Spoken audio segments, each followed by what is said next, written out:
Yo, what's going on? My name is China. I'm the man named Voice, and we're back with another video. Make sure you like, comment, subscribe, and turn notification bells. Hold on one second. Let's quickly get that. Let's get that on. Right. I'm gonna be covering a few things today. I actually wanted to cover a couple of things because I see the girls are still going at it. So I wanted to get through to it. It's Friday. They say Friday the 13th. They're calling it Friday the 13th, but man, nothing's wrong with Friday, man. But tomorrow's Valentine's Day. Oh, we're gonna get into that. Hold on one second. Let me turn that up a little bit because I can't see my screen. All right, cool. But I'm gonna talk about a few things, man. There's been a lot going on, a lot with the women as well. So I wanted to kind of talk about that. I was gonna talk about that, the Madam Joyce and the Zeze scenario because I see it's kind of it's gathered some speed and she's clapped back, and I just find it interesting. I find it interesting because you know what I'm like, man, when it comes to showing about the double standard and the rest of it. I just find it interesting, but big them up, big them both up. The reason why I say big them both up is because I rate them, sisters, what they do. I don't have to necessarily, you don't have to watch it. People don't have to watch your content for you to respect someone's work ethic and what they do and what they put out. So you don't got to do that, innit? Anyone that's on TikTok, we're streaming on YouTube as well. So yeah, I got quite a good following on TikTok and everyone's locked into my lives, and I've just been focusing on YouTube and obviously streaming, and the rest of it got quite a good setup now. So I'm locked into TikTok as well. You can see TikTok there as well. So, you know what happened? Wait, where is it? Bro, so, because I got a new iPhone. I got iPhone 17 Pro, right? So when I was going, obviously when you get the new iPhone, today I just took out the box and I put it in the thing today. I've had it for like 2 weeks. I haven't used it. I thought today let me use it. So I bought a case for it, to be fair, I didn't get the glass screen protector. I need to go back and get the glass screen protector, but I got a case for it. And then when I was there, the guy was in the market, like, and the guy was selling some, look, it says flexible long arm table. You can see it there. So essentially, you can see it's in white, but it says you can put your iPhone there. You can put your iPad there, whatever, in it, screen. So I thought to myself, you know what, that would be cool. I could use that. I haven't seen you on here in a while. That's because I've been on YouTube, building up my platform. But yeah, I have to come back on TikTok. But yeah, I've been on YouTube. I've been guys, hit the like button on TikTok. Can we hit the like button, please? Smash the like button. I've come back for you. You guys wanted me back, so I've come back to you. So yeah, so anyway, so I bought it. It was £10, I think. It was £10, and I thought, yeah, it was all right. So I've had it like 2 weeks. I didn't use it because I bought it when I had it. So I was like, today, you know what? I was like, let me take it out the box and let me use it. Yeah. The first time I'm using it, yeah. Oh, what am I doing? So the first time, the first time I'm using it, yeah. So the idea, it's actually, look, the idea is you get it and then you can move it around and you attach it to the table like that. And then when you attach it to the table, oh, look, I'm doing it now. So when you attach it to the table, then you can put your phone. You can put your phone like that. So that's what I did. So all right, cool. So I bought it. And I was like, I'm gonna use it. And he told me it's really good. So I was like, yeah, we're gonna use it. Guys, don't forget to hit the like button, smash the like buttons, please. Yeah, right. So I was like, we're gonna use it. So then I was tightening to the table and turning it. I was tightening the first time. So I was like, I wanted to make sure it was nice and it was tight, so the phone didn't drop out. How did it break? Look, straight away, TikTok. Look, can you see it's supposed to be the same length, the bottom. So the idea is you put it like that and then you clamp it down and spin it.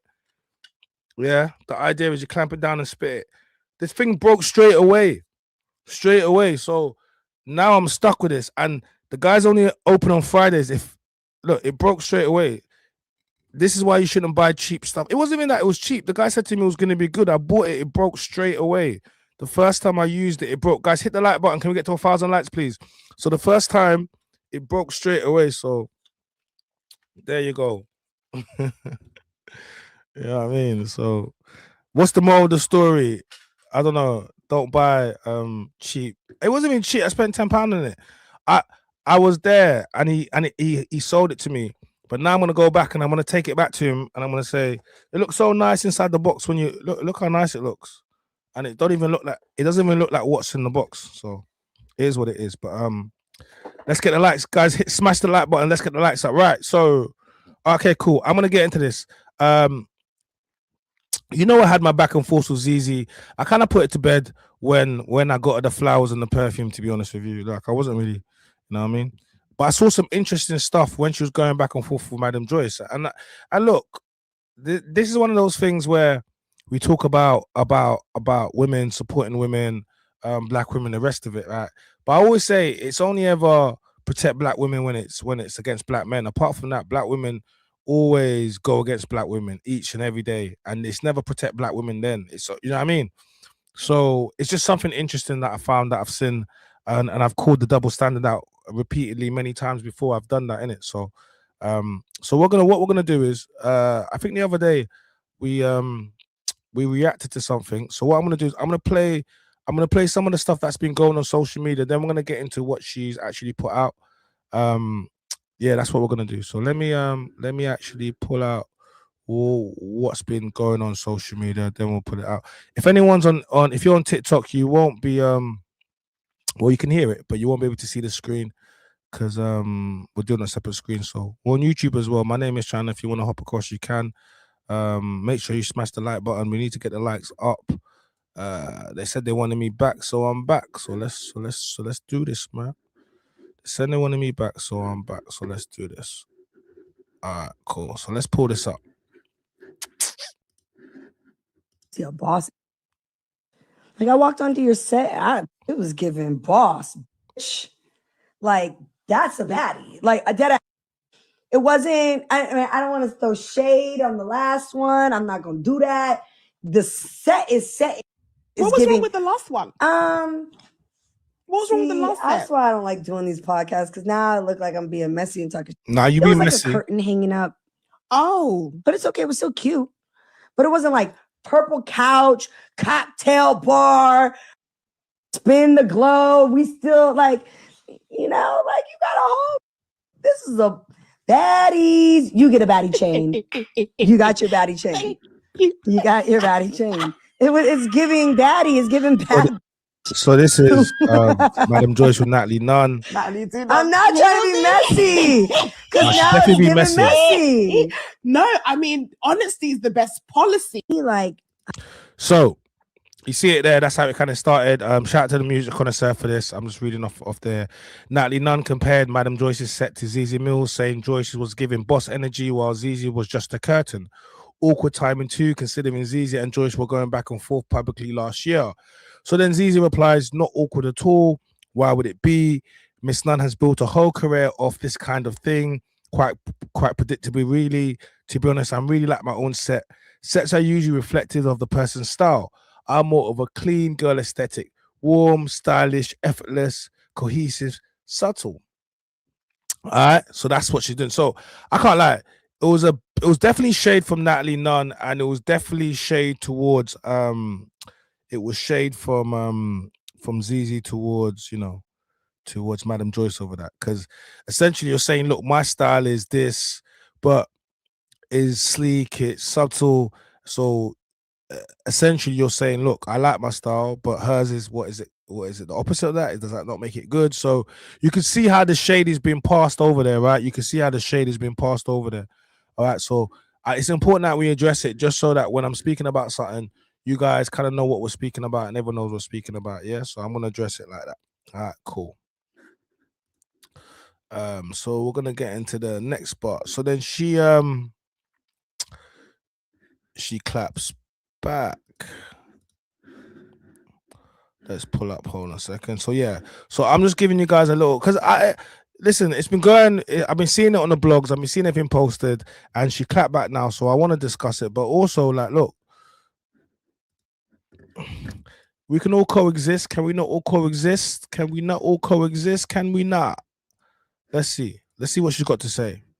Hands. Zeze Millz, you have built a whole career of undermining, berating, insulting, being horrible and nasty, and being a villain in people's stories. So how dare you come and sit here and talk about, oh yeah, but I didn't even say any bad thing about her. Yeah, you didn't say anything bad about me today on that day, but there has been plenty of times on the internet where you have used opportunity to dogpile me, and you have used opportunity that when you see people coming for me, you two have to jump on the bandwagon. Don't be playing that game. Zeze, we know you. I don't know if you're trying to do a rebrand or something. I don't like people that throw stones and then hide their hands. Zeze Millz, you have built a whole career of undermining, berating, insulting. So she's clapped back and she said that, right? Cool.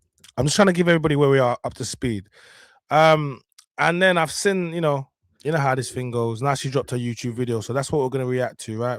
That's what we're gonna react to. We're gonna react to the YouTube video that she's dropped. That's what we're gonna do.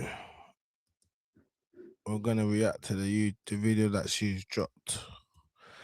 Guys, hit the like button. You know how this goes. Hit the like button. You know how this goes.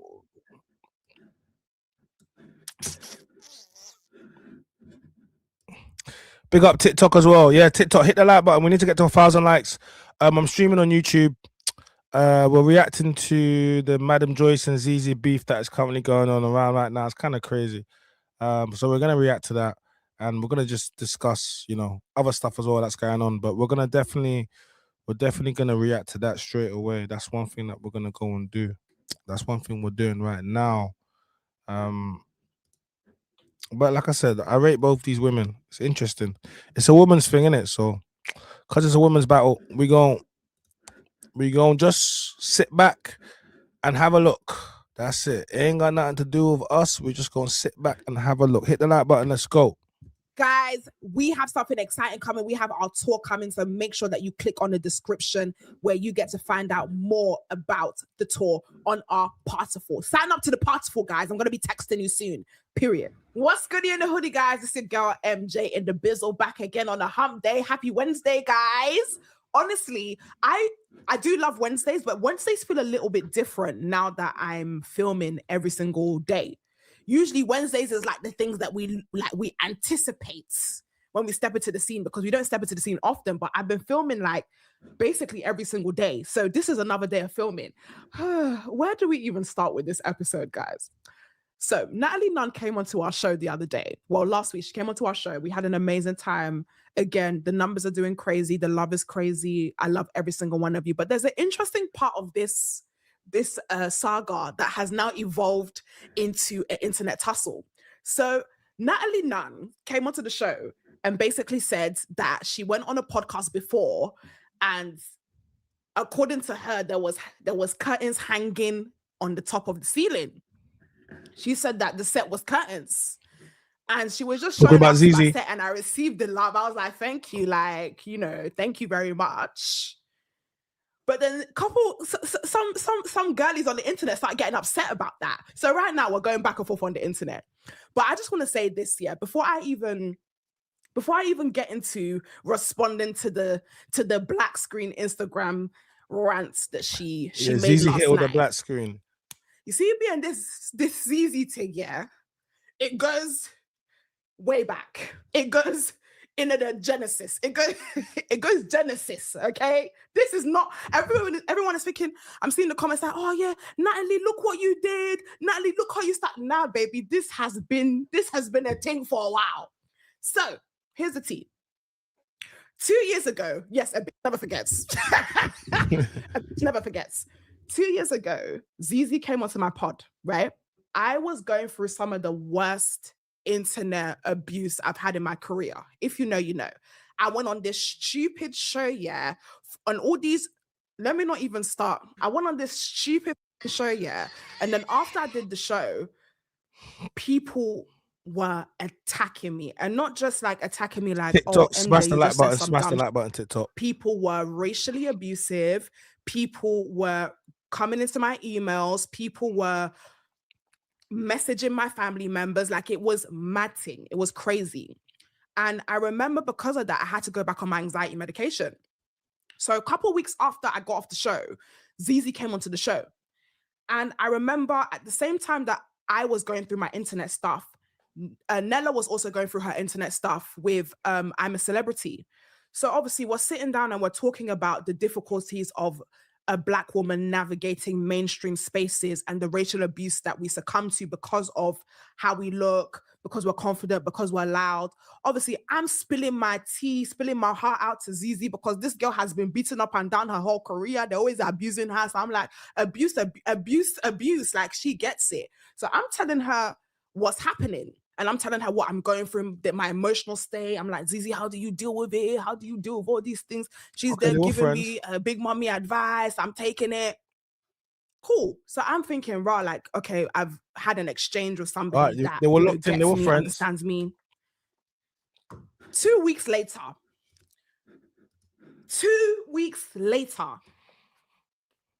I've said something on the internet. People have misconstrued what I've said. And people start dogpiling me. People, oh, you dumb. You know how people can be when it comes to me. You dumb. You're an idiot. You're so da-da-da-da-da. Proper me. And guess who was the head honcho leader of the dogpile? Was it not Zeze Millz that was telling me, oh no, everything's gonna be okay, I understand, like, trust me, all the things that we're going through. Let me stop it there for a second. Remember when I always say, like women, your biggest hater is a woman. It's not a man. Men don't hate on women, man. Trust me. The types of men that hate on women are strange. Like, women, your biggest hater out here is another woman. It's not men.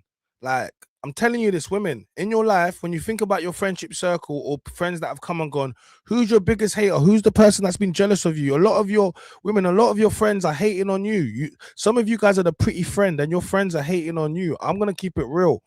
And it's okay. And when you don't go, and when you go against the group, what do they say to you? Oh, you're pick me, a pick me show. Women, a lot of your biggest, yeah. I've said it before, but it's interesting. Was it not Zeze Millz that was head honcho of the dogpiling that time? So I'm looking at my screen and I'm like, this girl was on my show 2 weeks ago. She knows what I'm mentally going through because you know me, I'm a vulnerable. I'm gonna say how it is. You know what I'm going through, regardless of if we're friends or not. On a human level, I have shared an experience to you that you have just dismissed, and now you're on the internet talking about some of you girls need. Yeah, don't worry. Mad. And that's where this thing started. Okay. Since that day, I've decided I don't fuck with Zeze Millz. I don't fuck with you. And it was me off because when I first started in this industry, I used to be like, okay, we might not be friends, but I would hate to be the reason that somebody is being bullied or being dogpiled. So when I started deep in, hold on a minute. If you guys watch my show, I don't talk about people. Okay. I don't talk about people in the UK. I don't call people out of their name. Only men. And if you got a problem, shut the fuck up. At the end of the day, is what it is. Okay? Y'all know what the fuck you do. If you're gonna be upset, go to fuck my page. Whoa. Okay. I'm not upset because you're not calling me out. I'm not upset. Even if you did call me out, I still wouldn't be upset. You guys have seen I do this internet thing very well. So she's just saying that, look, they never had no issues. She wouldn't have done that to her. They were friends. She came on the podcast. Things changed. All right. Let's just keep things. Let's just keep things in context. This is what Madam Joyce is saying about her and Zeze. Anyways, I don't be cool, especially women, because I know how it feels to be bullied. I know how it feels to be dogpiled. I know how it feels to be like to be literally attacked on the internet. So why somebody will come and be the architect of that, and then now you're confused now all of a sudden you're confused as to why people are coming for you and coming for your shower curtain hanger of a set. So here's the timeline. Natalie NUNN came onto my show and said that Zeze's set is something that hangs like a living room curtain. There was obviously, you know, I had my mixologist with Charlotte Latif. She said that you came to bring 5% pink Moscato. Oh no, the shots are crazy. And She was just acknowledging that me as a Black woman independent, that I've done very well for myself. And I said, thank you. I really appreciate that. You have, big you up. Did Big I up say the anything sister. else Big up on the the sister. pod? Did I insult her? No. I just accepted my flowers and I kept it stepping. After that video was going viral and people clocked that it was Zeze Millz, I think that itself should tell you that you need to reflect. I think that alone should tell you that you need to take this as positive criticism and upgrade. Because how can somebody say, without saying any names, that your set looks like a curtain and automatically people knew it was you? Because your Crazy. set looks like a curtain. Shots Your of set being is fired. hanging from a curtain frame. You Nah. should have just been like, you know what? Wow, I need to accept it for what it is and I need to upgrade my set. No. Zeze then responded, not awkward at all. Why would it be? Miss NUNN has built a whole career off this kind of thing. Quite predictable, to be honest. I really like my set. Sets are usually reflective of the person's style. I'm more of a clean girl aesthetic, warm, stylish, effortless, cohesive, subtle. Now, to me, I don't know about you guys, but that was very that there was shade in that. Nah, there's 100% shade in that. Like you could just accept something, or you can. There was shade in that because you could have just accepted the fact that what she said, but you was definitely putting a distinction between how you both have their sets. Do you understand? So it's definitely very shady, you know. And considering I've had my back and forth with Zeze before, I know how she shades people. I know what she does. So she knows what she does, and it's just, and it's kind of disappointing because there was no need for that. There was actually no need for that. There is no need for that shade. There was actually no need for it, other than the fact that you're just being a hater. There would be no need for it, you know. It's the truth of the matter. Women, you need to check other women for their behavior.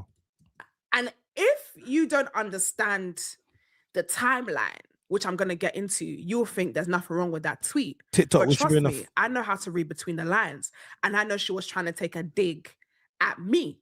I came back onto my pods and I made a dig back. And I said, yeah, I love having a big, loud, obnoxious hood set because I love a big, loud hood budget. Because we don't do things cheaply over here. That's what I said. Zeze then came back to me. I can't argue with a girl who got gassed about receiving a virtual chain, got handed a Bluetooth chain and was grinning like a Cheshire cat. I'm not going to lie, I cackled. I cackled because, Natalie, where's my chain? See how you got girls laughing at me? Natalie, Nunn, you got girls laughing at me because I haven't received my chain. It's true. Not gonna lie, when I see that tweet, I thought, okay, you did. I'm not gonna lie, did your big one, because where's my chain? Natalie, Nunn, where's my chain? And then she put hashtag the blueprint. I find this comment very interesting.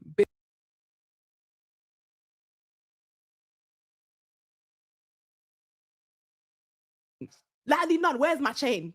And then she put hashtag the blueprint.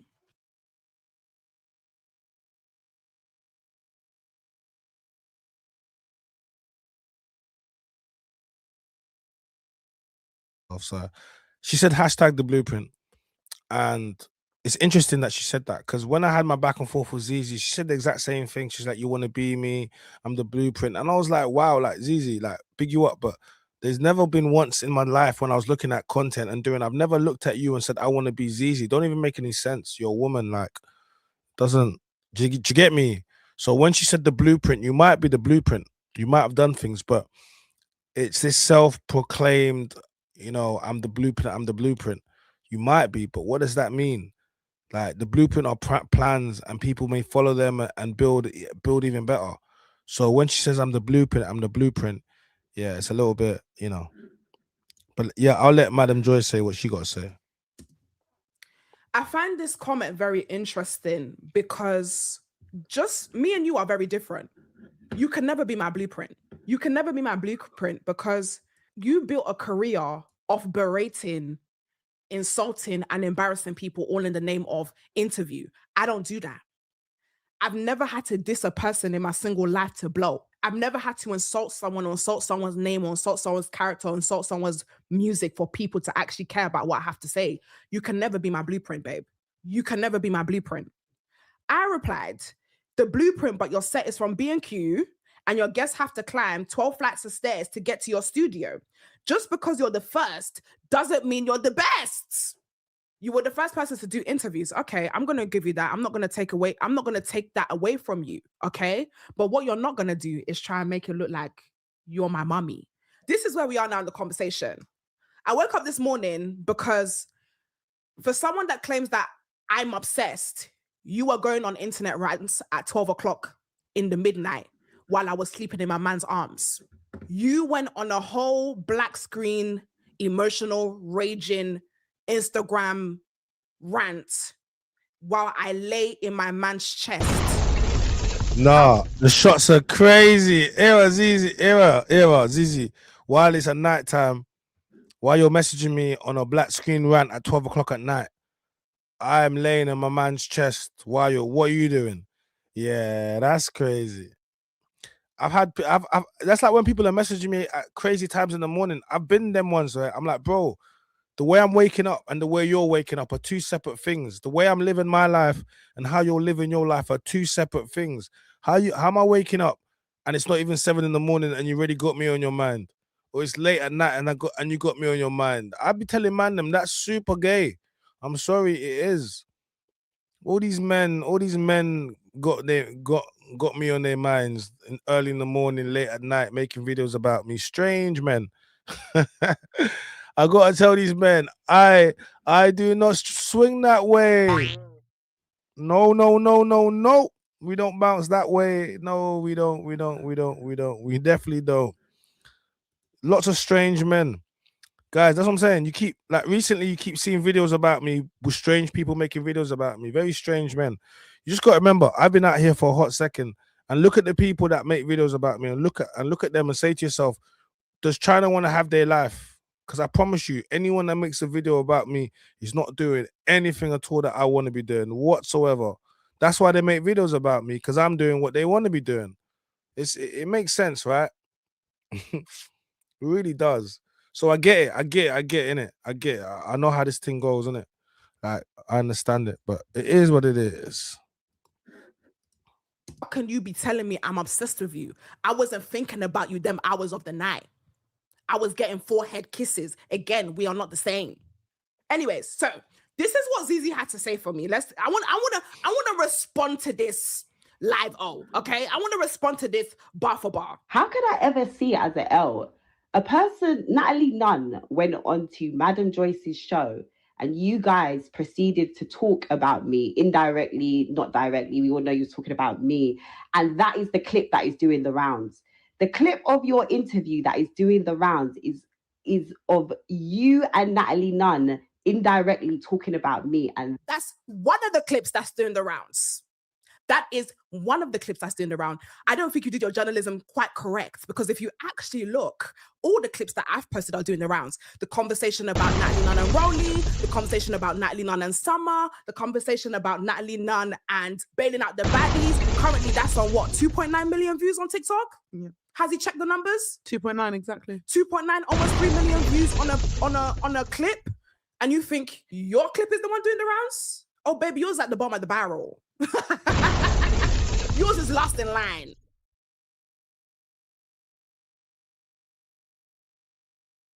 This is the thing. If you're gonna say all of these things, just make sure you got the receipts. And obviously, she's got her receipts, and she's saying her numbers are numbering, as they would say. So yeah, maybe that one clip might have mentioned your name, but we got multiple other clips. You know. Like, you get me? Maybe that one clip, but we got multiple other clips. You know what I'm saying? What's the world come to? I don't know, man. I don't know what the world's come to, man. Crazy, right? And again, what clips have been going around for you, Zeze?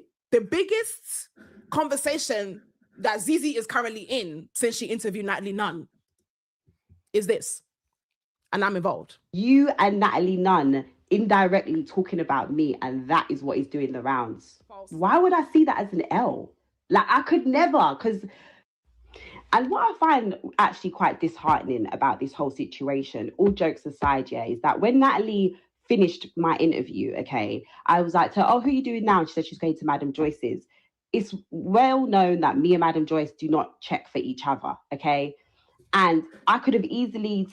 Like, this whole thing where black women support other black women is rubbish, man. I'm tired of it, man. Women, when you start admitting and saying you hate each other, like even women, they talked about having an all-female train. An all-female train. I see women saying, oh, we can't wait for that. What are you talking about? You put all women on a train, what do you think is going to happen? Sooner or later, especially black women are going to start saying there's microaggressions of racism. It's going to be no different from your workplace where you work with women and you still are not happy.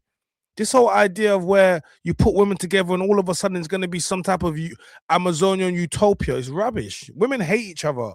You snake each other. You sleep with each other's men. You take each other's men. You talk about your friends, who they sleep. You tell their secrets. Stop pretending. Stop it. Because men know you. We know you. You women hate each other.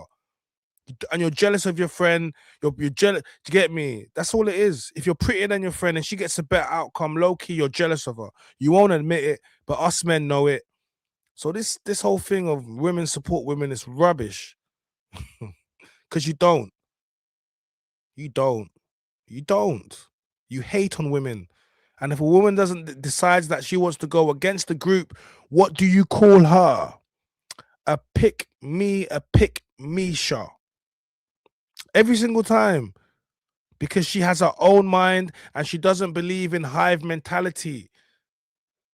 You call her a pick-me. It's interesting.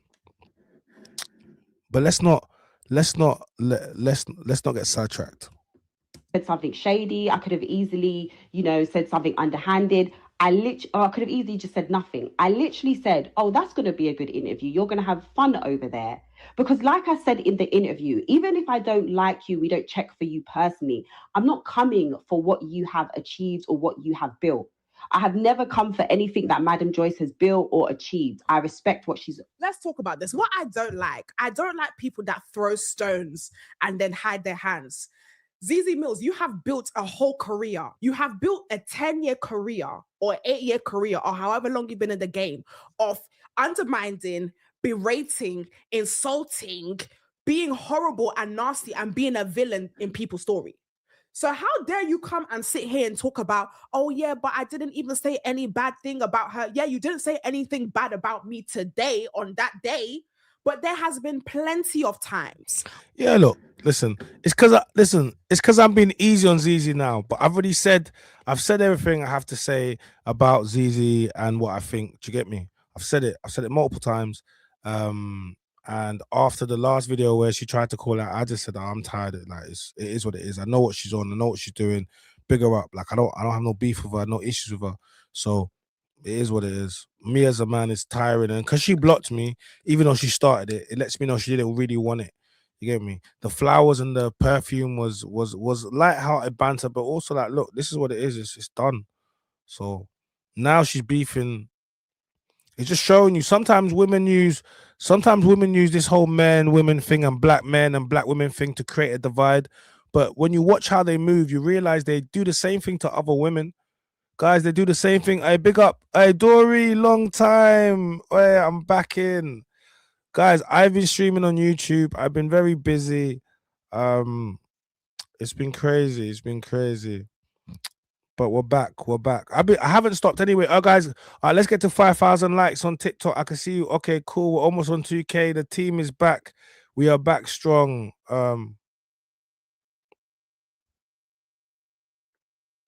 Have you done a mic check? You know what it is? Hold on. I have done a mic check, but basically, I'm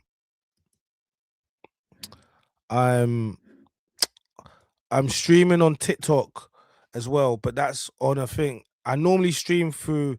It's normally all runs through the mixer and through the interface. But what's happening now is the mic is coming through the interface and the sound is coming through the speakers, so it might sound a little bit mad. If that's what you're hearing, let me know. I'll try level it out. Let me know. I'll try level it out a little bit. Thank you. Hey, Dayla, thank you for that. Because basically, what I normally do is because I'm doing it on TikTok. I want TikTok to be able to hear me, because if not, they would hear it only through the speakers. So yeah, I'll hear it through my headphones, so I can hear myself. I can hear my mic through my headphones. And he's got. Oh wow, bro! I can see it's peaking. Hey, hold on. 1 2 1 2 1 2 1 2 1 2 1 2 1 2 1 2 1 2. Yeah. Oh, I can see it's redlining. Thank you for that, bro. 1 2 1 2 1 2. Mic check 1 2. Yeah, it's peaking. I didn't even clock that it was peaking. I just looked on the. Yeah, that's good. Yeah, thank you. Big up. Hey, big you guys up. I was there just doing way too much, man. Big up the team. Big up everybody, man. But yeah, so it's because the audio's coming through the speakers, but the mic is coming through the headphones. So yeah, don't make it past the red line like a car. That's when you have to redline it. Big up, they love KJ. I see you. Anyway, so yeah, let's get back into this. On the internet, where you have used opportunity to dogpile me, and you have used opportunity that when you see people coming for me, you two have to jump on the bandwagon. Don't be playing that game. Zeze, we know you. I don't know if you're trying to do a rebrand or something. I don't know if you're trying to all of a sudden you realize that you can't make money off negativity, so now you're trying to come on some sort of moral compass. That's your brand. Your brand is to talk about people. I don't know why you have now you're on some sort of martyr journey right now. Now you want to be holier than thou. Girl, bye. Continue. Do I like her as a person? No, I don't. But does that take away from what she's built? No. But Madam Joyce, she always wants to be sly and she always wants to have digs. But it's okay. I'm older. And What do you mean I always? Hazzy, when Bouncer came on the pod a couple of weeks ago, we spoke about Zeze. Bouncer was mentioning everything that happened with Zeze. And what did I say? I said, do you not feel bad the fact that you have been going through online bullying and Zeze is going through what she said has been the biggest online bullying in her life? There was a lot that could have been said. There was some romance. There was some allegation of romances that was mentioned off camera that if I really wanted to be could have mentioned.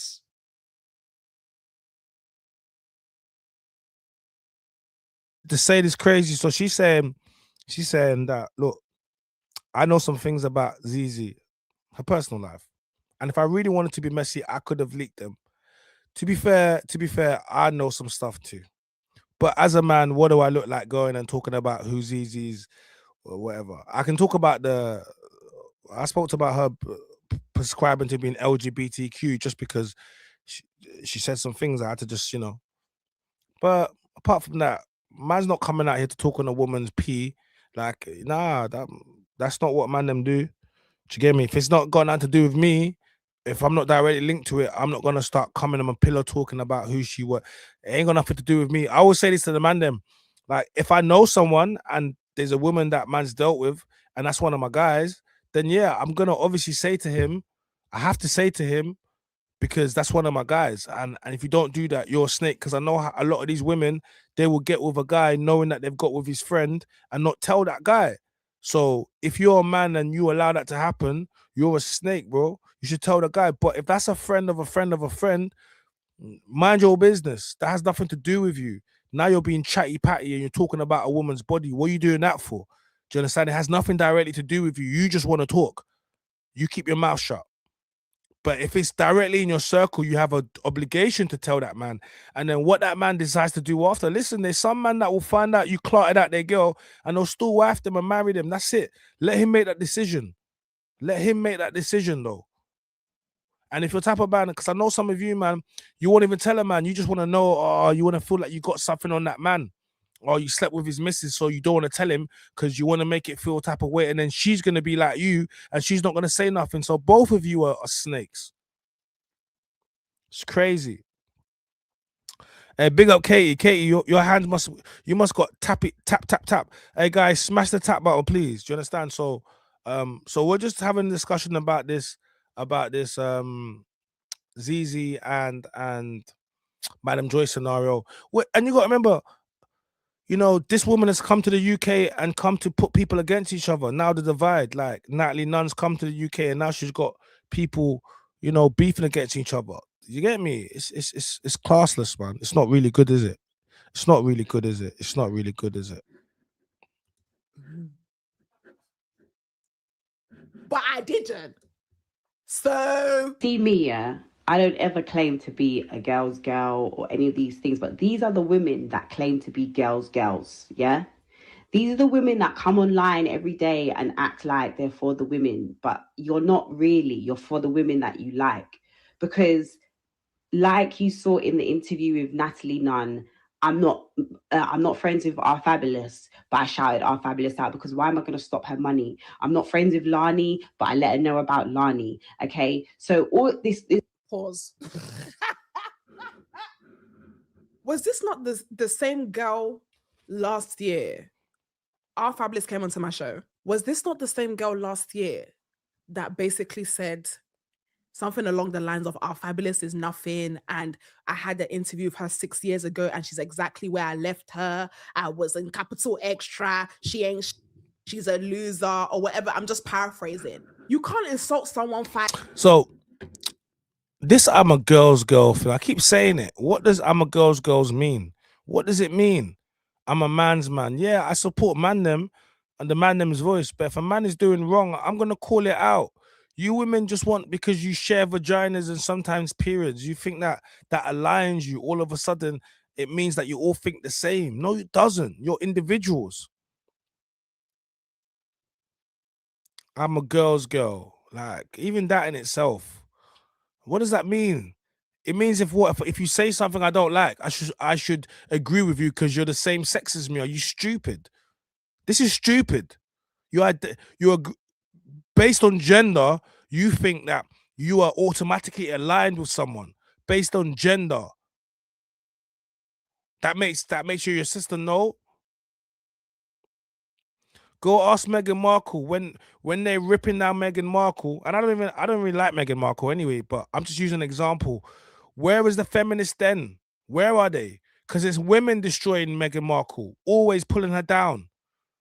Everyone's quiet then. Where's the sisterhood then? Because it's rubbish. It's rubbish. Feminism is rubbish. Feminism is a white woman's construct. Feminism does not benefit black women whatsoever. But you black women keep dragging yourself along to feminist movements like that, like they care about you. Black women doing feminism. You're a joker. Go look historically who pushed the hardest things towards black women. Go look. Feminism. Feminism is a white woman's construct. It does not support black women whatsoever. But it needs black women in order for it to, you know, to make you feel as if men. It is not black men that are pulling the strings, that are creating the wars, that are putting the poison. No, it's not black men. It's men. Yes, it is men. 100% it is men. But it is not black men. Feminism is rubbish. First wave feminism, yes. Women should have equal rights. A woman should, you know, be able to work. Like all the things like, you know what I mean? She shouldn't be able to be abused. All of these things, how could you have a problem with that? That's just, I've got 3 sisters and I would not have any of my sisters have taken away any of their freedoms. Do you understand? But that's first wave feminism. That's not what we have today. What we have today, it is I like to call it feminazi, because that's what it is.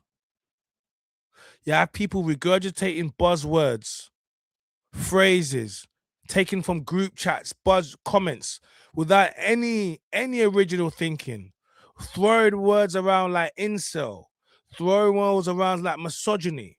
You're misogynistic without having an understanding of what it is. Labeling men all manner of things. So, black women, you might want to think about that feminism thing. Times. You have spent most of your career insulting our Fabulous. and then all of a sudden you now want to say one good thing and everybody should clap for you, like, oh my God, Zeze, like you actually said something nice about her today. Wow, like you're so nice. You are so nice. Girl, bye. Bye. Like, do you know what? Yeah, I get people trying to change and people trying to evolve, but you can't erase like 5-6 years. You can't erase that. You can't erase 5-6 years of you being the biggest bully in the UK. You can't do that. So what are you talking about? Even guys, even last year, what, like, it's girl, proceed. Money. I'm not friends with Lani, but I let her know about Lani. Okay, so there's always this narrative of, oh, Zeze, she's mean, she's this, she's not a girl's girl. But the girls that pretend to be girls, you're not really girls. Because if you was a girl's girl, you would just keep it as we don't chat to each other and we leave it at that. But you do all these sly things since we stopped talking. And this is what I'm saying. You throw stones and you hide your hand. You throw stuff. You know, it's only last year this girl made a dig at me, or you think I didn't clock when the whole Kendrick Lamar thing happened and you were trying to call me stupid. You say you're a girl's girl, but we should just leave. So when it comes to me, because this is the thing, I'd be quiet.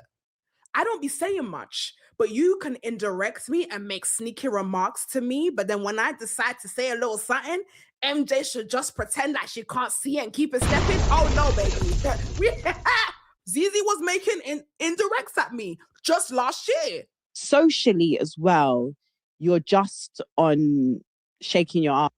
I just wanted to say that over the last 2 days, I've seen all the Kendrick Lamar Super Bowl breakdowns. And if one thing that I've learned in the last couple of days, actually from the beginning of this whole beef between Drake and Kendrick, is that it was very telling about who people sided with, their breakdowns and stuff, the level of intellect each person had. And what I'm trying to say is, if you have come on the internet and you've kind of fixed your mouth to say, oh, the performance was blah, or it was this, or it was that, and especially if you're a Black person, it's confirmed to me that intellectually we're not on the same level, creatively we're not on the same level. Because there's two things can be true. Like, you can look at something and be like, oh, that wasn't to my tasting, but to come on the internet and say that the performance was blah, or that it was just mediocre, or it was just not giving, it just lets me know that creatively you're like here, if that makes sense. Shots. Do you know what I mean? Because that is a high frequency of creativity. And if you also, as a Black person, cannot understand the bigger picture of that performance, it lets me know that creatively I'm here. She said creatively I'm here, because that was the indirect, guys. If you don't know, my conversation about Kendrick Lamar was one of the biggest conversations that came out of the Super Bowl, period. I was getting dog power. People did not agree with what I said. That's fine, whatever. Zeze again jumped on the bandwagon. Creatively, I'm here. Intellectually, I'm here. The question I have for Zeze Millz, where has your intellect got you to? Wow. If you are more intelligent than me, my question to you, Zeze, is where has your intellect got you? Okay. Because all I'm seeing is big words and a B&Q curtain. Let's finish this off. Wow. Because if you was a girl's Wait. She said, where's your intellect got you, Zeze? All I'm seeing is big words and a B&Q curtain. Now that's a shot. That was hey TikTok. Hey, TikTok, we got 5K. Let's get 10K. What are you saying about what she just said? She's saying, big up Juicy Bear. I see you, my sister. She said, I'm just trying to talk about this Madam Joyce and Zeze back and forth. It's crazy right now. It went from indirects to straight headshots right now. And yeah, that's crazy. I'm just trying to figure it out. Natalie NUNN, CEO Baddies, Zeus Network, is over in the UK, and she's creating problems. She's creating people problems. All types of problems. I see you, Juicy Berry. Yeah, I neglected TikTok. I'm sorry. I'm sorry, y'all. Y'all forgive me. Y'all gonna come back and rise up these numbers with me. Y'all going we gonna go viral again. Yeah, big up TikTok, man. I'm back in. Yeah, I've been streaming. I haven't stopped anyway. I've been streaming on YouTube, making a lot of content on YouTube, but I need to show love to my platform, so that's what we're doing. So I stream pretty much every night. Yeah. So bet your boy's back. Let's forget all the excuses. Let's get straight back into it, okay? All right. Subscribe to my channel on YouTube. My name is China. Let's go. You would just keep it as we don't chat to each other and we leave it at that. But you do all these sly things since we stopped talking. And again, what I just don't understand is what this obsession is with people trying to pop my shit down. I don't even understand why this is a discussion. Your set looks like your set because it suits you, and my set looks like my set because it suits me. Why are you now online trying to pop my... I heard that. She said, your set is your set.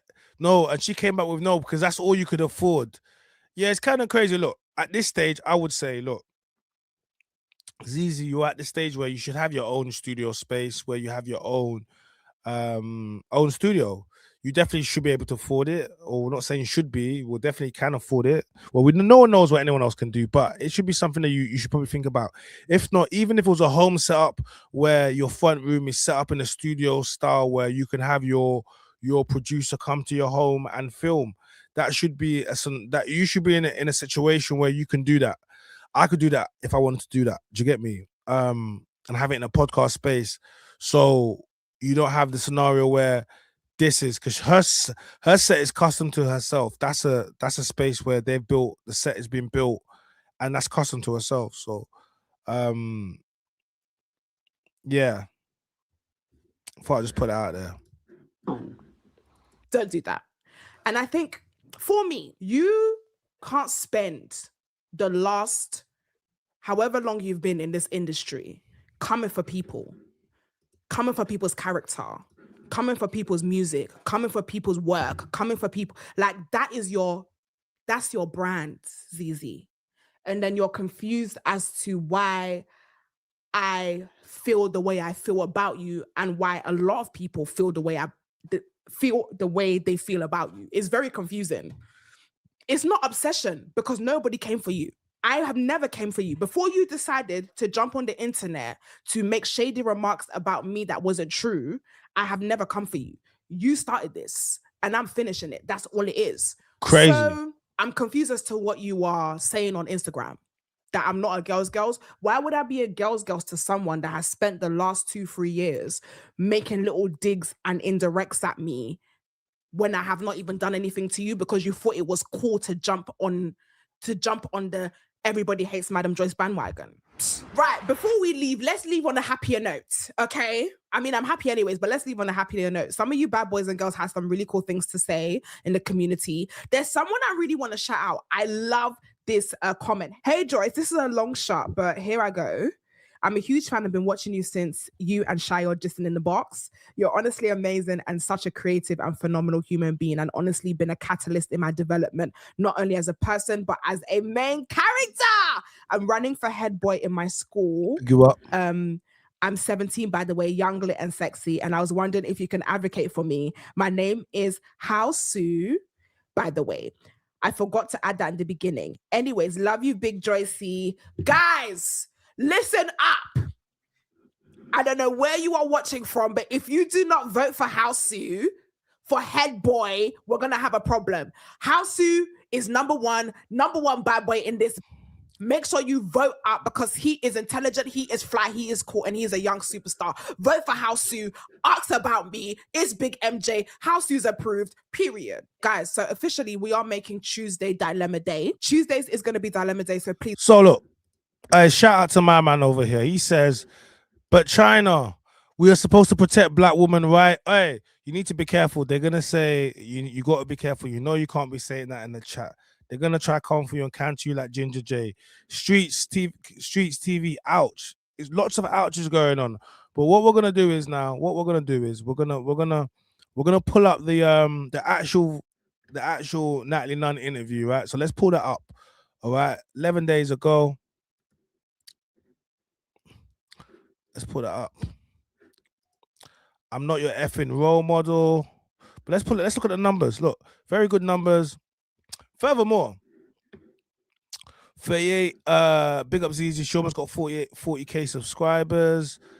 She dropped this 11 days ago, and it's got 110,000 views. So that's a lot of views. But before we even do that, what I'm gonna do is actually let's go look at Madam Joyce's numbers, because let's just before we do this quickly.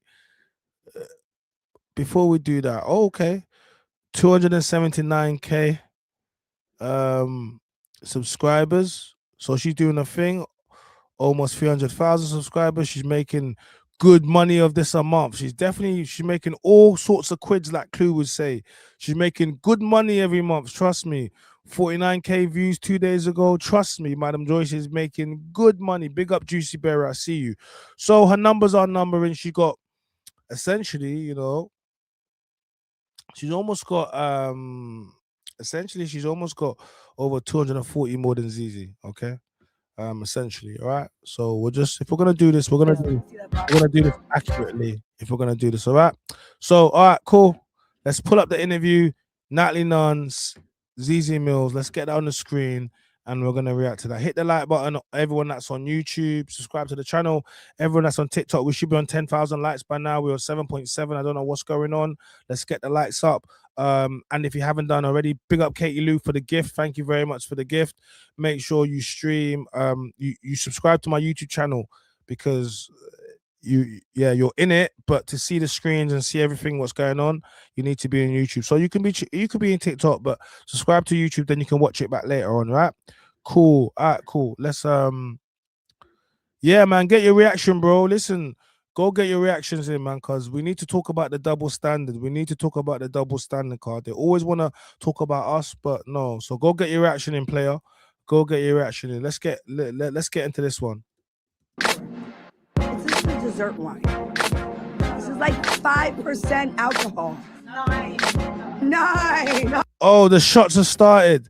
Remember when she said, "Oh, this is like 5% alcohol, Moscato from like the local Tesco, or whatever they said," and she said she had a whole cocktail bar mixologist there. This is what she was talking about. I can't lie. You can't be hitting Natalie Nunn with that.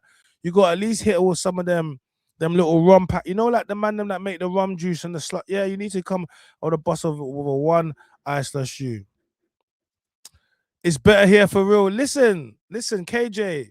Listen, it is better here. It's better over on YouTube to watch it, but just hop across to YouTube, hit the link in the bio. My name is China. You see the red circle, you hop across to YouTube, you hop in. It's better. You can see the screens and you can kind of see the setup a little bit better. Yeah, big up everybody that's locked in though. I see you, I feel you. All right, let's go. Oh my God. Oh my God, I need 80 proof or more, bitch. But because it's only 3 o'clock, if you start, I need 80 proof.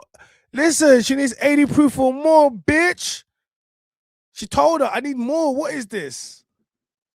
And Zeze saying it's in the afternoon. Zeze, it don't matter when it comes to these baddies. They be drinking first thing in the morning. What do you mean it's the afternoon? You think she cares? Hey, wait. no, I'm just saying. It doesn't matter what time. No, It's what 5 I'm o'clock saying- somewhere in the fucking world right now. Hi guys, welcome back to the Zeze Millz show. Back on the new set, but today I have a very special guest in the building. None other than Natalie Nunn is in the building. Baddies. Yes, let's go. Round of applause. Water. Oh, Oh, here we go. Baddie, Shot o'clock. shot o'clock. Batty. How do you say it? Baddie, shot o'clock. Baddie, shot o'clock. Shot o'clock. That's the proper way to say it. Shot o'clock. Shot o'clock. How are you feeling? First of all, Natalie, please, what did you say to me when you sat down? What did you call me? So Natalie, I just want Messy bitch. That's why I'm here. Right. I told my team, I said, find me a couple press things that I could do while I'm in London. And then I ended up here at the Messy Zeze show. Yes. See, well, this is the thing. I would like to think. So I reckon like when I post this, people will be like, oh, this is going to be a good interview because they know how I feel about the perception of Baddies and what I think Baddies stands for. But I'm pretty sure we'll get into that. Okay, so Zeze's getting shown love for getting this interview. She said, look, she's coming to the UK, and they said, what press could she do? What could she do? And they said to do a show. So, but she don't know that Zeze's got mad criticisms for baddies, all these types of things, and she does nothing but speak down upon these things because she doesn't support it, and she's made it quite clear. So, it's interesting because they're about to get into it, but let's go. But I've been doing this for about 10 years now, right? Okay. So, and I feel like as a person, I've grown. Mm-hmm. So how I might have approached this interview maybe 10 years ago, I don't think I would. That's not how I want to be because I'm very much a person of, although I might not agree with certain things, you're not an evil person. You're not a bad person. Right. It's just there's certain things I don't agree with. So we should be able to have a grown-up conversation about things. You understand what I mean? Right. And also, there's two things can be true. I might not agree with something, but are you an amazing businesswoman? Are you great at marketing? Have you built a brand? Have you found a gap in the market? Right. Have you been able to do all of those things? Absolutely. So two things can be true at the same time. I agree. But yes, back to how I feel. So you're Natalie NUNN. Mm-hmm. How would you like people to know you? Or do you not care? I don't care. The truth is people have been watching me on TV for a really long time. So no matter what, they know whatever has been shown. So I don't really let people in my personal life. Like my fans get just what I show them. Right. And that's it. And so I keep things very separate. So they'll probably think, oh, Natalie's messy. We've watched her for a sec, but they're entertained. So they really love me because it's entertaining, but they don't really get to like come into my house or into my family life or, around me and my friends. They just see Natalie from Bad Girls Club, Baddies, Celebrity Big Brother, London, things like that. And I like it like that because it's not supposed to be, where the two come into one. You keep them separate. Like your work and your job is going home to your family and your friends should be separate. So then is this then like a character? Or is it a bit? It's a you show. are both. Yeah. You are a bit of both. Oh, it's a TV show, but it's entertainment. So it's all characters. It's all entertainment. I think we got to look at these. We got to look at these shows. It's not real. It's It's real, but it's all entertainment. And the problem is that people are looking for these shows like to give them something other than entertainment. All it is entertainment. That's all you should consider it as. Stop looking for these shows as the answers to fix your lives. Do you get me? And I think this is where people go wrong. You guys look at these people as role models and all manner of things. They're not. They're just people. And a lot of them are flawed. And you're seeing their flaws play out in front of you on TV. Do you think people understand that? And I think that's what when I think about Baddies and what it stands for, do you think people understand that this is not you all the time, that it switches off? Yeah, it's 2026. So, I don't know. When I was a kid growing up and I'd watch TV, my mom would always say things like, TV's not real.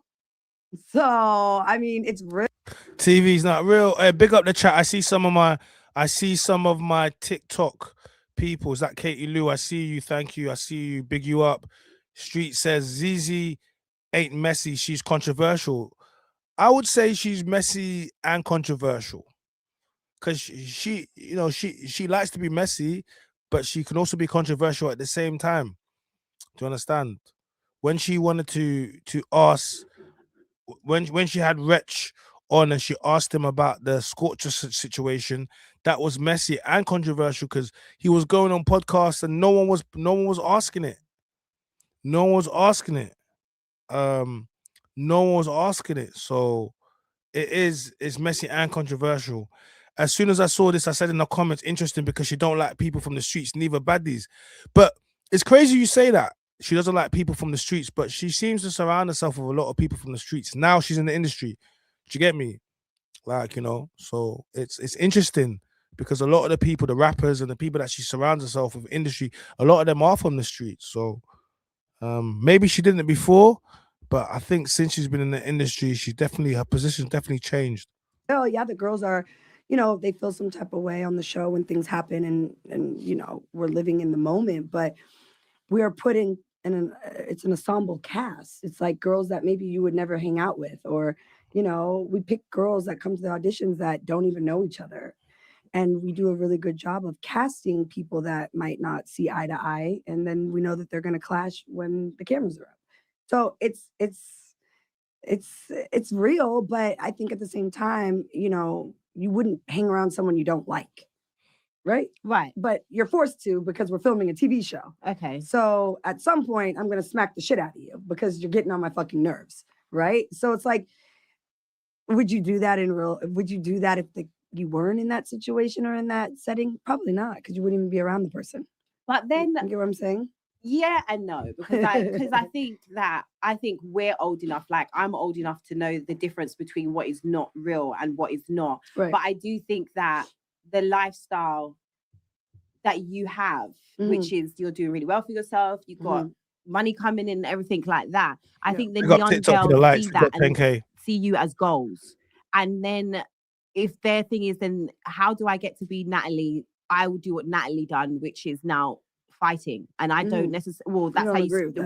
That's how you started. Or on Bad Girls Club. Yeah, exactly. Yeah. Well, I was 24. Fairs. So most of the girls on my show are, you know, between the ages of 24 to maybe 35. So, I do think that they look up to me for sure. And I didn't really have anybody when I came into the reality TV space that I looked up to. I just kind of paved the way. Yeah. So it wasn't like there was somebody before me that I was like, I'm going to follow what she did. It was none of that. I kind of came in the game when reality TV was really taking off. And Bad Girls Club was a big, like, you know, foundation for bad behavior on TV, you know, so fighting and arguing, all that. I don't think there was really anything before that. But did you always like to fight? Well, I kind of grew up like I was a tomboy. Okay. So I played sports. I played soccer at like a really high level, which I don't know here, soccer, football. Football. Yeah. And I was kind of a tomboy. So my personality has always kind of been real alpha female. Right. Like, shut up, bitch. Stop crying. Right. Like, okay. Who cries? What are you crying about? Like, kind of, I don't know. So yeah, I mean, it wasn't fighting, but I was just more of like a rough kind of girl, not a girly girl. And like, did you find that hard growing up? Like, did the girls not? Did you? No, get along? I was always the like fun party girl in college. I was like the good. Everybody would come to my dorm room. It was like I was like the fun party girl, but I'm not like soft. Right. Okay. So when I got on Bad Girls Club, I was like, it just kind of, you know, happened where I was very alpha female in the household. But the alpha female, what the hell is an alpha female? There's not just thing as an alpha female. I'm sorry, ladies. This whole thing where women want to act like because you want to be a boss woman, you want to work, that makes you alpha. It doesn't. It just makes you a woman that works and works hard and whatever. Like, and they always talk about women. They always talk about men want to be women. Women always want to be men. Why can't you just be a boss woman? Now it has to be an alpha female. Has to be anything associated with men. Has to be assigned to women. But no, you're just a successful, strong woman. And also, it's like, how does she get to talk respectfully? I'm not even talking about it, but it's like, yo, you get to tell everyone that she's telling you you're not a baddie or you're a baddie. Like, I don't know how. I know she's got the show, so she can say it. But what is a baddie? When I thought baddies were bad. They look good. It's crazy how to be look good. They have to. It's revert opposites. Oh, she looks good, so that makes her bad. But I thought women that were bad, they were ladylike. They looked good. They had good attitudes. Like, they were feminine. Now baddies is like they just want to beat up, fight, crash out, scream. I don't understand ratchet behavior, real hood behavior. I'm a baddie. No, you're delinquent. You're a criminal. I'm being honest. I don't understand when did it go from sweet ones, whatever, to this what it is. Do you get me? Street says, I think the alpha female comes from being in our masculine energy on the outer appearance when being successful as women. I mean, I'm not a woman, so I can't tell you if that's how you feel. But I don't know, man. Why you have to attach alpha to it? Why can't you just be like, I'm a boss woman? You get me? I'm the matriarch. Why is it got to be I'm an alpha? Do you get me? Maybe just me. Hit the like button, guys. I don't know how to explain it, but so then yeah, you turn into like having to maybe slap somebody, grab them by the hair, shake them up a little bit. See, this is like I have never had a fight in my life. What? I have never Oh, had. I'm on the wrong show. I thought you were messy and. See, the thing is, I'm messy with my mouth. Okay, I in like loads that. of different ways. So, okay. Whoa! Jeez. But I'm like good at talking, and so I've well, never. so all bad girls and baddies are not fighters. So you could be like a promiscuous baddie, you know? Well, okay, but then did not or like a the party baddie. But then the other girls, don't they target the girls that are not that great at fighting? No, and then no, they know no, that no. these are like, the okay. So for instance, how you said you're messy with your mouth, right? Okay, you would get beat up if you don't like to this fight. is what I'm because you run your saying. mouth. Yeah. So you come into the baddie universe and you do a lot of this. They're gonna do a lot of that in your shit. Okay, but this is again. So. I think again going back to why do people not know how to use their words? Because when I see clips of baddies, I'm like, surely this could have been resolved by babe. Let's have a sit down and just talk about why you feel that I did this. We do have some of the girls that do that. No, we do. But then it always turns into a fight. Yeah, but this is what because they say crazy ass shit. Like, well, it could be like, it could start off with just not agreeing to something, and then it's like, fuck you and your dead mother, bitch. And then now you're getting knocked the fuck out. Yeah, but like they take it too far. But people have mouths like lethal. Like I don't know how bad yours is. But... No, but I have a line where I'm like, okay, there's certain things I'm not going to say. But again, this is just again the things.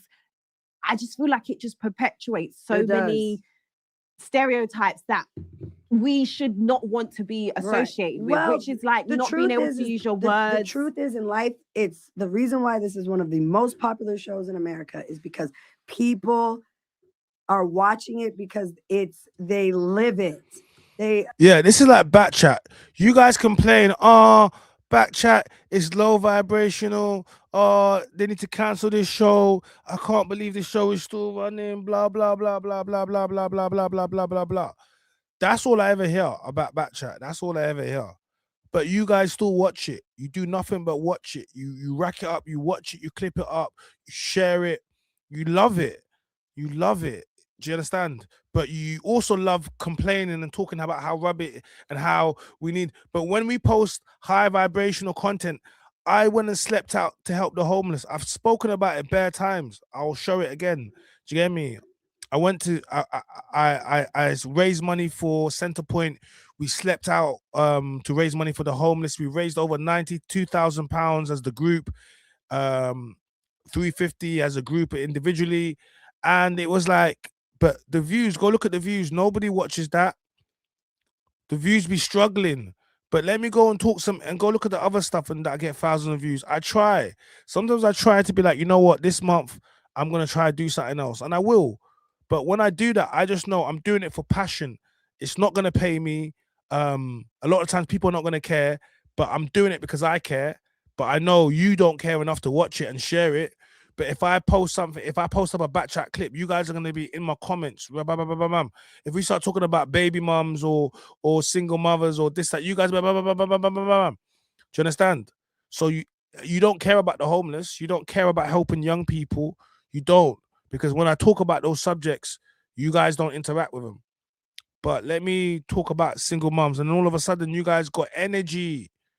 So it lets me know where your interest goes. And it's fine, but you can't say we don't produce high vibrational content because we do. You just don't engage with it.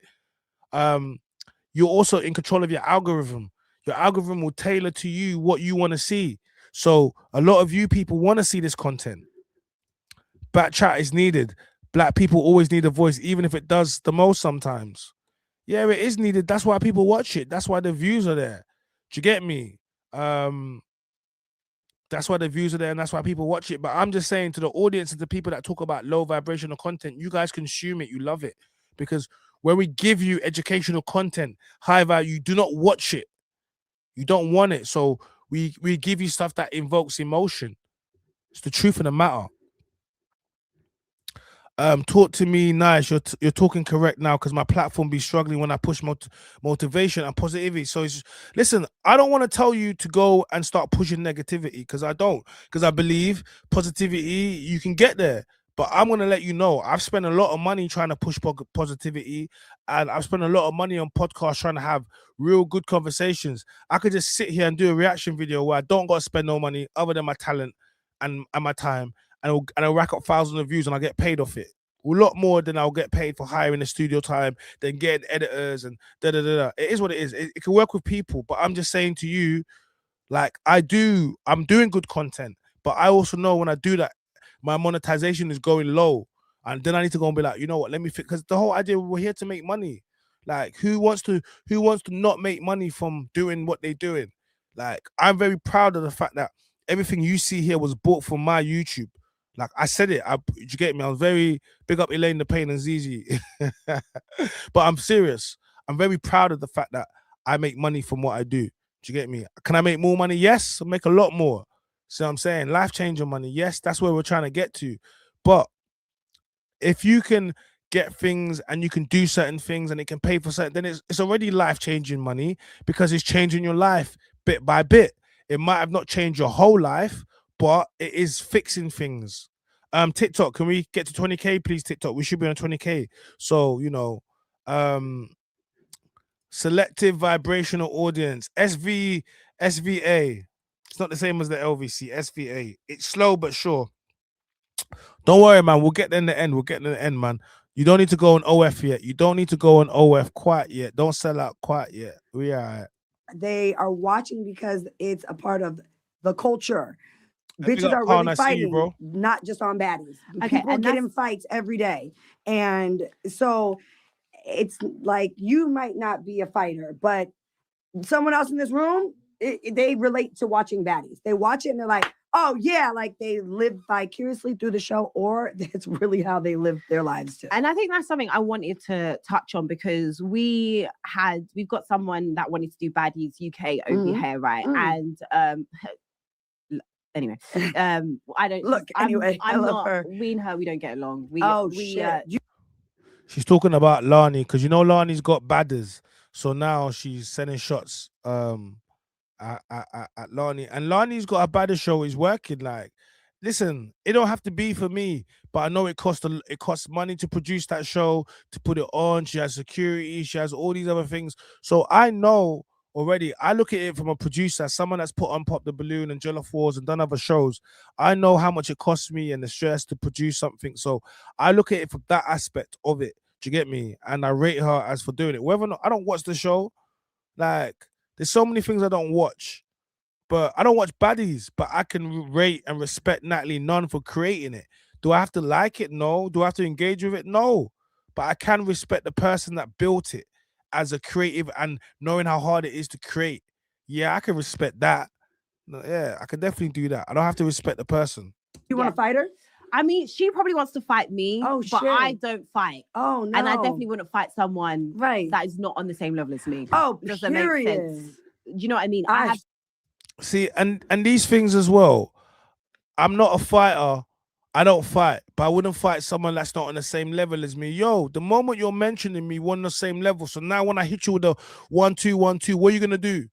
Like, if you know you're not a fighter, if you know someone's not on the same level with you, why are you mentioning them? Why are you shading them? Like, and you know the person you're mentioning is straight, that person is on smoke and wants to fight. Like, why are you gonna mention? Don't, like, leave her alone. Cause you know she's on smoke, and this is what I mean about Zeze. Why are you mentioning girls that aren't mentioning you, that are on fighting, but you're not on fighting? That's crazy. Don't even, and this is how I know you're not. You can never be on bad. Like, you know what I'm saying? Don't make sense. If you know you're not on smoke, don't mention me. Don't even mention my name. Don't mention my name if you're not on smoke. That's my advice. Be a civilian. Definitely know what I have you to mean. worry about things. I agree. Other people. I not so can't much. stand when these baddies come for me. Hold on, bitch. You work for me, hoe. What the fuck? I pay your bills. How do you want to fight? We are not on the same level. I fuck with that. So for me, but she basically, and again, Right. she's a businesswoman, so I won't take that Right. away from her. But she started she went to the Baddies UK. Okay. And my Wait, thing, she started at Baddies UK? yeah, they do like. Hey, hold on. I might want to sue shit. her. Oh Let no. me see what's going on. Baddies UK. Wait, hold on. What's her Is Instagram? it called Baddies? Oh, it's called Baddies UK. Oh yeah, because I think she knew. Yeah, for sure. Not you trying to get us. It's not called Baddies. It's called Badders. It's called Badders. Like Fredo said, never feed the Badders pasta. It's not called Baddies UK, man. Let's not do that. It's called Badders. It's called Badders. Come on. She was all about to look for her to sue her. She was like, what? Let's go look at that right now. She was about to, no, don't set up Lani like that. She was about to send her lawyers. Don't set her up like that.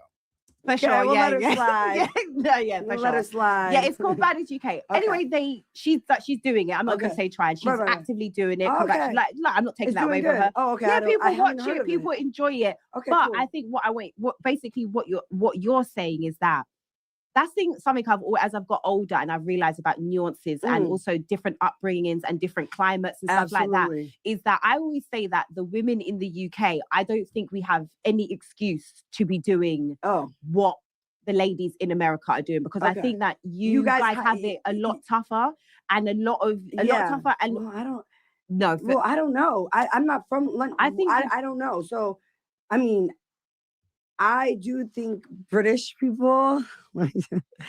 So I'll just give you an example. Like last night, I had on my slides, my Miu Miu slides, and I kicked them off. They're slides, they're like slippers. And I just kicked it off, and one was like on the floor, and I was sitting on a chair in a restaurant. And I don't even know how the waiter saw that the shoe was like on the ground. They're like, "You have to have your shoes on, ma'am, in this restaurant." I was like it gives, when I come to London and the UK, very like snooty. No, which is cool.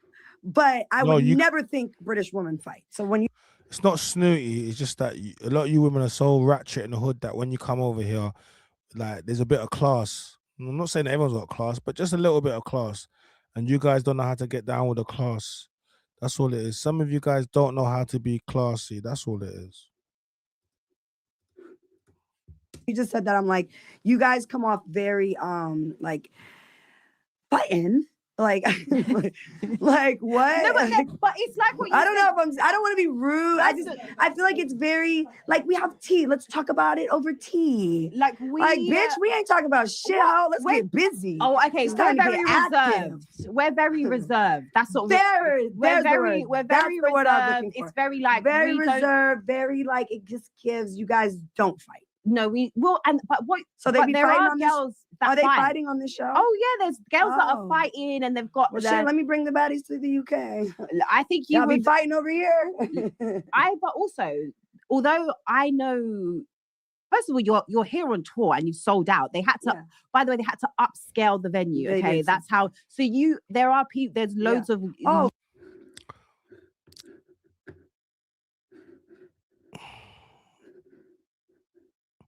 Okay.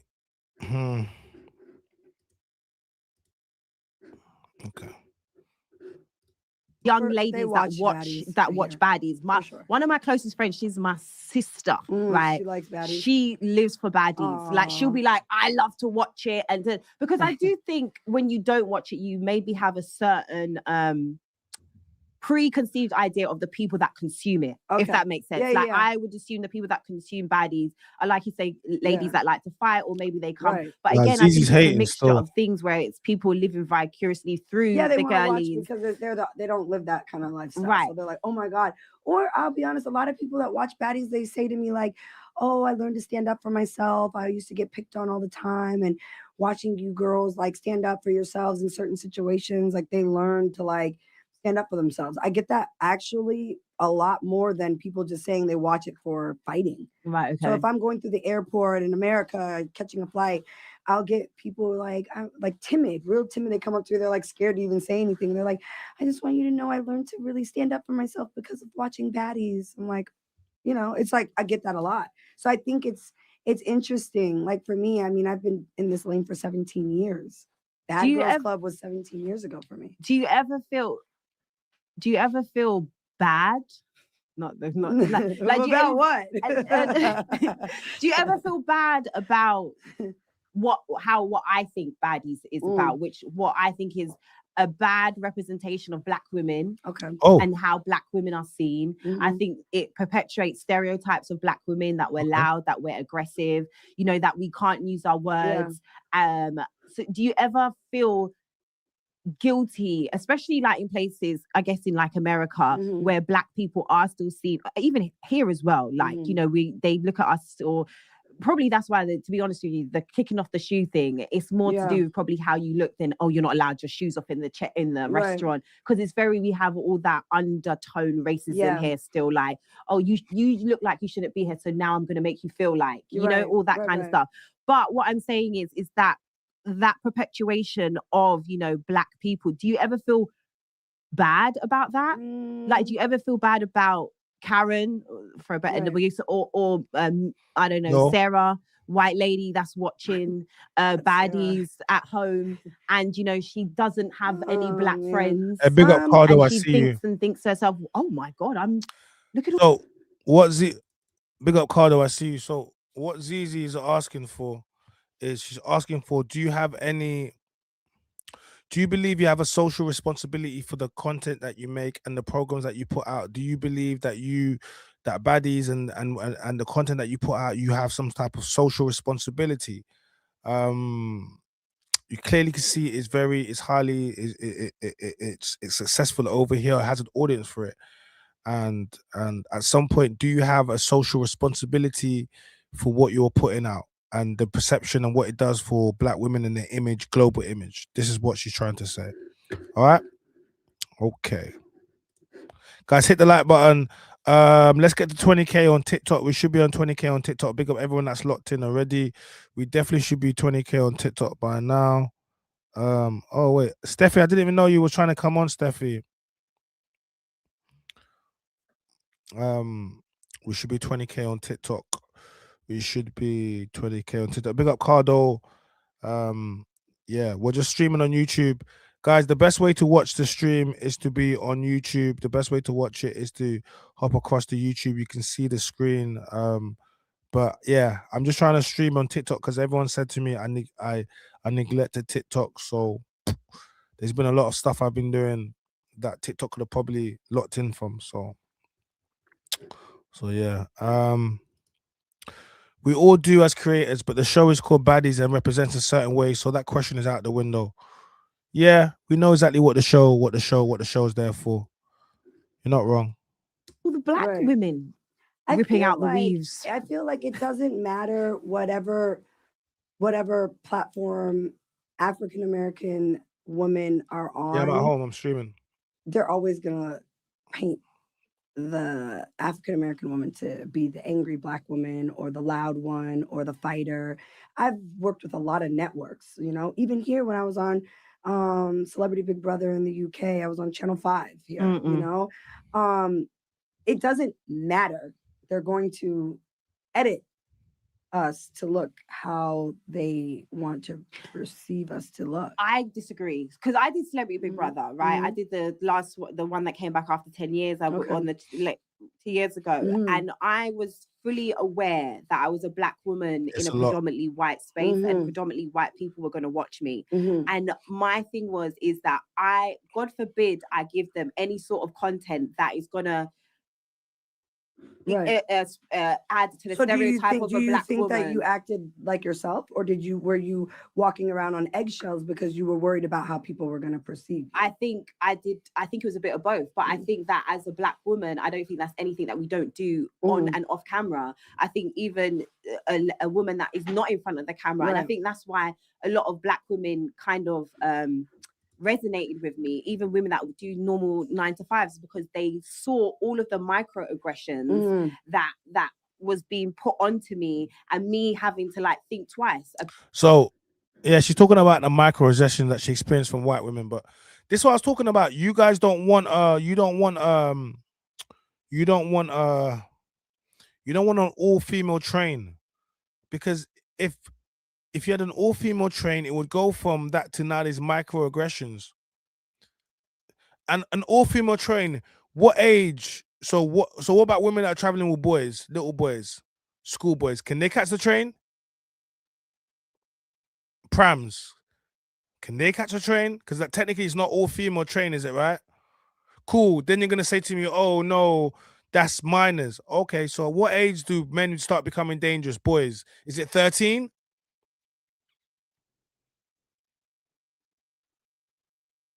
You want an all-female train, right? Cool. But can woman and her baby that's a boy get on the train? A toddler. Can he get on? Because that's not all-female train. All right, cool. We can allow toddlers. That makes sense because women are traveling with their kids. Okay, cool. All right, what age does the child become dangerous? Is it at 12? Can he still ride the train? Because you have some boys that are big. They're 12. They look big. Can he still ride the train with his mother?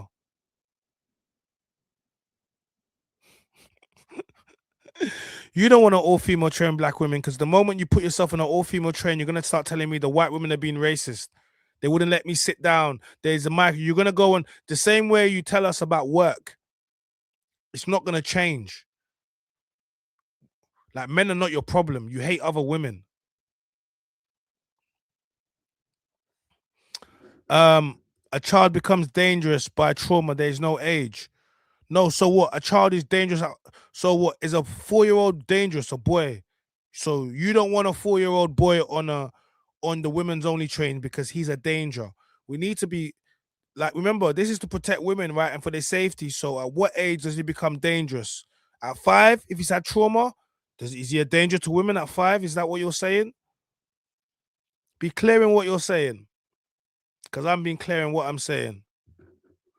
No, that's silly. But here's the thing. When you start asking for an all-female train, you're saying it's silly, but this is a serious conversation because that's not an all-female train, is it? If there's got a boy on there, it's not an all-female train, is it? Because it's got a boy. So at what age do boys become dangerous? Is it 13? It's a very good question I'm asking. No, but I'm saying if you was gonna have a all-female train, does that stop women with their sons that are boys, toddlers getting on? And if it doesn't, then at what age does it stop? Very simple. But this is why it wasn't gonna work. Because when you About dissect it, it doesn't. and I think again that's what I'm saying. I think shows like Baddies and oh, just be yourself. I don't think that is. They should be themselves. But I don't think that is real to the real world. Like a black woman in her office job 9 to 5 does not get to talk back to her boss. Yeah, it's just not going to work. She's going to get fired. But then there's certain things that they see on TV. So I'm allowed to be myself, and it's like, yeah, it may be in a predominantly black world where people get us. Like, I get why you're gonna get annoyed with me or give me a little bit of that, but of course, why do you think you can talk back to your boss? Like the fact that you got a boss, like where did you get raised up that you think you can just go and disrespect your boss? What are you smoking? Where are you from? Like that you think you can just go and disrespect your boss? Where are you from? You are not the boss, but you think you can go and disrespect your boss. Where are you from? Hey, let's talk about it. Where do you think you just go disrespect your boss?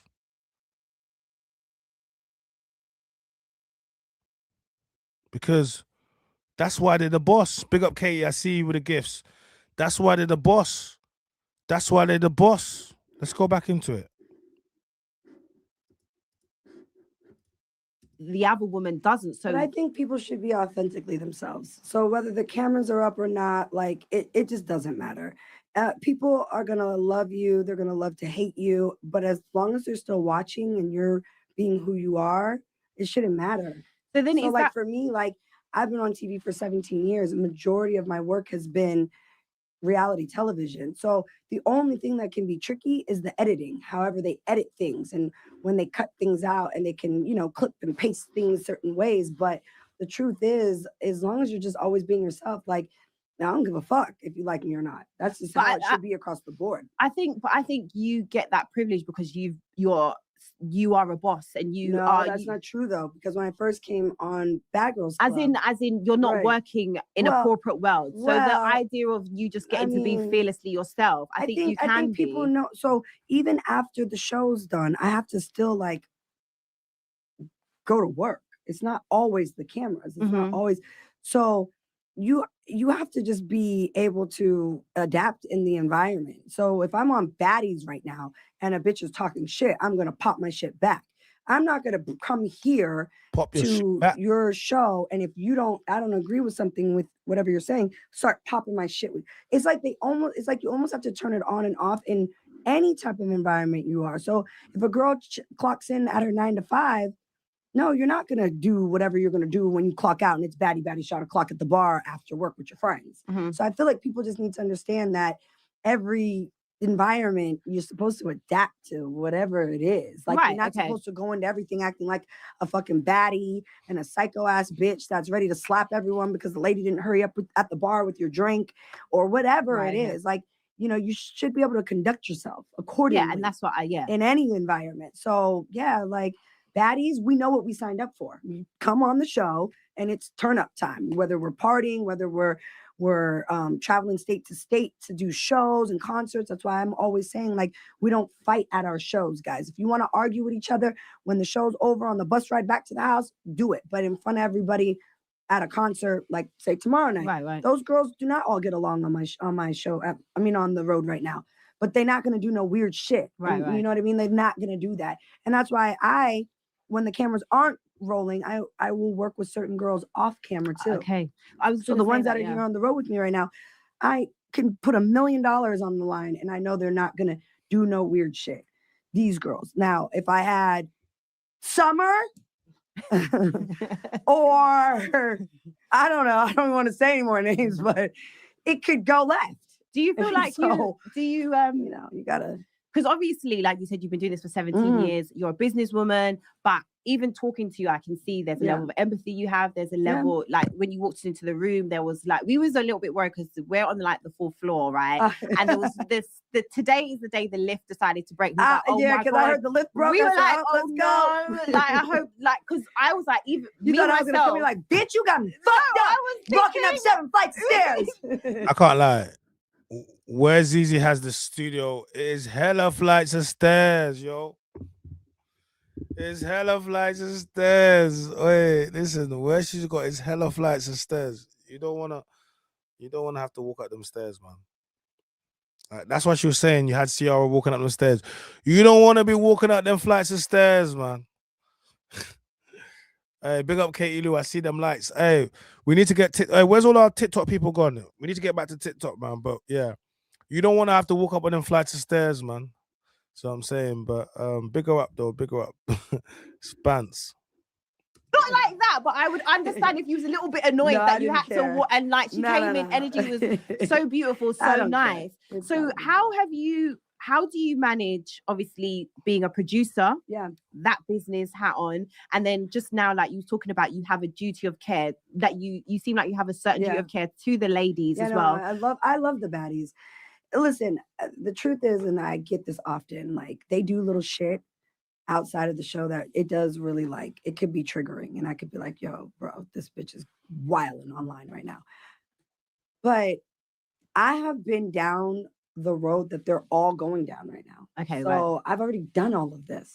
So I get it. I understand when they get mad about something airing that they didn't like, because I dealt with that before. Right. And they're all new. Like, I'm 17 years. I see something. Let me read this out.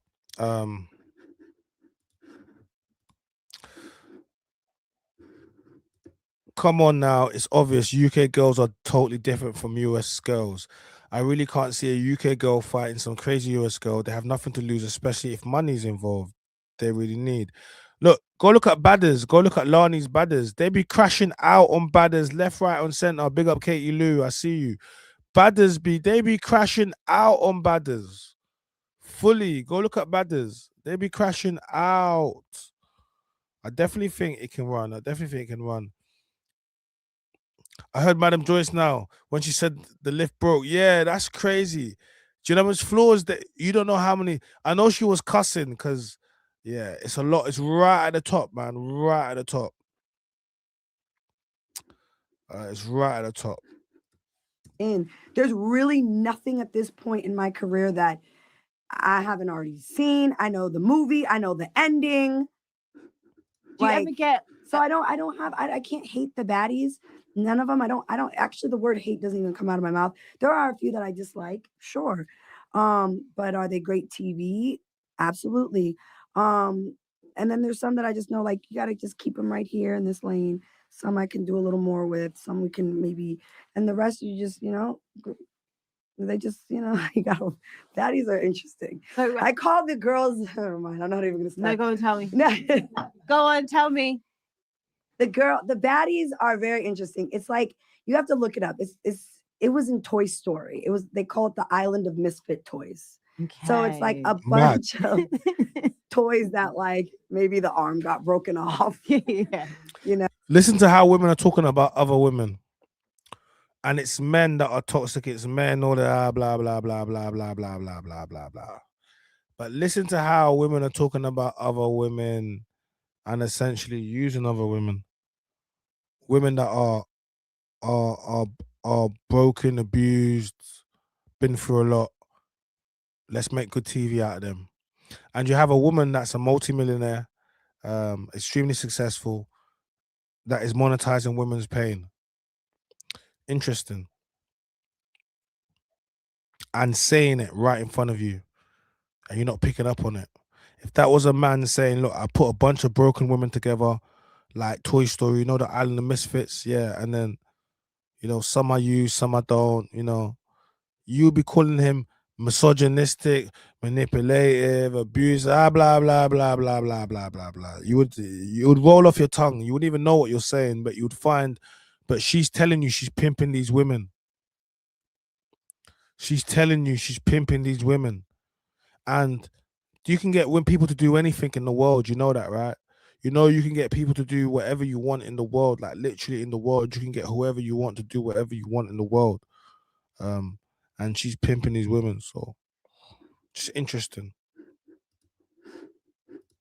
Or maybe like someone poked out the eye on the doll, and so they're walking around with one eye and a patch. The baddies are just like, it's like an island of misfit toys. You just get a lot of, and there's a lot of different personalities. They're just all like their own little characters. Mm-hmm. So I've learned, as they're on my shows and my projects, who I can deal with, how to deal with that person. And, I went to college for sociology, so I think that really helps. Like, the study of people is... So you have an educated woman that studies sociology, that understands people mentality, and she's using that study and, that education in order to essentially to take advantage of broken people and put them on a platform, on a stage, and with the promise of money and all manner of things and deals, and from that she can monetize it and so it's essentially she's legally pimping out these people. There's nothing wrong with, well, some could say morally wrong, but there's nothing actually legally wrong with what she's doing. Morally is one thing, and I know how you guys love to talk about morals, especially when an older man is dating a younger woman. Oh, it's legally right, but it's morally wrong. Yeah. Remember, you love to talk about morals then. You know what I'm saying? Hit the like button.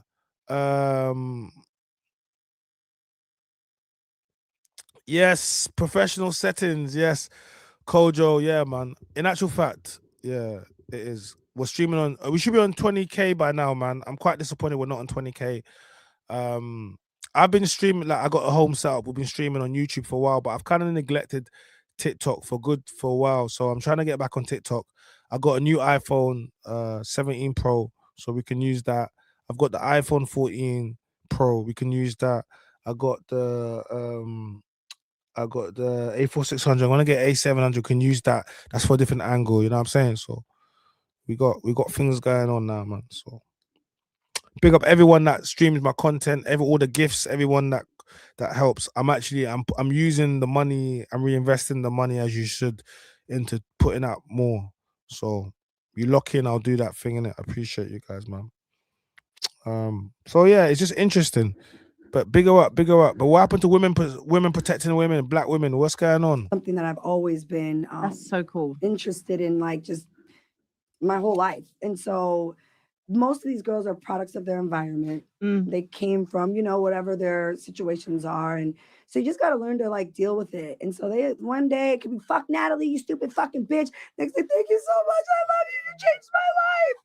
I think that's what I was saying earlier about the environment of the US compared to the environment. Don't get me wrong, there's bad places in the UK, but I think we have a lot more aid here. We have a lot more, you know, we got free healthcare, we've got free schooling, all of this stuff. You know what I mean? You can. I'm not saying it's a bed of roses, but I know I remember watching a documentary about Mary J. Blige, and she was just talking about growing up in New York and where she was from, and how she didn't smile. Like, it was a weakness to show. Smiling was a weakness, so she just walked around all the time with a hard face because you didn't do that. Right. And I was thinking about just the difference, and that's, I think I have a lot more grace for the American ladies because, like you said, they're a product of their environment, and I think sometimes for them this is the only way out. Right. Whereas for me, when I've spoken about, like, when they're doing the Baddies UK over here, I don't think that fighting is the only way out for the UK girlies. That's how I feel about it. I do. That's interesting. I haven't really, I think, so what I got from being in the UK when I did Big Brother was a lot of the UK is very tapped in with the American like culture and the celebrity lifestyle, but I don't know too much about, like, the UK. All I know is that the UK can be a little bit more, you know, like you said, what was the word you used? Reserved, yeah. So I just, that's what I get from it. So maybe you're right. Maybe they don't have no business acting the way they're acting, and maybe there's no excuse for it. I mean, I know that the baddies that are on Baddies, like, that's really who these girls really be getting it popping. So like, they be fun. So then is it like... I get calls from jail in the middle of the night every week from somebody on my show. So is it... Bail bonds. I'm Natalie the Bails bondman. Bailing these bitches out left and right. So in a, like, if I was to be like, look at it and say, okay, no matter what I feel about it, you are helping these ladies that have come from a bad environment, and you're giving them some sort of... You're just trying to figure out a reason to like the fact that, okay, I get it. No, because that's true though. But this is what I'm saying. Agree with that. 10 years ago, I would have sat here and I would have just kept going. But I agree. No, I agree. For me, with what it's like I'm trying to find. Okay, I do agree with that. Zeze, this is low vibrational content. This is low vibrational TV. It's ratchet TV. Not everything needs to be a dissertation. Not everything needs to be a master's or a doctorate. Sometimes people just want to watch low vibrational content and low vibrational TV. That's it. That's it. And if you don't want to watch that, you don't watch that. Do you understand? Simple. Like, there's so much things out here that I do not agree with, that I do not support, that I go past every single day and I mind my damn business. As long as it's not interfering with me, my loved ones, or trying to stop, I don't care. Like, I'll speak on things where I think they're going to start messing up things, and coming into my personal life and my family's personal life.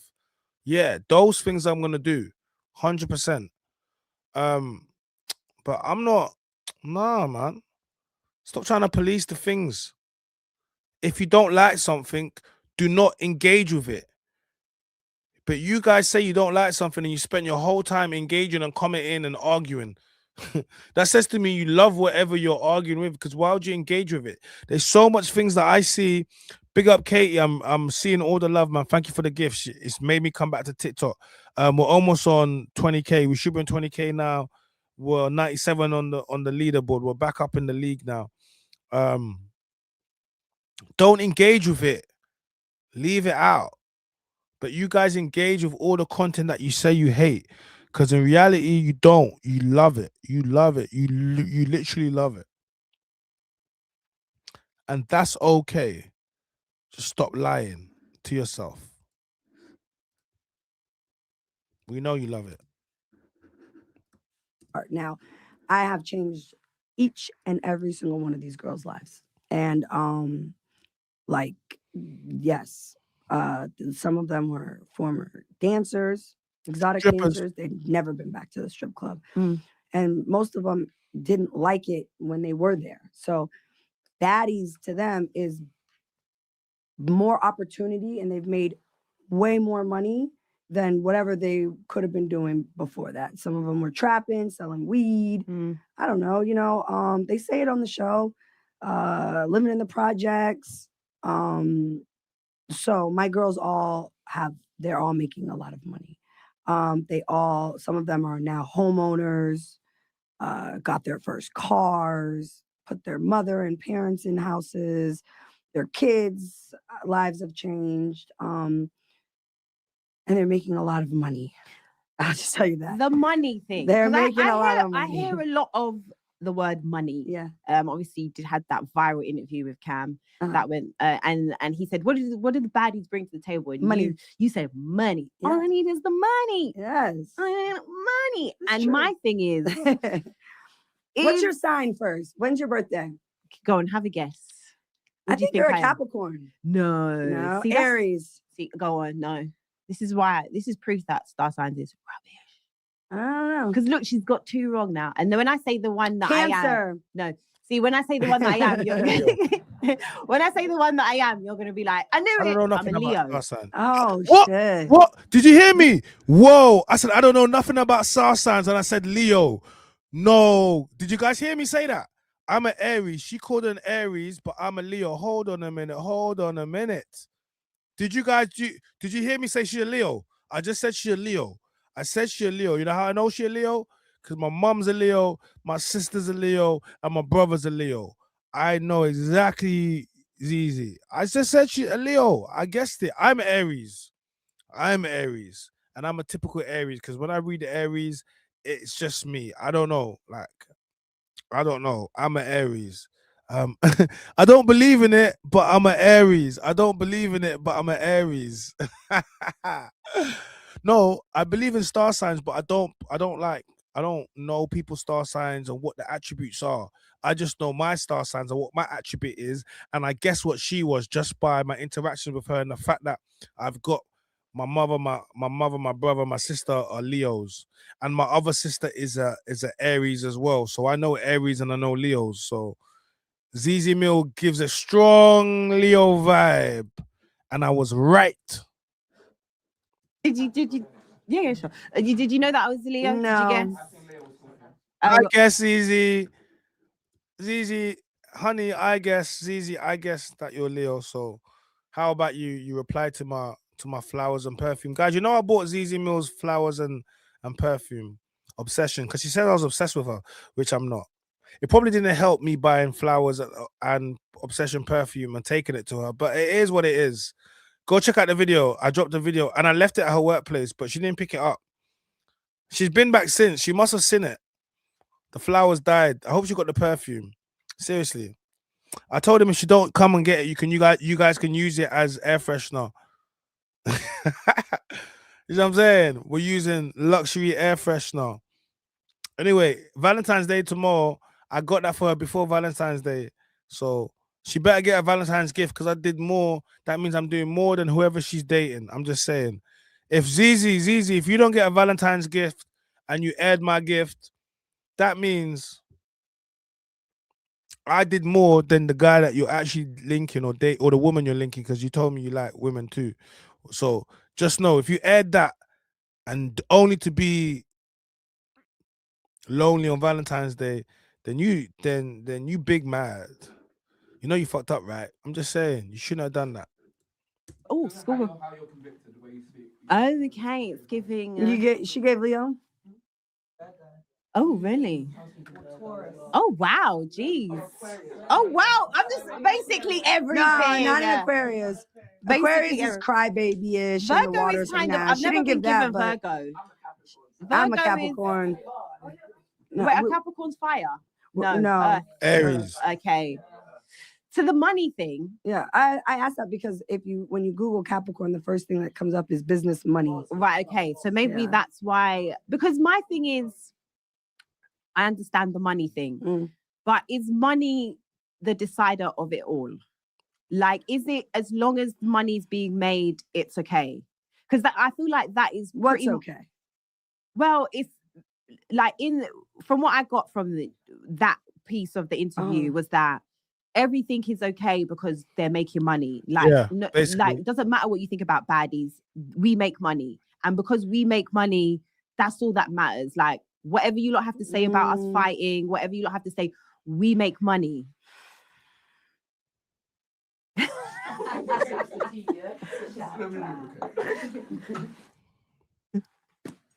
I don't know how nobody thinks like me. Like, everybody should think like me. Yes. What do you mean? Because for me, like, that's the same as OF girls. OF Bonnie Blue says the exact same thing. Bonnie Blue has a Ferrari. She's making 100,000. What is she making? $1 million a month. So you could argue and say, well, Bonnie Blue makes $1 million a month. So if you don't think like Bonnie Blue, then you're a fool because you're not making $1 million a month. But at the same time, she has to get cheated by 1,000 guys, one after the other. Now, you have to ask yourself, like, you know, £1 million a month, you can go get that too. You just gotta just do 1,000 guys a day. So I'm saying, and it's the same mindset.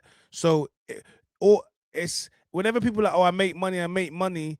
This is what they talk about, selling your soul, because you think just because you make money, that means something. It doesn't mean anything. People like, and it always lets me know people that never made any money, because whenever people use money as something to justify, it means they'll do anything. It means they'll do anything. Whenever people are like, oh, she's making money, it just means that money is a tool that can be used for you to compromise your values. So when they talk about selling your soul, it doesn't mean that you actually, the devil came down and physically came and gave you a contract to sell your soul. It means that you're giving up your morals, your beliefs, things that you would never do in order to exchange for something. That's what means selling your soul. And then once you're compromised, then other things can happen too. It just becomes about how much. How much do you need to be offered in order for you to sell your soul? How much? And that's why they talk about everyone's got a price. Maybe that's so. But some of you guys, people, you know, price is actually a price. When people say I haven't got a price, they're talking about make me a crazy offer. You know, make me a crazy offer that I got that. But some of you guys have got your price is low. Your price is extremely low. You know? Money, the power, then the respect. Like, yeah, but if you have the money and you can do whatever the fuck you want, like, nobody's gonna say shit to you. Yeah, but like, who's gonna check where me? does morals come in then? You have your own morals. That's your foundation. How did your mother raise you? Who raised you? That you got to go back to your morals in life. Like, how were you raised? So you should always have that foundation there, but no one ever should judge you on, like, I've never judged any of my friends for whatever they do for a living. No one should be judging you. That's the problem. No, yes, Jesus, yes. God says, the Bible says you can judge righteously. Are you stupid? Of course, people should judge you. This is where we've got to. This generation of no one should say anything to nobody. No, yes, we should. We will say something. Because if you want to be doing OF, and that's fine. But my kid, I don't have a kid, but my niece will not be coming around to your house and playing with your child. That's it. It's done. You can do what you want, but we're going to judge you and what you do. I'm going to say we do not want our kids or our family members to be playing with your child. That's it. And we're allowed to make that judgment. We don't have to come into your home and wave our finger at you and say, oh my God, what are you doing? No, but we're going to make a judgment based upon what you do, and we're going to judge you based upon it. Everyone is judged. You go to prison, you have a criminal record, they're going to judge you on it. Everyone is judged. Everyone judges everyone. So stop this narrative where, oh, we shouldn't. Of course we're going to judge you. What are you talking about? Like, We're gonna judge you of your bad decision making of your character. Of course, women, you judge men all the time. If he's cheated on people before, you're gonna judge him. So stop this narrative that we shouldn't judge people, whatever, because humans judge people every single day. Judge righteously. That's all I'm saying. Judge righteously. Morals, like, you know, what are morals? Like, what is something that you live by that's a moral? So for me, like I said, I think I'm very big on how we are seen as a people. And I think that this specific thing, morally for me, I would feel like I am continuously perpetuating negative stereotypes of Black women. I don't want anything to do with it. But people already act like that. So yeah, but you're not. But you're now making it on a wider scale. No, so and that's not true, because people are going to act how they're going to act. No, regardless. but it's like, and they shouldn't be looking at me. I'm not your. I think even I want to read this. Like, guys, hit the like button. So, why would everyone think like her when they ain't had the same experience? The Bonnie Blue thing. If she was Black, people would be chatting different because of the stereotype already there. Fighting over what? Why? I find it interesting that Black people always want to compare themselves to white people for whataboutisms, but they also don't want white people to be the standard. So all I ever hear is white people can do this, white people can do that. Oh, but if it wasn't Black, yes, you can. You're in a white country. This is not a Black person's country. So white people can. This is what it is. Society has made you. Well, a lot of you guys were born here, and your parents lied to you and made you feel as if that being born here made you. No, you're born here, but you're still. Guys, it is not fair. It's not going to be fair. This is why the newspapers they will be mixing up Storms in Lukaku. This is why they'll be making what's his name, man? What's his name, man? Oh, that football player, man. Anyway, this is why Black people always certain types of way in the newspaper present a certain type of way. Is because of who owns the paper and what it is, and is why they don't apologize, or when they do make an apology, it is in very tiny writing, but the disrespect was loud on the front page. It is what it is. The moment racism exists, is Britain racist? Of course it's racist, but it's not racist like institutional racist. It's more racist like institutional, but it's not racist like someone's gonna come and say, "Oh, you N-word." Like those types of people is quite rare, and if you get that, then you should be happy that they do that because you can get paid for that. That's a protective characteristic, and yeah, you can actually press charges for that. But most racism is gonna be. It's not going to be overt. It's going to be covert. It's going to be subliminal. You'll still be hired for the job. You'll still get certain opportunities, but you will only get to a certain level. And when you don't climb any higher, you can't say it's because you're Black, because you're employed and there's certain things. But it's little microaggressions that you'll pick up, but there's nothing that you can say, and that's the difference. So maybe some people might start the job after you, get a higher position than you, get promoted, all while you haven't been, and it's just gaslight, all little things, but you can't say it's because of racism, because if it was racism, they wouldn't hire you. And for a lot of people, you need to understand that racism is economic, has always been economic. That's why people can own a football team and they don't they'll be racist about the players. That's why fans will love Black players, but once they mess up, like at the Euros, they'll start doing monkey charts and throwing bananas on the pitch. Why? A second ago you loved me. A second ago when I was scoring, is because racism is economic. As long as you're scoring for us, you're being a good little N-word, then that's okay. But the moment you mess up, we have to remind you that you're an N-word and we pay you this money and da-da-da-da-da. And that's racism. All right? And this is the UK. Do you understand? So I never mentioned no stereotype. I'm making you understand about stereotypes and racism, and I'm just breaking it down. I'm just breaking a few different things down, how you have to look at things. Come on, this is a breakdown. Rihanna said this, or a couple of people, big celebrities. I'm not your fucking role model. Yeah, but you're just watching me on TV. I'm just going to work. But this is where I disagree. I know one told you to just slap the shit out of somebody when you get mad at them because I did. Okay, no, but that's what I'm saying though. It's like you're not a role model, but I'm just Natalie Nunn. Yes, yeah, people but look with up your to me, platform, it comes with responsibility. It is. So right. That's so what I'm if gonna you say. have a bit of responsibility, I agree. then you are My now responsibility though is not to raise all the 15 million people that watch. Facts. I agree with her.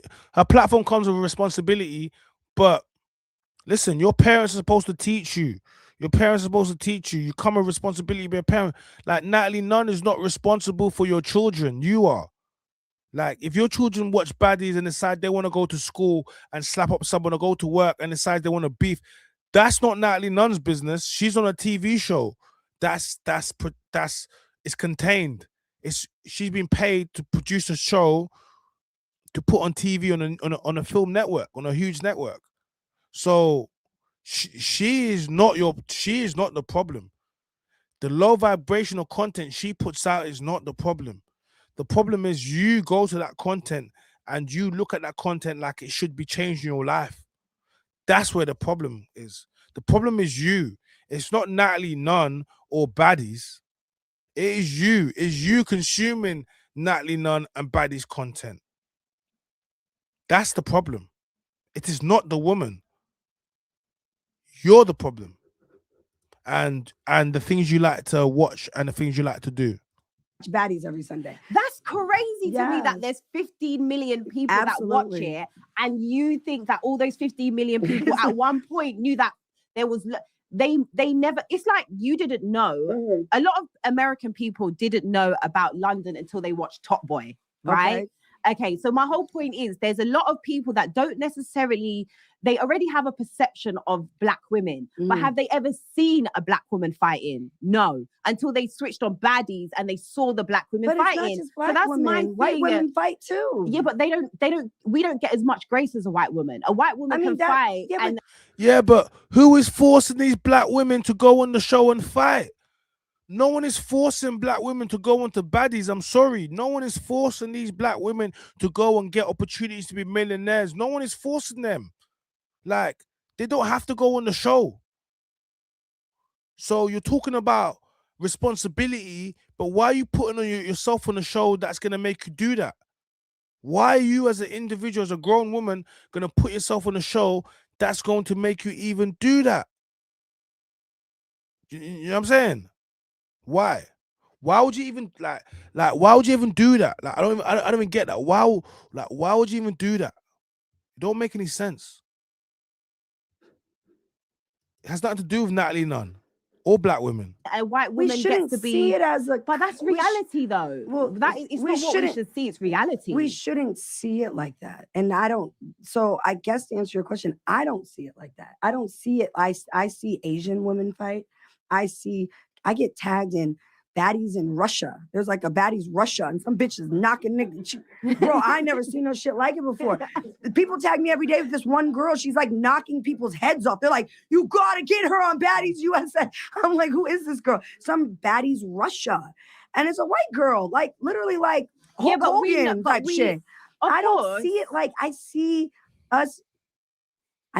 us doing a lot of other things besides just fighting. So I see the girls on my show overcoming life situations that they've gone through. I see family dynamics happening. I see storylines about, sisters having sisters and family issues. I have, woman on here. Stop it. Look, don't, Natalie Nunn, don't, what's the word? Don't let them do this to you. Don't let them make you change your show into something that it's not. Like, your show doesn't have to be a therapist show. It's not. I've never watched the show ever in my life. I just see people fighting all day long.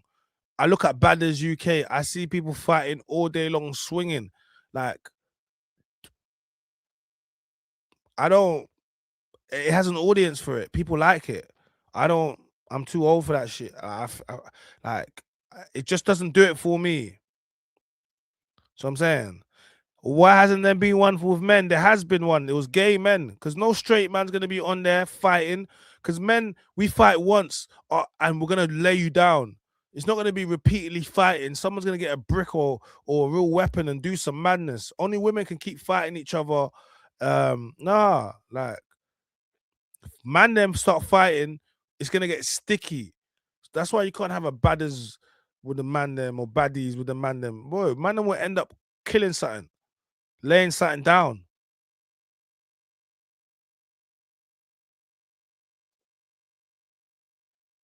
Oh, I was talking.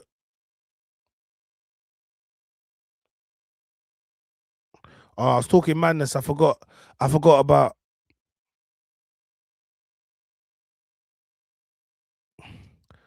I'm talking about badders. We hit 20K. I'm talking about badders on TikTok. I forgot about the algorithm on TikTok is sensitive. Start restricting my live, telling me you're talking about madness. See, I'm just talking about.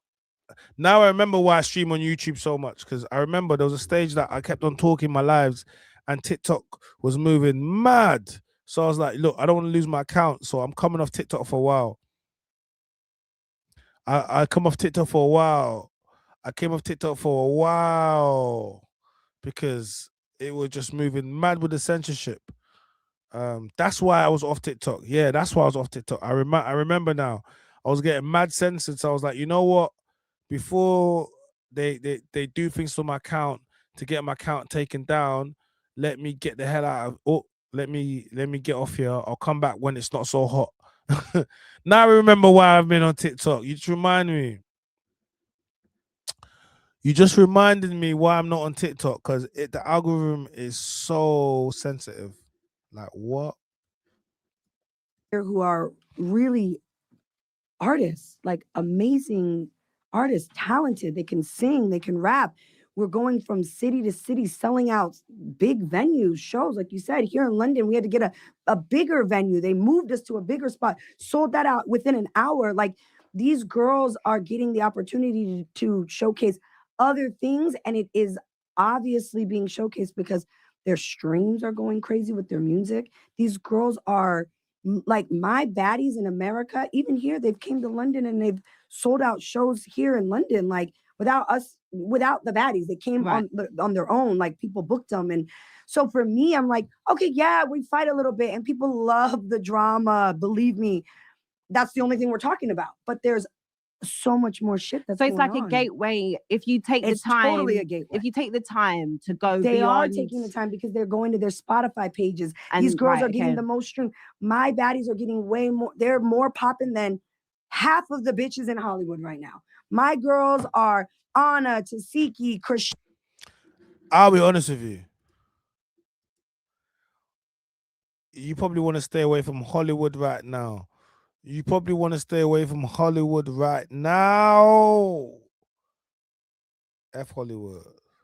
F Hollywood right now. F Hollywood. Pagans. John, Stunner Girls. Every girl that's came on my platform has been able to capitalize off of being on Baddies besides fighting. Right. That's just a part of the show. Like, that's just maybe the bus ride to the club, slapping the shit out of somebody. Then they get on stage and they perform. And the fans, the 15 million people who are watching are like, oh shit, Anna got a song? Let me go download it. And they're literally popping. So whether it's Diamond the Bodies, the girls, all these girls are they're able to pivot in other ways. They're getting record deals. The real labels are like, it's a real thing. I've never looked at myself as a artist and I have like charting songs. I wanted to get onto the music. Yeah, because that is one thing. It's a lot of things that they're doing. These girls are getting $20,000 a month Fashion Nova deals. Every single one of them that are on my show have $20,000 a month Fashion Nova deals. Wow. What? That's $240,000 a year. They're making in 12 months. Some people in America don't even make $50,000 a year. So just off of posting pictures and getting free clothes, they're making $250,000 a year. Bitch, sign me up. Who I gotta slap? That's how I would be looking at it. But I guess if I was one of them. No, but I just gotta slap her a little bit, maybe get a little black eye. All right. Lose a tooth. I'm on my way. Oh, to get what? And I guess lose a tooth. that's where Nah, losing a tooth is peak. You don't want to lose a tooth for $250,000. Well, to be fair, you could put a new tooth in for like a bag. So you could look at that like I lose one tooth, 250 bags, spend a bag, still got 249. I'm up. I mean, quick maths. If you did the maths, quick maths, yeah, that I see how. No, that's still crazy. Don't go and lose your tooth for $250,000. It's peak. But I know some of you right now will get your teeth knocked out for $250,000. I hear it still. It's not about the money. Like, so I No, but it is so about the money it because is. But I want to say, when I say that, I don't mean morally, like throw all your morals out and do the crazy shit that you wouldn't do if, as a person. I do think people should come on Baddies and conduct themselves morally for who they really are. So if you're fighting somebody, you should really believe whatever you're arguing and fighting with this girl about, morally, that's what you believe in. I don't think you should be like, oh, the sky's blue, and then just because you want to argue with this bitch, be like, no, it's black. The sky is black, bitch. What do you want to do? You want to fight? No, I think it should be real life things that you're fighting for or arguing about, or like that. I don't know how to explain it, but morally, the girls I feel like are on there, and they're fighting for a reason. They're not just like, arguing about shit for no reason. Like, they really believe in, like, that's my song. No, bitch, Right, you stole okay. my song. And guys, the background noise is just too. Sorry. like, I think it just should be like, they should have a reason. Oh, not Zeze, not your producers and the people behind making too much noise. They gotta respect her. That's another thing that Madam Joyce is gonna pick up on. She'll be saying, "Look, not even you're not respecting the guests. They're not respecting the guests." I'm just saying. To pop off. I think I will agree to disagree on that one, because I think it basically is. But I do agree with the you money, a little bit. no, not about the money part. Girl, cut me the check and it's well, popping. but then that's what I said. It goes back, because even just now when we was having the discussion in the room, it was kind of like, well, I don't mind if I get my tooth knocked out as long as I'm getting 200 grand. And then for me, so you say Lady Behind is going facts. Yeah. For me, Clock it. for me, I'm like, no, because where do we draw the line now? Like, it's okay. It's okay for me to fight. I want you guys to understand. This is why it's so easy. Like, a lot of women, when it comes down to money, and you don't like to hear it, a lot of women will do anything for money, especially people don't find out. That's why about Tag the Sponsor in Dubai, Porta Potty, and all these people getting flown out to Dubai to do the madness, is because you heard a girl saying, "Yeah, me, I'll do it. Clack it." Like, because majority of women, the only way they know how to make money, like, is using their body or using assets, right? It's been proven. We've seen it. Where when things like this come, where you don't have to do that, you can scrap up something. They're gonna do that. They're gonna do that. Like, all of a lot. So if you really want to know what someone is like, put money in front of them and you see how you can move. And this is why all these people did the things that they did, is because when someone has money and you don't have money, rich people know that people with that money will do anything around them for money. This is why people go around rich people, and they think that when you get around rich people, a lot of rich people get things for free, because people just want to do favors for them, because they're hoping that if I do things for this rich person, one day they're going to. But how do you think they got rich? You understand? That's how they got rich. So I think we just got to remember that a little bit.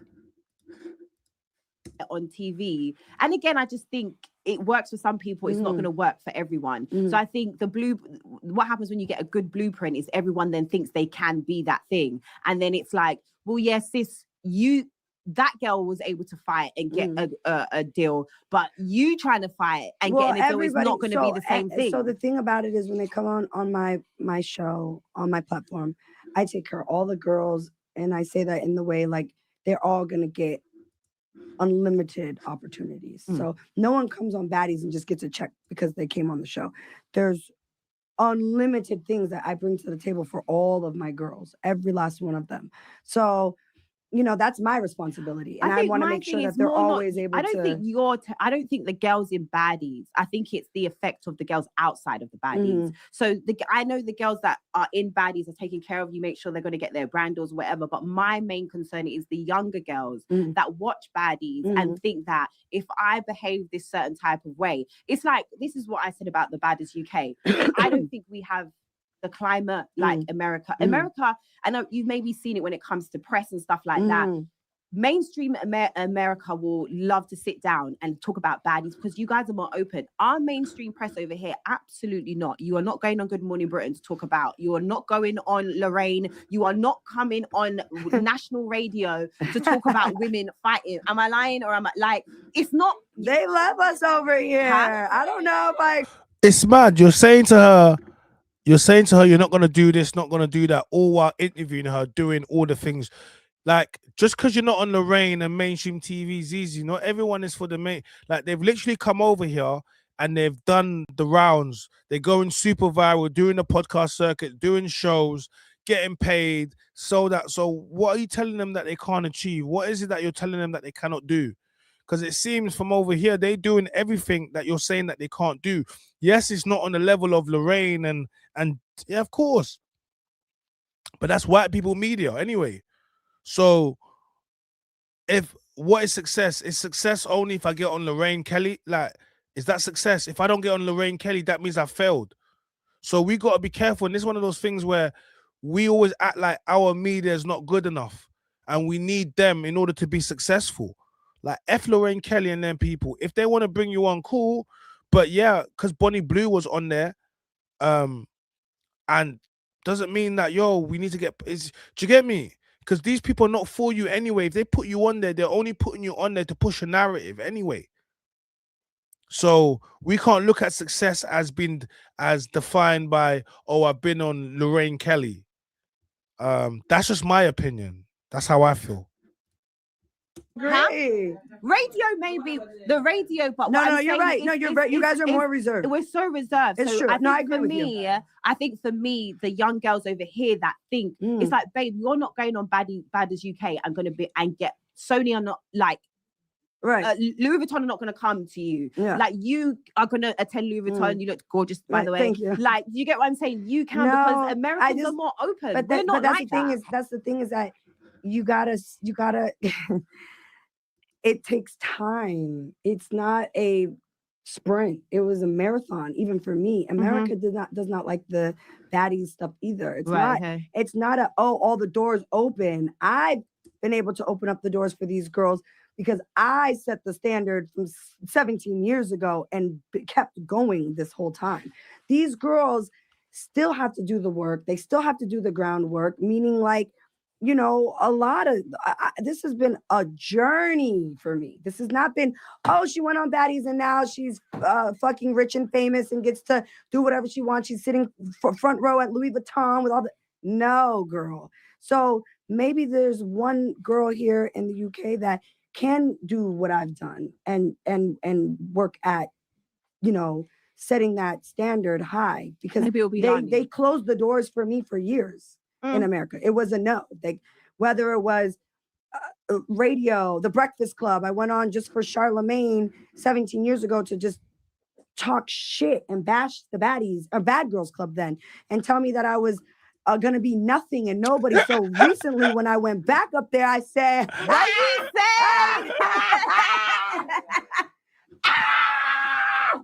That's what I said. And what did you say? Did he say?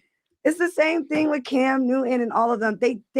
People still think like that when it comes to the Baddies and the Bad Girls and stuff. They're just loud mouths. They're not gonna be anything. They're just, they think that. But I think that it's okay to use that door to get into and then figure out a way to pivot and make it work for you. That's what I did. I made it work for me. I didn't just come on Bad Girls Club and think, now I'm going to sit back with my feet kicked up and they love me on this show and I don't have to do anything and all this work's going to come to me. Bitch, I didn't been beating doors down to get in here. I had to wait 5 years to get on Big Brother.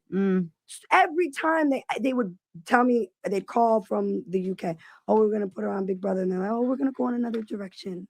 We're going to use one of the housewives of Atlanta, Nene or somebody. We don't know. We're scared, Natalie. We don't know. They were so worried about me coming on that in that house for a year. This went on for like 5 years. I would be like right at the last line. I'm about to get the yes or the no. And then it was like they were scared. So, and then I just waited patiently. I waited my turn. And what didn't happen overnight. So at all. So have you always been like really good at marketing? Have you always had like a really good like business acumen? And like obviously over the years from being on the show and then you must have like a good idea being. I just think it's important to be able to turn it off and on. No, that's but the main even outside for me. Outside of that, I think like I think people don't understand that there's a genius to everything. People just think, you come online, you put a video up and it works. No. Obviously, over the 17 years, you learn what works, what doesn't work. I've been tagging Louis Vuitton for the last 5 years now, and finally I'm sitting front row. Right. And then I make sure it's like the marketing behind it all is really I'm pretty genius about that. Where do you think you get that from? Because I think because I obviously do my own thing, but I know that if I'm being totally honest, I don't have the hustle or that kind of thing that I think a lot of people like yourself. It's a lot of work. Where does that come from? Interesting that you said that you don't have the hustle that a lot of people have. And the hustle that she's talking about is the hustle that Madam Joyce has. Madam Joyce has the hustle. You can see it inside of her. She gets up, she goes across the world. Like, she's got that hustle inside of her. Like, she's got the hustle. Zeze, I still feel as if you wanted to be a presenter, you wanted to work with brands, corporate brands, and you've been successful and have done that. But the hustle that these people have, this is a hustle where it's bigger than you. Zeze, you haven't built anything that's bigger than you. It's about you. But it hasn't. She puts people on. Like, you have to. Anyone building a business which feeds you or looks after you is one thing. But when you build something which feeds other people's families and looks after their family, now you're a boss. Now you're someone. So it's easy to build something. Well, I'm not saying it's easy, but to build something for yourself to sustain you, that's just sustaining your family. That's like going to work for yourself. But then creating a business which feeds other people. And that's the next type of level. And you need to have a hustle for that because that's the bit that separates the people that want it. Same way with the content creating. It's like you have to have the hustle for the content creation. You have to have the hustle to go out there to go and do what man's doing right now. You have to. Not everyone's got it. A lot of people said, but they haven't, Has Zeze done a collaboration with the people who come after her yet? And that's what I'm trying to talk about. Like, where are the opportunities for the young black women growing up? Where are the opportunities for the young black girls that want to present? It's just all about, it took me this to get to here. Everyone, I'm the blueprint. Yeah, cool. If you're after blueprint, but you don't want to help other people. You don't want to do anything. It's just about you. Where's all the women that stand next to you? Where's the younger women, the younger black women? Where's the media students that are trying to get into? Where is the people that are being taught something? Nothing. It's just about me and close the door behind me. And welcome to the UK industry. So we spend so much time trying to get there. By the time we get there, we're like, ooh, it took me so long. So now I'm not helping nobody. I'm closing the door. But that's not how it works. You go through, you open the door, you help someone younger than you, you leverage them, help them. And then, when you're on your way down, who's on the way up? But we forget about that. You're supposed to help others. You know what I mean? So that's what it is. Hustle and confidence to do it. You're right. At what cost does it feed? It doesn't cost anything to when they say what do you bring to the table, it means it doesn't cost anything to say someone's name in a room, to introduce someone, to say to someone, look, I've got something going on, come down, there's going to be some people there, I think it might be good for you. It doesn't cost you anything. You can't do it today, cool. At some point when you can do it, do it. Doesn't cost you anything. And nepotism and other communities, they practice this all the time. But this is what I said about our communities. Why?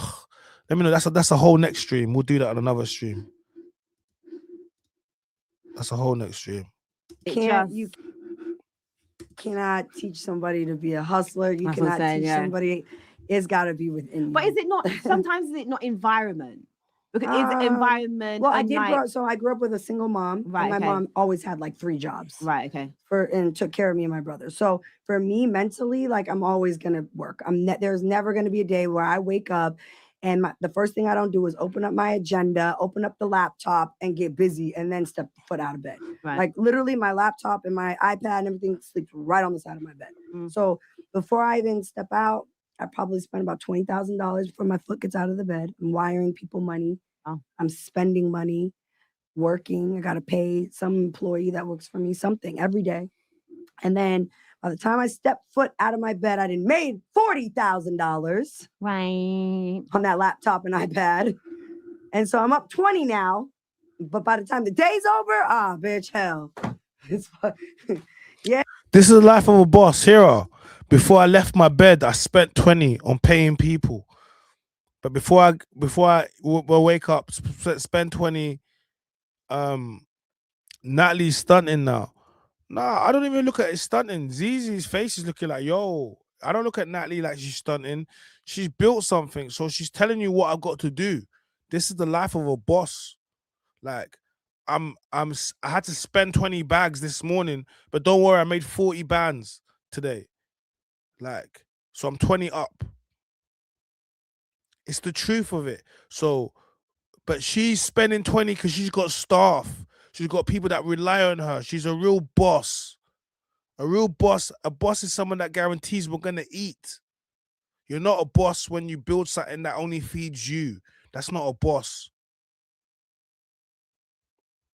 Like, it's not a boss. A real boss is gonna, and that's why they're gonna do things you're not gonna understand why they do them, because they're doing it for bigger than themselves. What you're building is about you.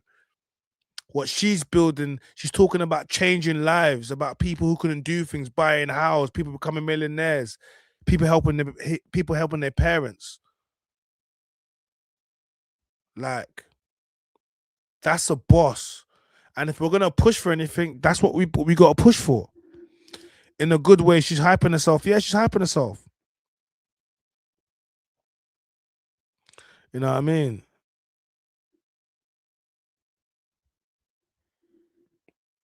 Not today. Yeah. Either way, whatever's going on, she's making hella bands and she's showing you it can be done. Do you get me? So let's respect her for that.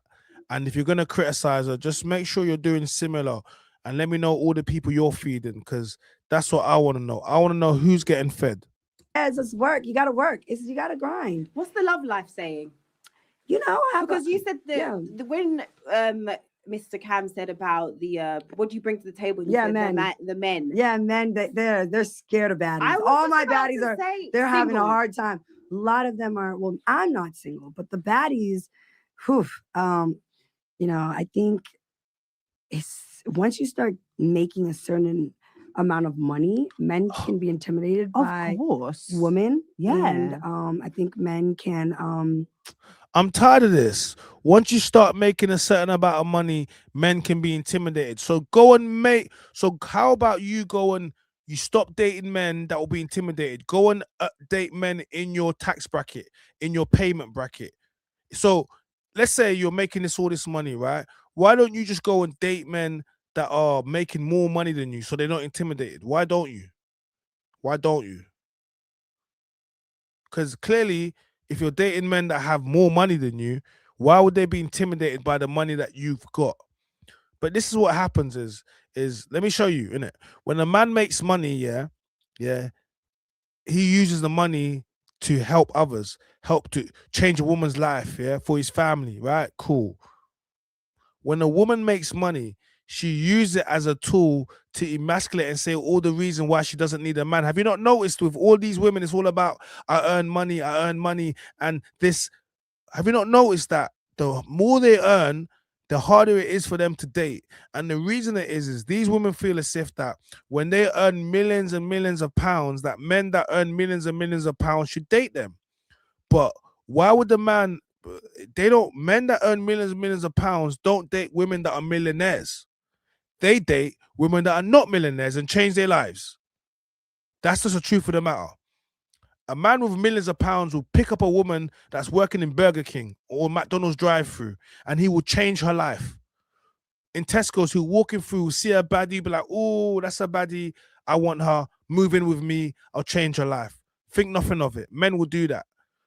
When women see a man working in Tesco stacking the shelves, she gets put off by that. She doesn't want to turn his life around. Do you get me? You understand? But the men in her bracket don't look at her. They don't want to date her.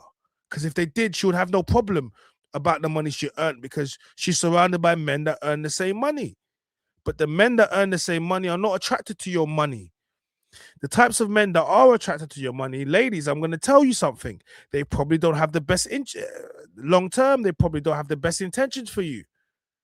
Because, happy Valentine's Day to everybody. It's the 14th and we got 14 in there. They probably don't have the best intentions for you.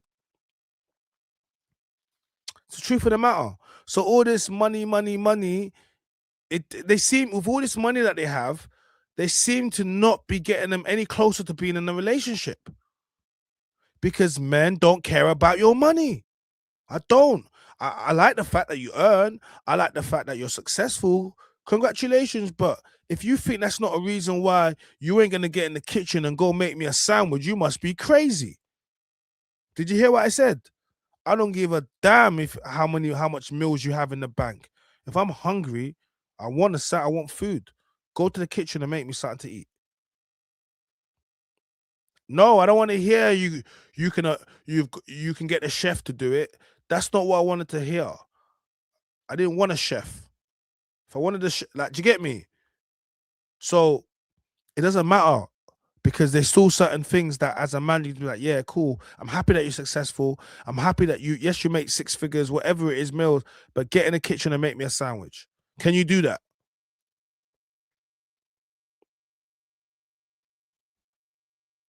Natalie herself makes more than a husband. I mean, look, let's say you get with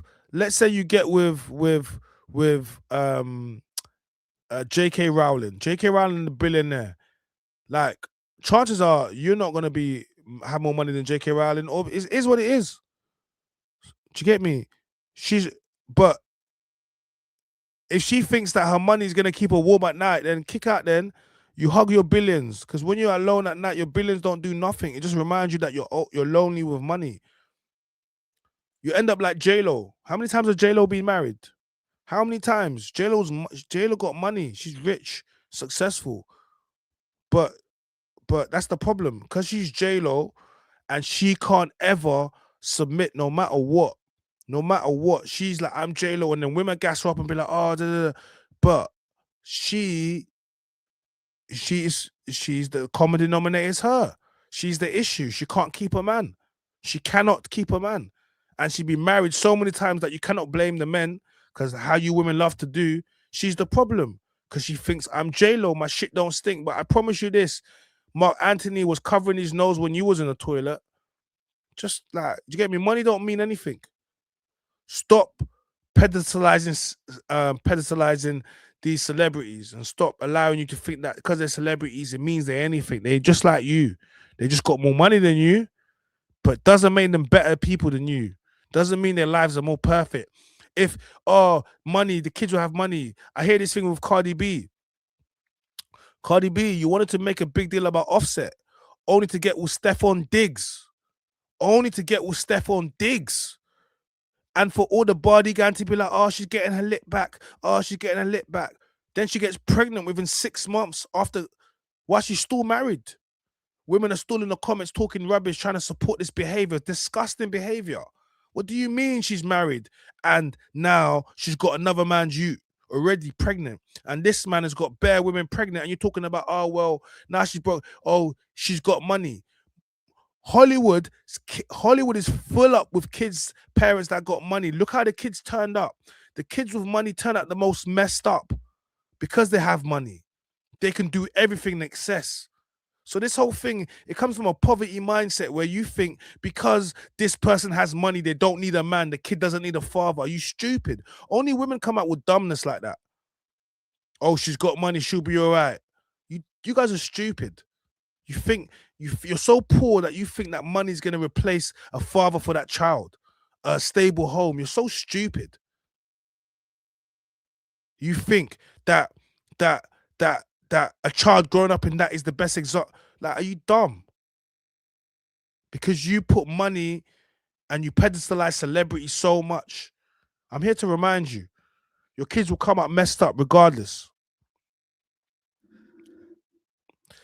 Guys, hit the like button.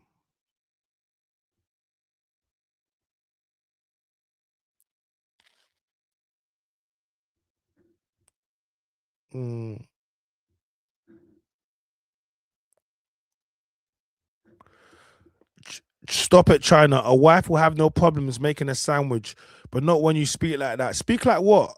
I didn't speak. I didn't say. I didn't call her out of her name. I didn't call her a B. I didn't call her a W. I just said, get in the kitchen and make me a sandwich. What's wrong with that? I didn't say it in a disrespectful way. A woman that cared about feeding her man would have no problem getting in the kitchen and making a sandwich. I even slap the cheeks as you do. Like, I don't understand. What do you want me to say? Oh, please go and make me a... I shouldn't even have to ask you. You should ask me, are you hungry? This is what I'm trying to say. Like, there's certain women would not even say that. They just know. And this is the difference in what we're dealing with. I'm not dealing with women that have to beg, ask for certain things. Like, I want to deal with women that want to ask me, are you okay? They want to inquire. They're not waiting for you to tell them. This is the difference between when you deal with real feminine women. They want to inquire. They want to make sure. Like, I can't force this into you. I'm not trying to force this. I just don't F with these types of women. They can never Ginger J me, ever. Ever. Wait for the Bat Chat reunion to come out. I can't wait for you guys to see the Bat Chat reunion. I cannot wait for you guys to... I don't want to talk about it. Just wait. We're gonna react to it afterwards. We're gonna be reacting to that for about a month, because it's gonna... When the Bat Chat reunion comes out, it's gonna create so much conversations. Ginger J is gonna pop up again because he's gonna have a lot to say about what he sees. You guys are gonna have a lot to say. TikTok is gonna go mad. Everything's gonna go mad. I'm gonna be doing bare lives. Yeah, we're gonna run it up. We're gonna run it up. Trust me, when this Bat Chat reunion comes out, oh, it's gonna be crazy. When this Bat Chat reunion comes out, certain people might want to hide. Not me though. I'm gonna be outside. But certain people have embarrassed themselves. Certain people might not be even able to go back to their job. Like, it's mad. Certain people workplace might... I reckon certain people gonna have a real hard time at work. Not me, I'm easy. But I reckon certain people, when this Bat Chat reunion comes out, certain people are going to be... Oi. And it's not the people that you think. When this Bat Chat reunion comes out, this wasn't Bat Chat, this was Baddies. It was like Baddies, it was like Baddies. Trust me. Guys, I can't wait for you guys to see it. I can't wait. And I'm gonna be reacting to it non-stop. I can't wait. It's gonna be so much fun. TikTok, you have no idea the Bat Chat reunion. So you hear me? But we're gonna react to it. We're gonna talk about it. So I'm saying it's a lot. Let me give you guys a little sneak. You do know girl tried to attack me, innit? Certain girls tried to attack me, innit? So after all that Ginger J talk, could you imagine? After all that protect black women talk, after all that we had, I can't wait. I'm not gonna ruin it, but just know on camera, certain girls tried to step to me. To get me, just know on camera, and after this, I'm gonna keep going. Like, I don't wanna ruin it for you guys, but just know this Bat Chat reunion. Shit. Certain people, boy.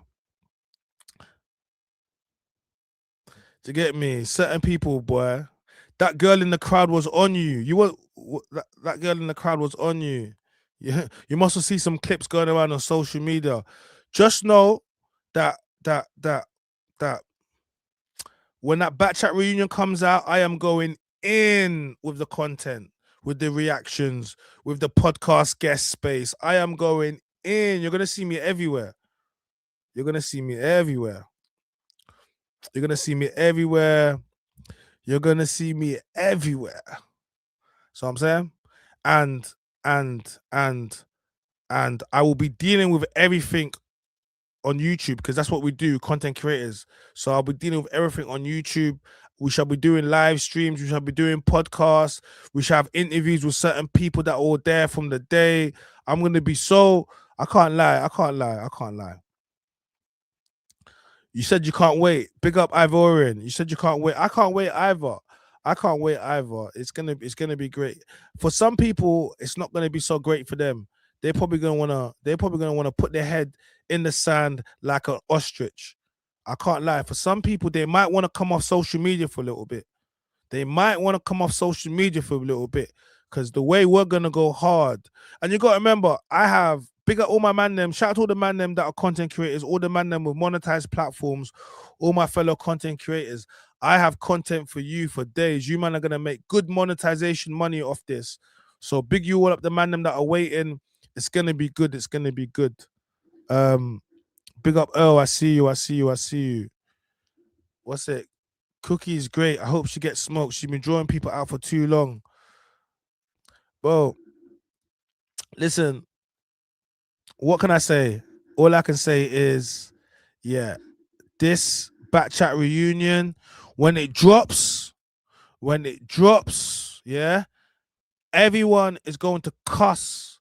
Everyone's going to talk about, oh, I can't believe this show is still going on. Yes, you're going to talk about everything. You hate it, yes, but you're going to watch it. It's going to run up the views. It's going to go viral. It's going to create conversation. People going to cuss. People going to say Ginger J. They're going to bring up Ginger J. It's going to bring up everything.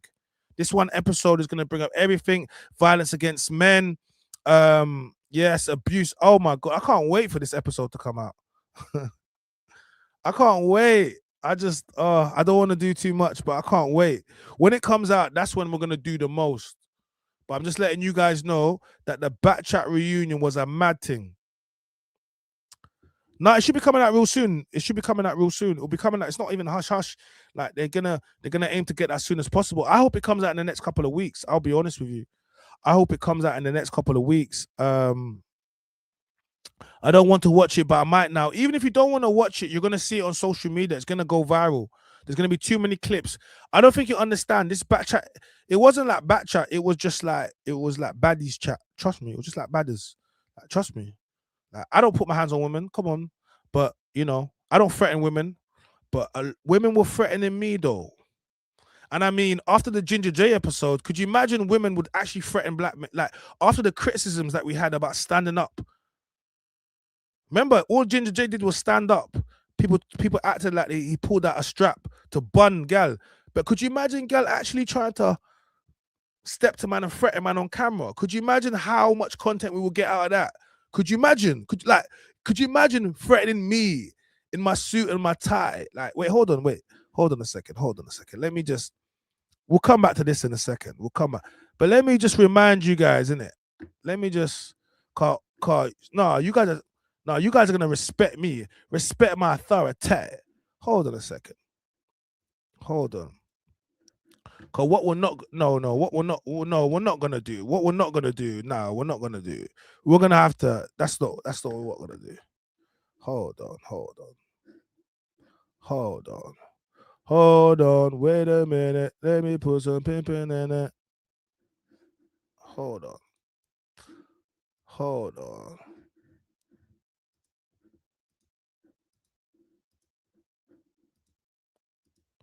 Where is it? Give me a second.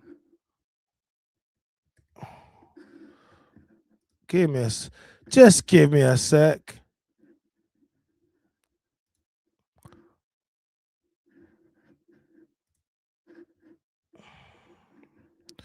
Give me a sec. There we go.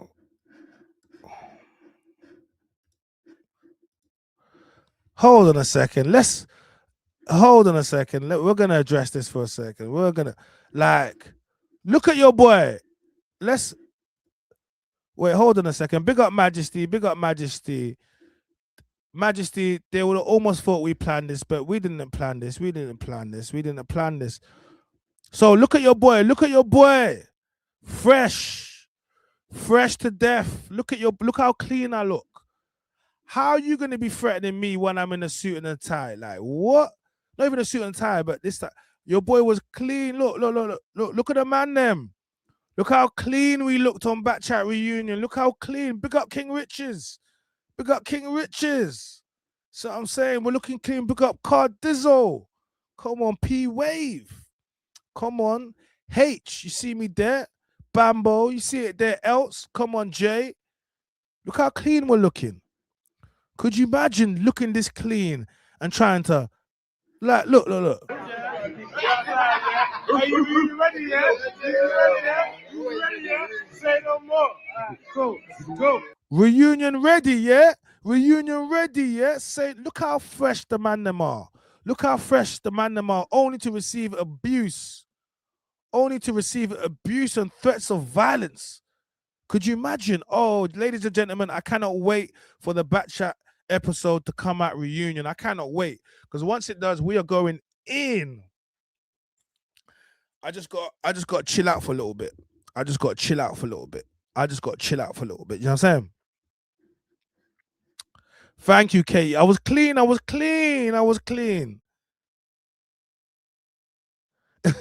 Lord, if you're speaking like this, King Richard's about. Listen, when this drops, yeah, King Richard is going in. I'm going in. We are all going in. Like, trust me, yeah. Like, it's not. You know what I mean? I think this. Big up TikTok. Can we get to 30k likes, please? 30k likes before the end of the stream. Yeah. Well, we're kind of going up. I'm just really disappointed, and I'm gonna tell you something. I'm just so disappointed after the season I had doing Backchat. It was really enjoyable season. I'm just disappointed it ended the way it did. But at the same time, I'm also happy it ended the way it did, because there's also some stuff that I want you guys to see. But I don't want to ruin the episodes. But it ended I didn't like the way the season ended, but I'm also happy how it ended. So it's a weird one. I didn't like how it ended, but I'm extremely happy how it's ended. So when it comes out, then I can review, I can react to it more. I can tell you exactly what I mean.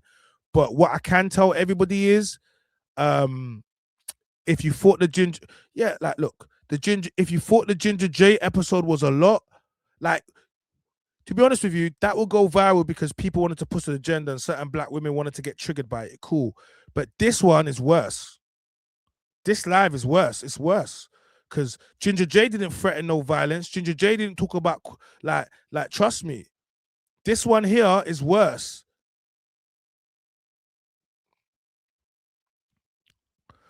Would you say the reunion was mad as OG season 2 and 3 Backchat? I never watched that season. I only seen clips, but it wasn't that good. Like, the last 2 seasons we've done have been better, man. Be more explosive, be more viral. So yeah, I haven't really seen. I saw some. Obviously, I've seen some. Oh, your mom's dead. Ha ha ha. Like, but as far as I'm concerned, is our first season, that last season with Backchat, that brung Backchat back, and this one with the Ginger J one made it go worldwide. Like, Backchat wasn't worldwide because Ginger J took that worldwide. So this season is the season that's made it go viral worldwide and made it. You know what I mean? So that's kind of how I look at things.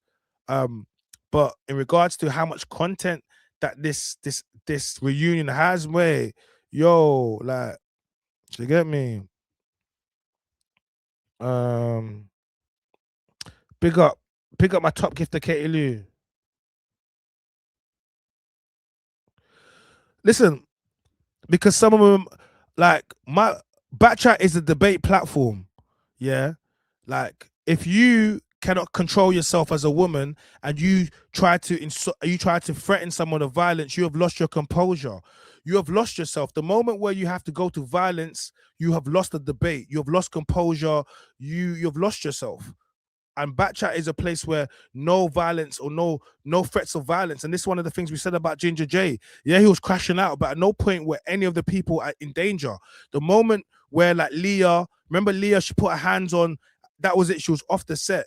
There's no threats of violence. If you make threats of violence because you're losing a debate, then it says everything about you. You're classless, you're not very intelligent, and you're triggered.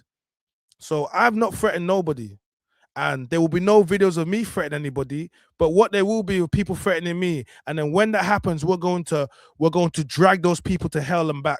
Just so you know, anyone that knows about me knows when I start, I don't stop. I will do 20 videos on it, and no one can tell me anything. So if you decide that you want to use a platform to try to make threats of violence against me, to step to me, and you're a woman, I promise you, we're going to use you as an example. You're going to become now the example of violence against men. You are now going to be the content. We're going to use you as an example of violence against men and threats of violence against men. So I suggest, I'm not the one. I'm not Ginger J. You cannot trick me out of my position. It just won't work. I've been doing this long enough. I understand it. And like Bouncer says, I am internet ready. So because of that, make sure you are.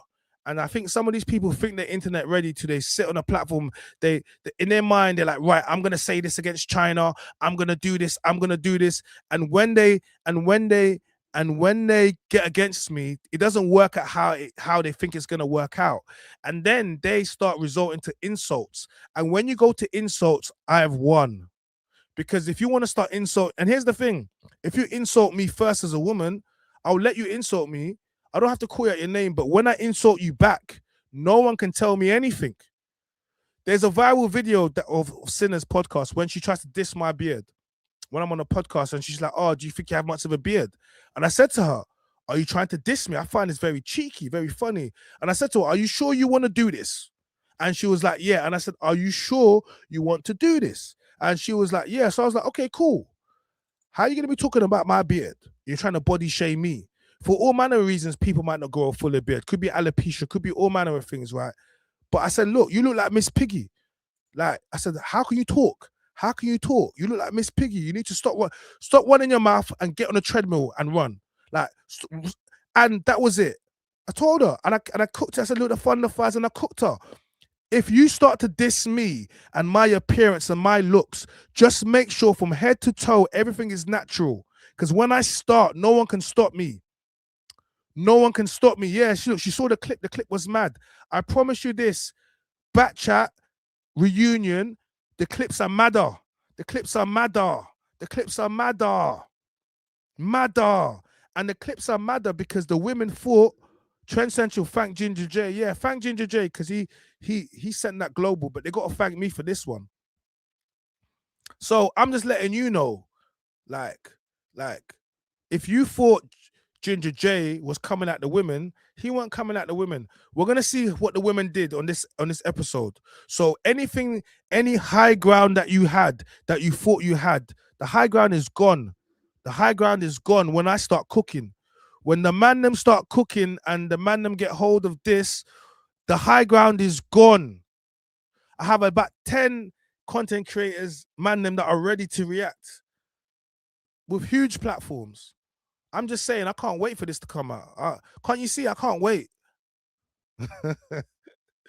Bro, they try to break your confidence. It's impossible, bro. Like, when you step into this space and don't be angry and don't step in with your feelings. Step in controlled and step in. And when you do, yeah.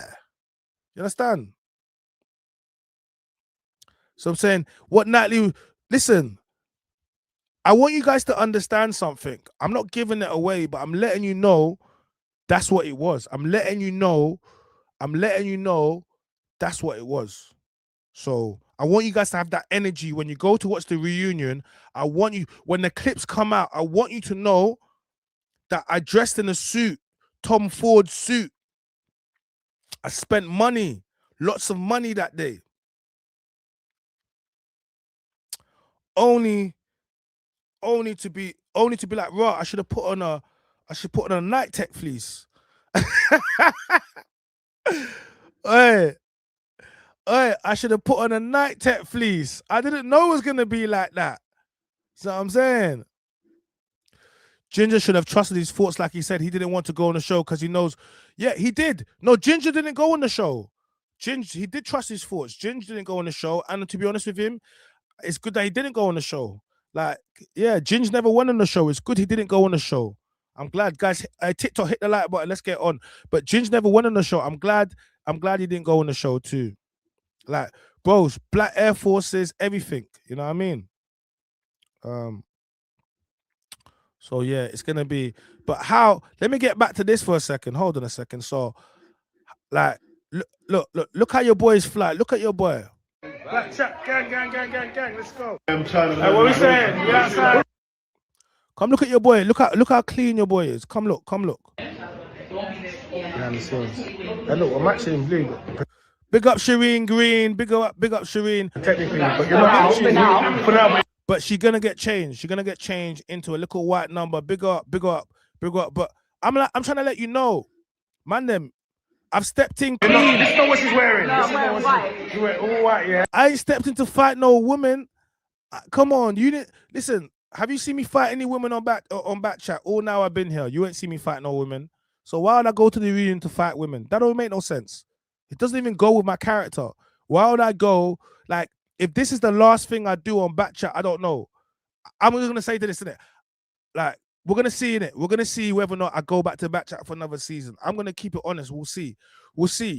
But I'm gonna let you know that if this is the last thing I do, I'm going out in a blaze of glory. But ladies and gentlemen, if this is the last thing that I do on back chat, then just give it to me now. Give it to me now. Just give it to me now. All right? Cause I put in work. And I'm really happy about the work I put in. You know what I'm saying? All right? But you see me there. You see me clean. Let me just play this real quick. He was in that, yeah. Say no more. Yeah. Big up Shireen. Go on. What you saying, my guy? Hey, what on? What you saying? I look clean anyway. Why they complaining? H. They told H came in t-shirt. I don't know what he came in. He came in like he was about to go to Eden or something. But big up H. He came. He looked clean anyway. Big up H. You look clean. Big up Kate, you look clean. I don't want to wear suits. No, you look clean, bro. Don't listen to them. Hey, look at my guy over there, looking like Omarion. Hey, man, looking like Omarion. Icebergs where my heart used to be. Hey, he's looking like Omarion. Hey, look. Hey, he's looking like Omarion. Look. Over there in the back. Yeah. Look, man, he's come looking like one trap star. One real. He looks like he's about. He's got that Burner Boy drip on right now. You get me? So what is going on? What is going on? Oh wait, what did I do? I'm back to man, innit? Yeah. I didn't mean to do that. I'm trying to. I've done that. Yeah, I'm looking clean. Big up Gabs in the background.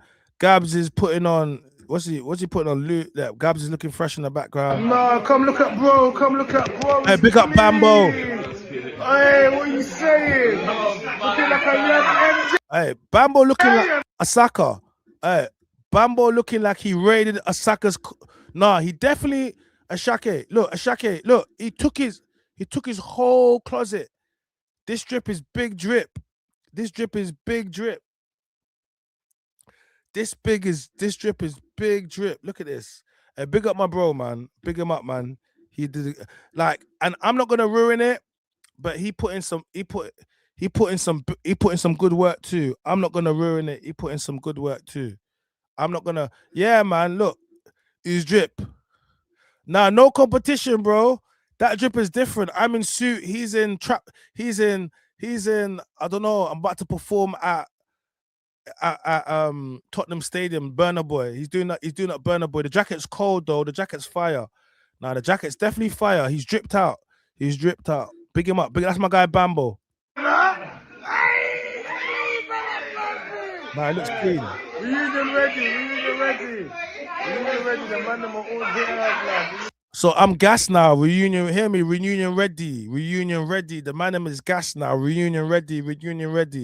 Like the man them is super gassed. Ready.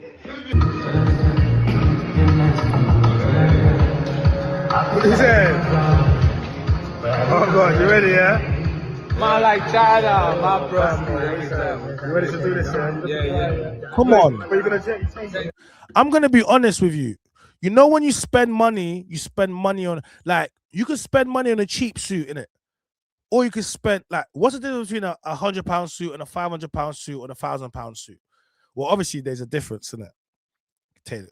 But the real difference is how you feel. That's really the real difference. It's how you feel as a man inside the suit. Do you get me? So you know how you feel. So when you put on a certain amount of suit, you feel good.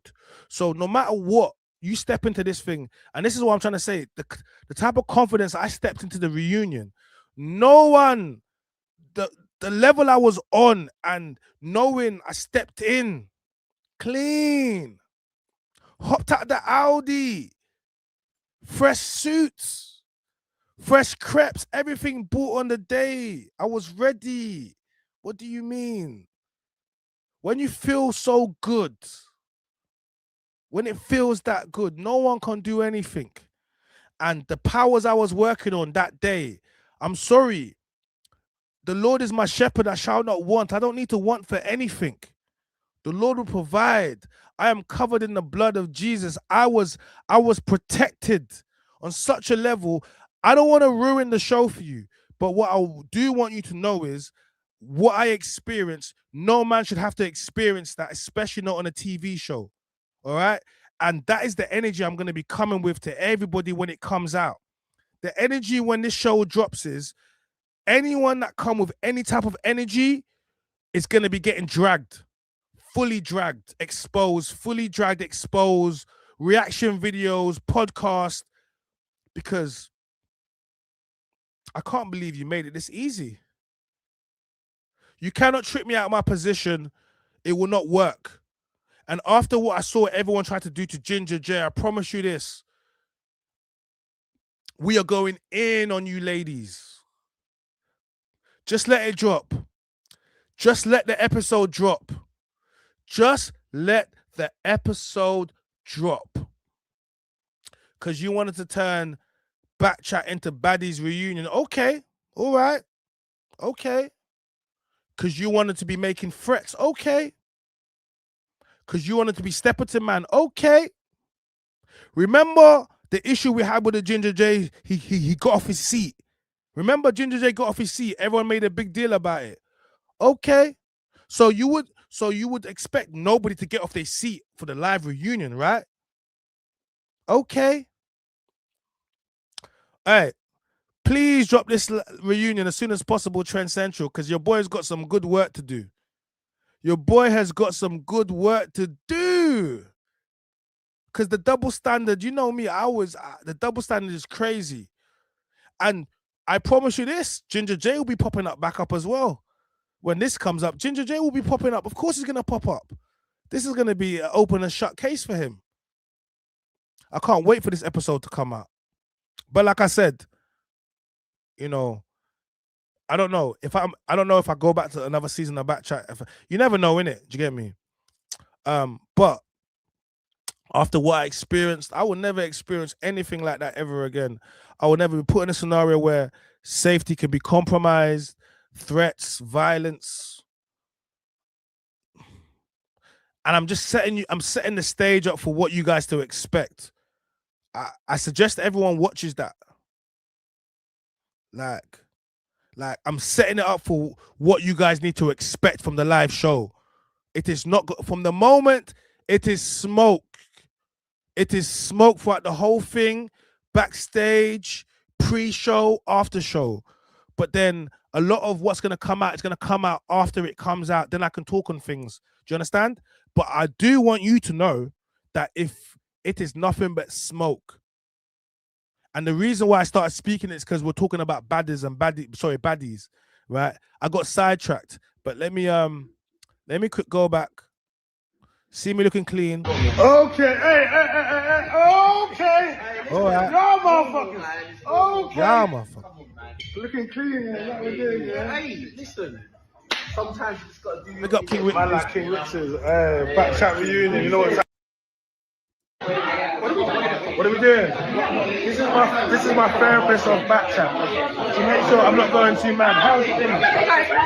Not too bad. I just wanted to upgrade this one. So that's the therapist for back chat, right? Yeah. So that's the therapist for back chat, and I'm saying to her, like the amount of conversations we've had. Because anyway, let me not give too much in it, but yeah, that's the therapist for back chat, and I'm telling everybody that when this episode comes out, I'm going in. I'm just letting you know, innit? I'm gonna be on demon time. I'm not on demon time because I don't care about these people. A lot of them are irrelevant. They don't have more bigger following than me. They're not as easy. They're not in the lane of pain. They can't do anything for me whatsoever. Like, do you get me? But so that's why I'm not going to speak about them outside of what we're talking about. But because of the show, we're going to speak about it and we're going to deal with it because of the show. And for all the men that are victims of violence, threats, abuse, this is what we're going to deal with. Okay? Yeah. They wanted to make Ginger J the face for what? Abuse against black women. Ooh, some of you good women are going to be the face for abuse against black men. I hope you're ready for it.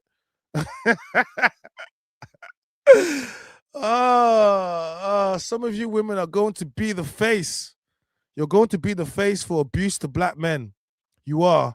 And not just that, to black women as well. The violence and the threats is crazy, especially after the Ginger J episode. You would have thought that people would have learned. You know what I'm saying? Bro, I am internet ready, bro. Bro, you have to be internet ready. You got to be internet ready, bro. You got to be internet ready, bro. And a lot of these women are not internet ready. They allow their feelings. I've been on the internet for a while. Everything I say, I believe in it. So don't ever think that I say and I don't take things back unless I genuinely made a mistake or I didn't. So I'm internet ready. You cannot trick me out of my position. You will not get me emotional. You will not get me crashing out on no women. You won't. What you will get is meticulous. You'll get breakdowns. And if you want to be slick and you want to be rude as a woman first, then I will treat you. I will give you equal opportunities, and I will corn you with words. And then no one can tell me after that it's a woman because the woman initiated. I never initiate disrespect first. I don't. It's something I don't do because I'm very secure within myself. I don't have to do that. I have a wide vocabulary. I know a lot of words, so I don't need to use disses. But if you don't have a wide vocabulary as I do, and you're not as intelligent as I do, and you feel as if you cannot debate, and you reduce your rebuttal to insults and slurs, then what we're going to do is we're going to go to where you are. And then when I start going to where you are, my words are going to hurt more than your words. And then what's going to happen is people are going to be like, oh, she's a woman. But I'm going to remind you that she did it first. And then after that, no one can tell me anything. Equal opportunities, right? One thing Ginger J wasn't, he wasn't internet ready. He dissed them first. He dissed them first because they questioned him about who he was dating and it made him feel a type of way. So we dissed them first about the hair. That's where he made a mistake. You can't diss a woman first about her features. No, you can't. Because that puts you, no, you can't do that. But when a woman disses you, my brother, do not stop. And when the people say to you, she's a woman, remind them that she dissed you first. Do you have a son? Do you have a brother? Is this what you teach your son or your brother for him to allow women to diss him and disrespect him? I'm not talking about putting hands on women. No. We do not put hands on women. That is something we do not co-sign unless your life is in danger, and it would only be to get yourself out of that scenario. But what you will not do, men, you will not have your words removed away from you. That is something that will never happen as a man. You will not allow them to remove your words. They already don't like you having bass in your voice. They already don't like how you speak. Do not allow them to remove your words because you don't have hands. Rightly so, because you should not put hands on women. But if you don't have hands, now you can't have a masculine voice or tone. Now you can't speak. So what's happened? So now you're putting my hands behind my back, and now you're putting a bandage around my mouth, and you're saying whatever you want to say, doing whatever you want to do, and you're telling me I need to accept that because that's what a man does. No. I don't know who's watching this. That is not what men do. No. And anyone that says that does that is a toxic individual, is a dangerous individual. And no. Men do not allow that. Men, we put our foot down and we stand on disrespect. We are stern, but we are fair. That's what men do. That's what men do. All right? Get me? That's what men do. Bouncer, he needs to cover this reunion when it. Yeah, he's gonna cover it. He's gonna cover it because it goes so mad. And you know what it is? I like it because certain girls, this is how it is, isn't it? They want to try to push a narrative of me. It won't work, innit? I've been doing this content, innit? Cool, but clips, whatever. But certain people have allowed the internet to think they're something that they're not. Certain girls have allowed the internet and certain things to make them feel as if there's certain things that they're not. Do you understand what I'm trying to say? Like, certain people have allowed the internet to make them feel as if they're things that they're not. These are the people, yeah, that when this comes out, it's gonna do, because you're gonna be like, what? No, I swear down my girl's like that. No, you can't even believe it. Like, no, you're gonna be like, no, like, it's mad. It's mad. Like, it's mad. Certain girls turn into gun talking about, it's all mad. Let me just be easy. You do not want to miss this episode, the reunion. You don't. Let me get back to what I was doing because I'm getting sidetracked. Let me get back to wrapping this up. Car. We got to wrap this. We got to wrap this up. You know what I'm saying? But don't say, yeah. Back chat. Don't say we don't. Don't say it's not. It's provocative. It gets the people going. I don't know. They don't want to deal with a baddie. And it's not because of the behavior, because like Cam was kind of trying to make it seem like, you know, oh, baddies are hard to deal with. No, I think my girls are good girls, but I think men are just intimidated. I think the PR around the word baddies is what men is what makes no, it's what men makes love baddies. Oh no, are you kidding me? Oh no, don't get me wrong. I know the man them love a baddie for sure. But what I was saying is I think what they think comes with a baddie is why they stay away from it. No, like, I think they're intimidated by the hustle and the grind. My girls are gone. So majority of my girls are booked like 4 or 5 days a week. So you're not getting no home cooked meal. And bitch, my bitches don't got time to wash no clothes for you. Your dirty drawers is going to be dirty for a week until we get back. It's almost like we're not the typical housewives or we're not the typical girlfriends, but there's so many other fun perks. As you know, the baddies they're good girls and they're great women. It's just it's like the opposite. It's like almost like the women are wearing the pants 90% of the time. We're bringing home the money, we're working. They're on the road. They you know, men, most of the baddies that are dating the men are the ones cooking for them, washing their clothes, helping them pack their suitcases to go on the road to make $60,000 for a weekend. My girls are booked like 3 or 4 days a week.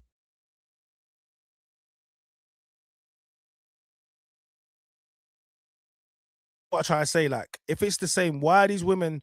It's interesting because why are these women not with men that are doing the same? Like, if money means something, why can't you ever match? Like, I'm gonna be honest with you. The majority of the time you see a successful woman, high flying, the guy she dates with is not going the same thing. That's why these women date men that are in jail. Most of the men in jail have got a woman outside in jail and she's got a life together, because women want to act like they want a man that they want to feel as if they can help build, baby, he needs them for something. What the hell are you doing chatting to a man that's in jail when you got your life together? Why? What possible reason would you do that for? It doesn't even make any sense. Like, do you get me? Like, it don't make any sense. You're educated, you got a good job, but you date a man that's come out of jail. Why would you do that? Why would you do that? Is that the best you can get? Of course not. It's about control. You want a man with less than. Why would you do that? China isn't that bad. He just wants women to be held accountable like how we hold them. It's straightforward attitude that gets people. Look, I don't I don't come at people. I just speak. I speak on facts. I speak on stats and my opinion. And if that wants to make you get triggered or certain things, it is what it is. Like, the way I'm gonna break down this reunion is so deep. You have no idea how deep I'm gonna break down this reunion. You have no idea what I'm gonna do. But the way I'm gonna break down this reunion, you have no idea. Trust me. Man's breaking down this reunion to a next level because there's so many things. There's so many. I don't think there's ever been something that demonstrates so much of what I've been trying to say. Like, for a long time, I've been trying to say certain things and you can't see it. This reunion shows everything. It shows all the things I've been trying to say all the time. It shows. I can't wait for it to come out.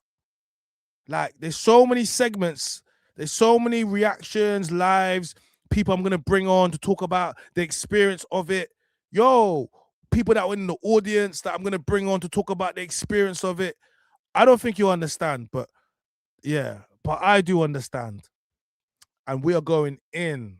Do you understand? Because I'm going to make people aware.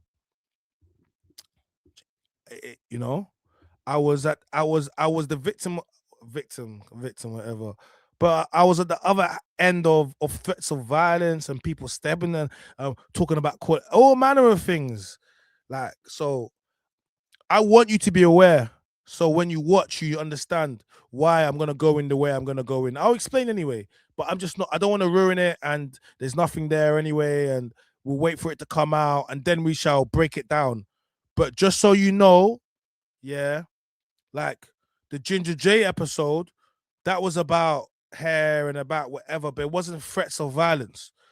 This episode, we have non-stop threats of violence. And those violence have nothing to do with the men. Just so you know. So any high ground anyone had is gonna go now. Because I didn't realize we were doing that on back chat. I didn't realize that, to be fair. I thought that if you did that, you were off the show. So we're gonna find out exactly what's going on after that. Because when all of you guys can be in the comments and talk about it, unless you guys support threats of violence against men and women stepping to men, if that's what you support, then let us know.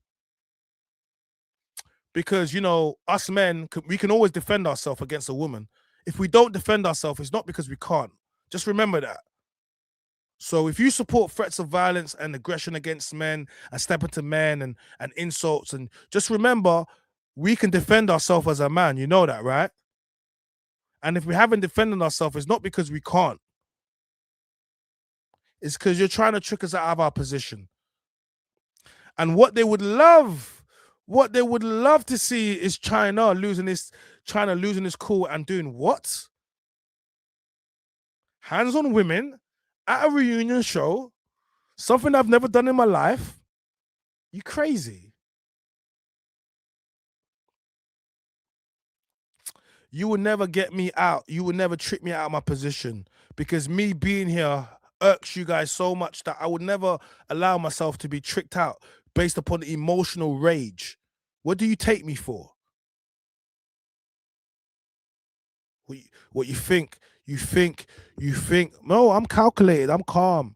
Like, I'll say what I gotta say. That's why you can't cancel me. You can't cancel me because you didn't put me in here. You couldn't cancel Ginger J. He's still here. G-Zone. Like, you guys in comments and your sad little lives think that you can do anything. You can't do anything. All you do is you ensure that we go viral and the people that F with us keep us here. Cancel culture is rubbish, doesn't exist. It only exists in your mind if you allow yourself to be cancelled. You cannot be cancelled only if you cancel yourself and you stop working. Some people might not work with you, some doors may close, but you're not cancelled. You're only cancelled when you say you're cancelled. That's why you couldn't cancel Ginger J. And that's why you certainly can't cancel me. Because I'll just go buy some more equipment. I'll just go do some more shows. I'll work with like the people that I work with, they don't care about that stuff. They don't. So Traditional woman is the word. Big up all the traditional gal, big them up. So, and then some of them travel with their boyfriends. Some of them have turned their boyfriends into their managers, Right. or their security guards. Right. Okay. You know, like they're paying their men to work for them. Eek. Eek. What do you mean, eek? That's a boss ass bitch, if you ask me. Mean, it is. It's a boss ass bitch, but Right. I don't want to be a boss ass bitch. No. No, I don't want any of those responsibilities. What did I say? What did I say? Thank you. She said it herself. I don't want to be a boss ass ish. I don't want to have those responsibilities. But listen, anybody, not necessarily anybody, but to build a business to feed yourself is like going to work for yourself, having a job and doing your hours for yourself. Cool. That's one thing. But when you build something that's bigger than you, like for example, let's say I produce Pop the Balloon show, right? Cool. So I bring on people on, guests, people on there, but I'm making it bigger than myself. So I'm giving people a platform where they can have a platform to do something.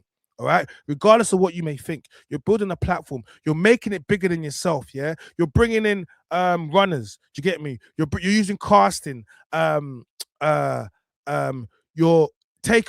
catering. So now you're using other businesses and you're bringing in things. You're making it bigger than yourself. So you're allowing a platform. When you make something, yeah, and you only feed yourself, it's kind of that's not a boss. That's just a worker. That's just, do you understand? It's individual mindset and it's fine.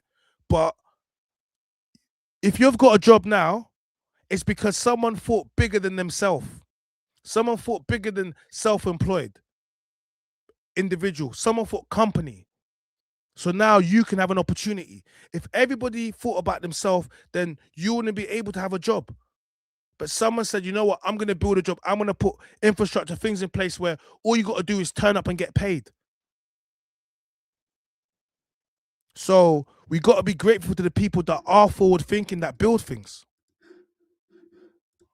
Of like, I don't, and I think that's why. And when I say, oh my god, I think when I say baddies, I'm not talking about baddies the show now. I'm talking about, you know, your everyday girl that's like, I'm a baddie. Right. I'm saying the meaning behind the word baddie and what it means now. I think men see that as a negative thing. No, see, that's why we're thinking different.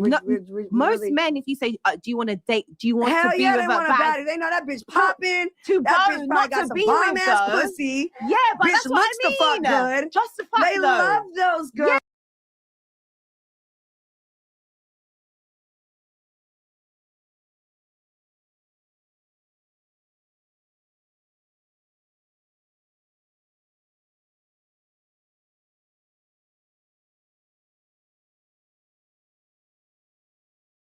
True. She's got a bomb ass P. It just sounds run true. You know what I'm saying? Man, I don't want nothing that's been run true. It's a vote, but they're never going to end up wifing them for whatever reason. First of all, Anna, let's talk about Anna. She just got engaged by a Yankee player. Okay, like, she's the most craziest one on my show. Natalie, I think, okay, Natalie, but this is Yankee, a baseball player. Engage is not a wedding, just so you know. You guys get excited. Engagement is not a wedding. You're not a wife yet. You're promised to be a wife, but that depends on your behavior still. So, ring, you know, I'm just saying, innit? She got engaged, bigger up. She got engaged, bigger up. But don't curse it now. Don't curse it now. Natalie, this is what I think where you have good examples of things that, because your reality is seeing these girls every day. Right. I am seeing the effect of what baddies is. So yeah, what is the effect? Is that your everyday girl thinks that she can be a baddie and she's going to get a football player. They can't. Why? They just can't. Why do you your believe everyday that? girl cannot be a baddie. Wait, they can be. No, I'm sorry. It doesn't just mean fighting. No. I take the fighting out. I don't they even can be a mean baddie the because fight. they look good. Yeah. A model, a singer, a rapper. She could be a baddie because she's just that it bitch in her city. And then the best promoter, the hottest Nike, a store owner, owns her own boutique. So do you think the word baddie has a positive connotation? Yes. No, I mean, if everyone can be a baddie, then no one's a baddie. I'm just saying, innit? If everyone can be, it's just like if everyone's a 10, oh, she's a 10, then no one's a 10. Then we got to use a new scale. 10 is gonna be 5. Because if everyone is average, so if everyone's a 10, then everyone's a 5, and we're gonna start it. We're gonna use a 10 as 5, and we'll use 20 as a 10. Yeah, we use a 20 as a 10. So if you're 20, you're actually a 10, and if you're there has to be a new calculation system. There has to be a new calculation system, Car. This one is not working. We got a new system, players. Yes. No. What do you mean? I feel like if you ask 10 people, man. Okay, everyone in this room, I'm gonna ask you right now: is baddies to you a negative thing? Does When you think of it. does it have a negative connotation in Like, the in the word, in the baddies. world? Bad bitches. What do you think? When you think of baddies, if someone says baddies, what do you think? What do you think? Look, when someone says she's a baddie, I already know what to expect in it. Like, when they're saying she's a baddie, they're not saying she's wifey. The man will say she's bad, then she says she's a baddie, man. Yeah, she's wifey material. That will follow afterwards. When they're saying you're a baddie, they're saying you look good, they're saying your aesthetics. Yeah, like, and look, is this a baddie? I don't know, ladies, tell me, is this a baddie? Is this a 10? Because we need to start, because I'm gonna start like, oh, this why men don't trust women, because you always lie. This why men don't trust women, because you're always lying about baddie. This why men don't trust. You know what I'm saying? This why men don't be trusting y'all. Now what? You don't think it does? What do you think? Baddie's a boss bitch. A boss bitch. What do you think? You know what I think. You know what I think. What do you think? That's the only thing I think, Natalie. What? That's the only thing I think. Hey, that's the only thing I think. That's a good one. Okay, so wait. Okay, right. But she's definitely a British. She is definitely a born, like, this is what it was like when I was in the Big Brother house. You are definitely somebody that's born and raised here in the UK, very reserved. But the people don't think I'm It's not bad. reserved. It's not bad though. It's not bad. Yo, It's not London, bad. yeah. It's not bad because you're right. People do think like that, but your way of thinking, I feel like, is a little bit outdated. But that's not bad. Yeah, so we're just streaming on yo, Black Londoner, what's going on, bro? We're just streaming on YouTube. I'll just reacting. It's, to be fair, it's coming towards the end of the stream. It's wow, we've been going for 3 hours and 32 minutes, long stream. We was talking about Madam Joyce versus Zeze Millz, and then talking about the culture within the UK and baddies and badders and all that manner of stuff, and just yeah. Then we got into the talk about Bat Chat, the reunion, and I just let people know that we got a very crazy reunion coming. Your boy was the victim to some crazy women behavior, but I don't wanna ruin it for you. It's not in the wrong thing. I don't even know how old you are. No, I'm probably older than I'm you. 36. Okay, so I'm like, 40. we're Well, actually, shit, I just turned 41. I'm 41. We're in the My same birthday tick was thing. like 3 weeks ago. No, we are in the So same tick at the bracket. end of the day, for me, I think people's way of thinking about baddies that think like the way you're speaking is outdated. It's old. Nobody's like, it's 2026. Motherfuckers is not thinking like that anymore. Bitches are watching baddies saying, I want to boss up. I need that platform so I can rap and get my music heard. People want to be seen, not just for the fighting. People are watching baddies because they're like, bitch, these bitches are popping. They're the it bitches in Hollywood. That is the way right now. It is the way. Like, these girls have podcasts too. Twitch and Bigo, all of these things that have opened up the doors for them. These are big companies. Twitch, Bigo, they're getting big deals with these But do you think platforms. that's some people will say that's just because they want to benefit off like exploiting black people? No, or just bad behavior. I like mean, because the bad behavior is coming regardless with life. This is real life. Like, people are arguing and fighting with people every day, whether you're agreeing or not agreeing, or whether it goes as far as some things on baddies. It's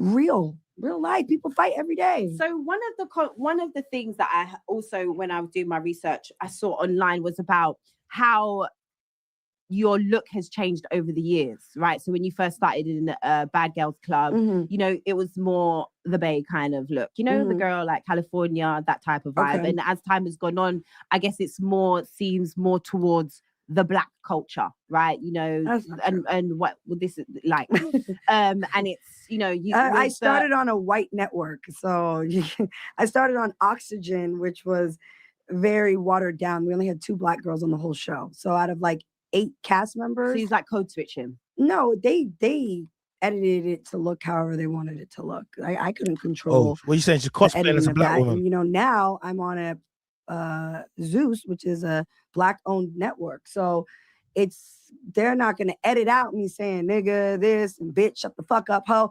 On Bad Girls Club, that was edited out. It was, excuse me, Sarah, don't touch the phone. Okay, like, right, okay. They're airing that. They're not going to air me, whatever else could have been said or however else. But I've always been me. I mean, obviously, as I was 24 when I came on Bad Girls Club, but as time has gone on, life's just changed.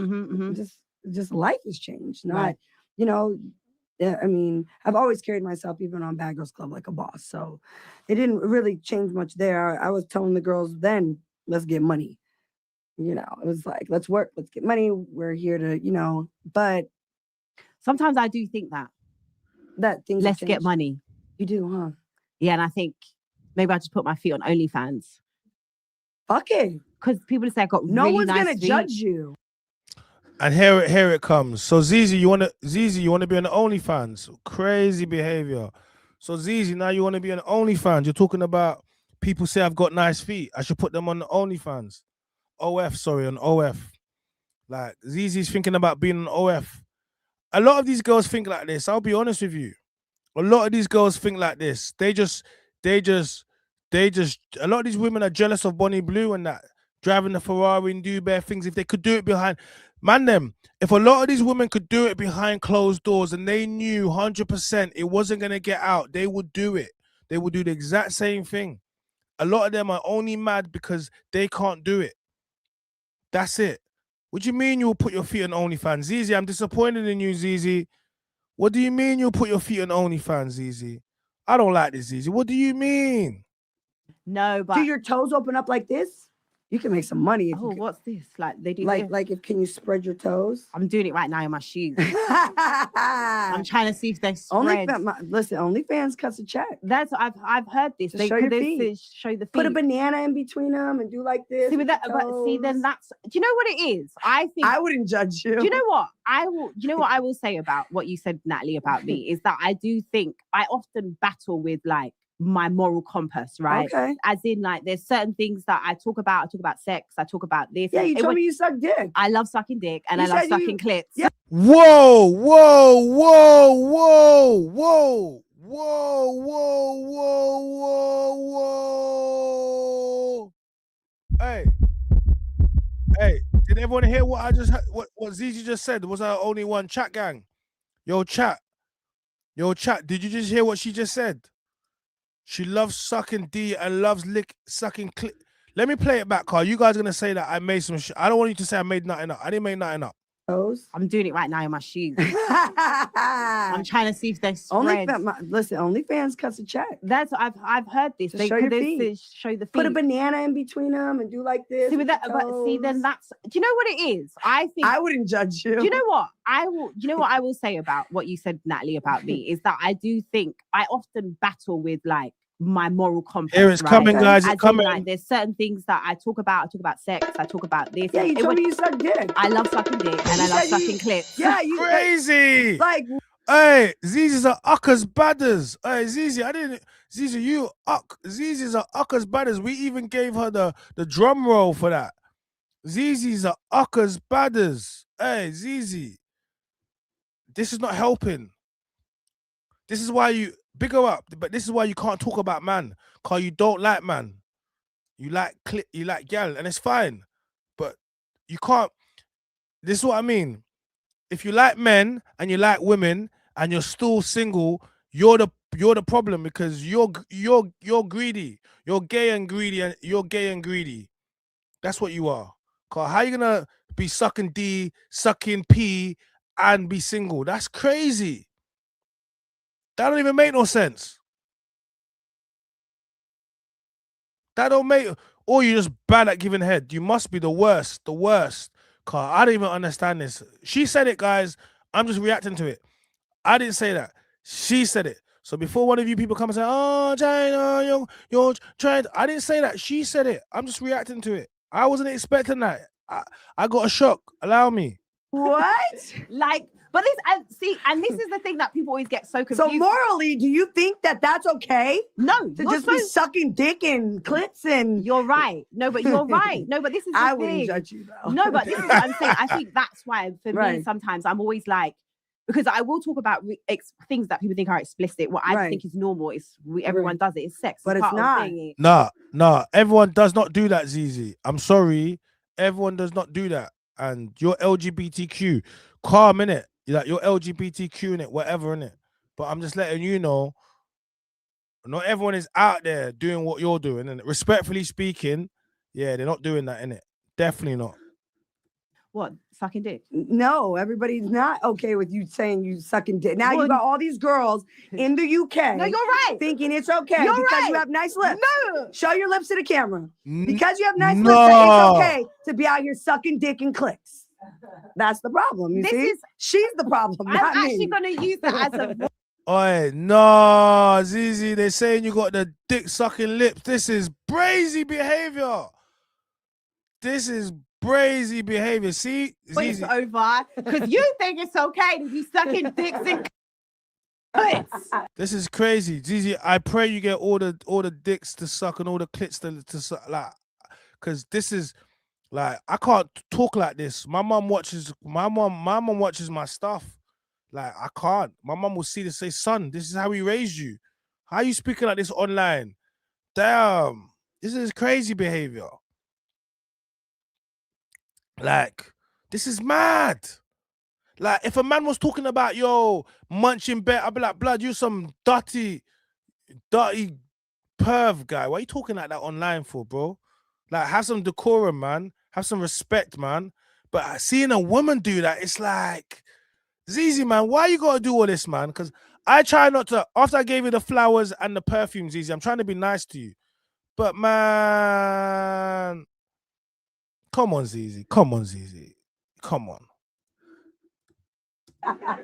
Right. Exactly. No, but this is what I'm See? saying. No, everything I'm saying to Right. you, people have said to me. Right. Like people come online all the time. Why are you talking about sex for? Why are you talking about this? You're leading the young girls down the like this. But I think that It's okay. sex is normal. I don't think fighting is normal. I think sex. you have How to old do get you there. think you should be before you lose your virginity Or or suck a dick? Oh, What age is appropriate? to suck a dick Yes, or to have sex? both. Which say an age? 18. 18 for both. Yeah. Okay, well, 18-year-olds are watching Baddies, and then they're probably watching your show. And now they're just out here sucking dick and fighting. First, crazy. Sucking dick and fighting. So between you Zeze, advertising for sucking dick and for licking clit, and her saying to fight, look what you're bringing to the community. Y'all both need a... You do. Cause yeah, clearly this is what the black community has been, the diaspora has been calling out for. This is clearly what we were lacking. sure, bitch, you didn't fuck us up.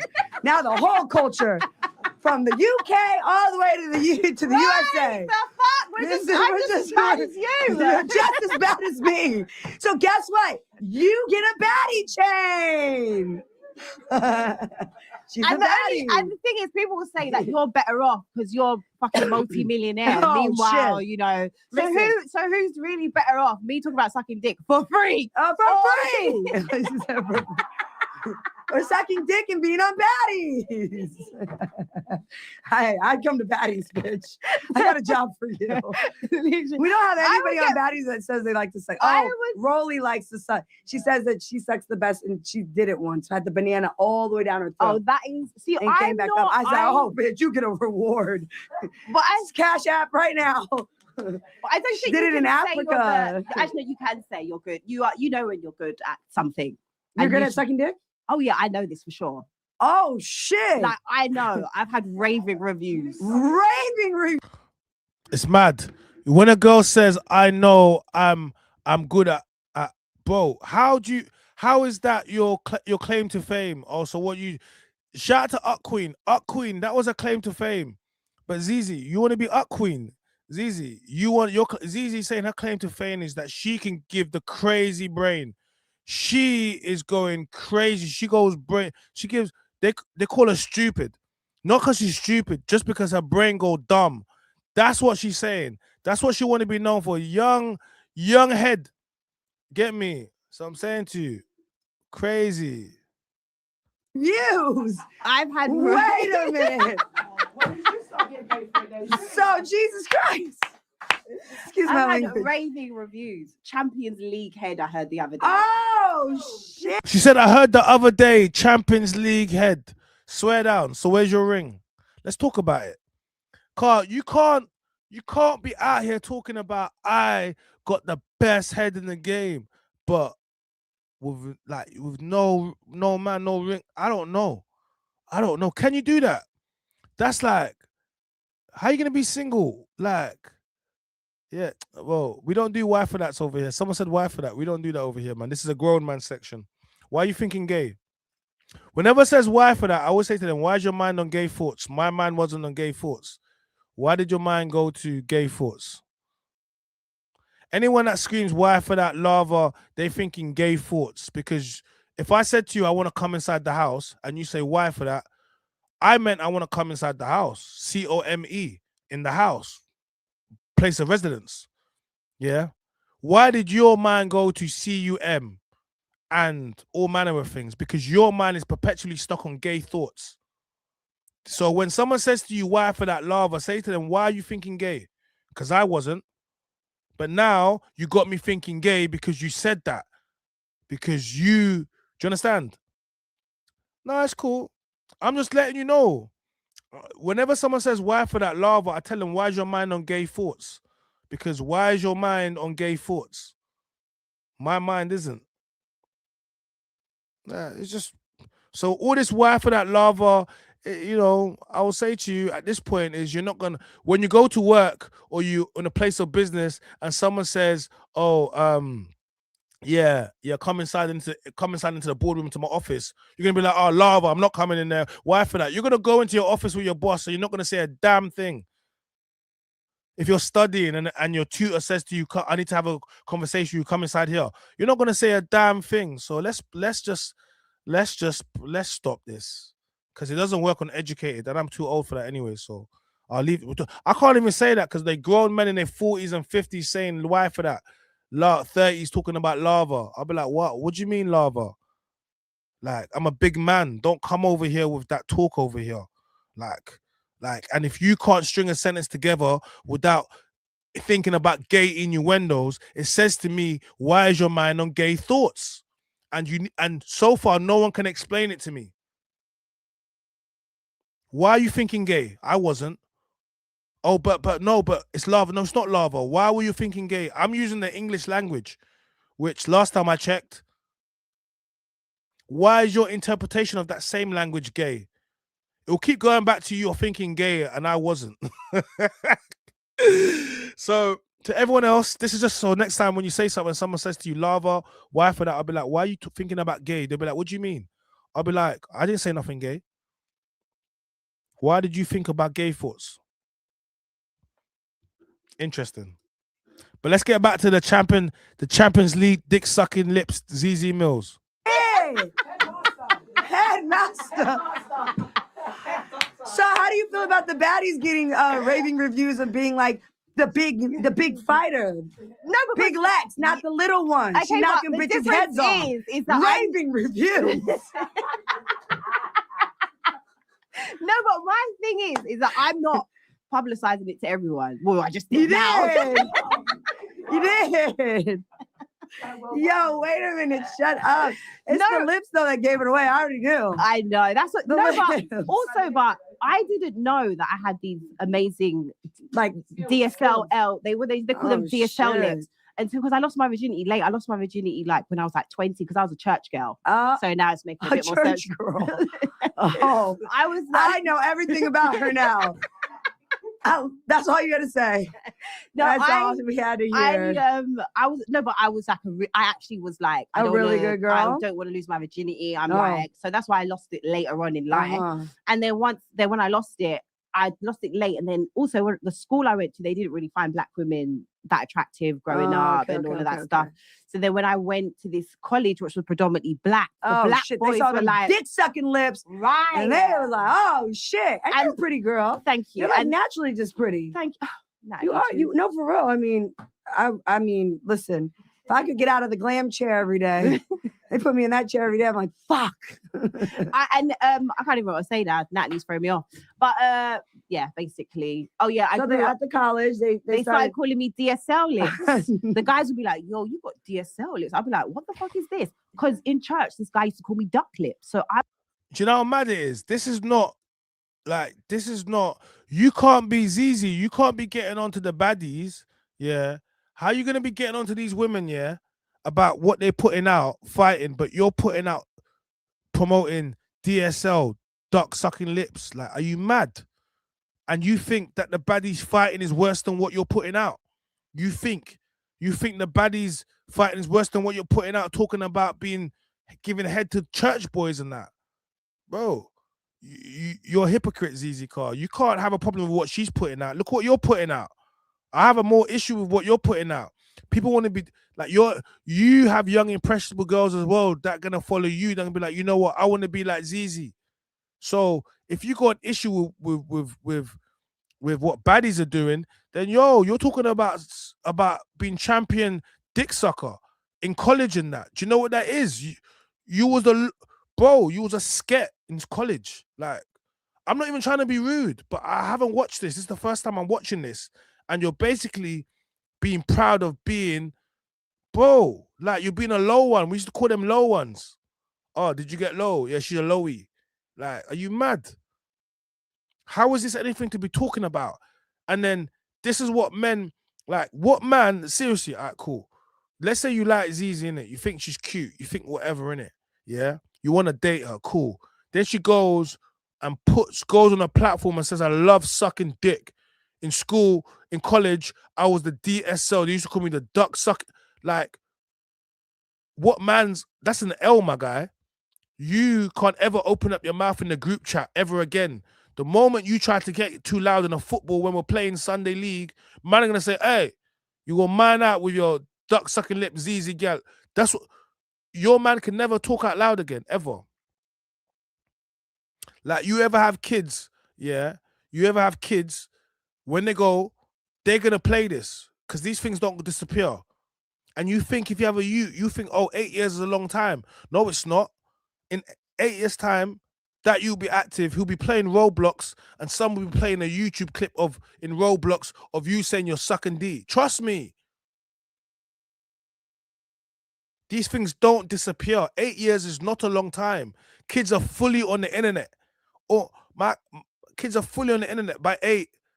You know, so just remember that when you guys are talking about what they put out, this is still bad.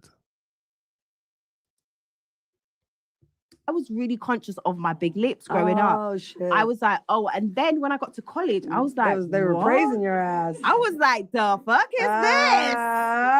And then you started sucking dick. And then I was like, okay, oh shit. Yo, she's something else. She's a baddie. See, this is what I'm saying. There's different ways of being a baddie. That's fair to say. And I do agree with some of the things that you're saying about the baddies. And I do also want to just say, for the last piece of it is that I do always encourage the baddies to do good too. So it is important for the girls, you know, to give back. We do toy drives. We just did one in Queens in the projects in New York. Or on Christmas, we did a turkey drive in LA in the projects. I just think it's important that we are not always seen in a bad light too. So it's okay for baddies to do good. And I think that's important. Some of those things are out of your hands, which is, again, annoying about social media, is that they only will show the bad stuff of what you guys do. Even when we have an episode on Baddies where there's no fighting, you should see the comments. Boo! This is boring. This week's episode sucks. I'm like, damn. So it's the consumer. So the people want to see what they want to see. So, and how do you feel about Zeus? Because I know Zeus again has a lot of. They talk about the bad stuff of the how it's perpetuating badness of black people and stuff like that. Zeus has been a blessing to everyone. So many people are employed through Zeus. So many people have been able to, when other doors closed in Hollywood, I've been able to come over to the platform.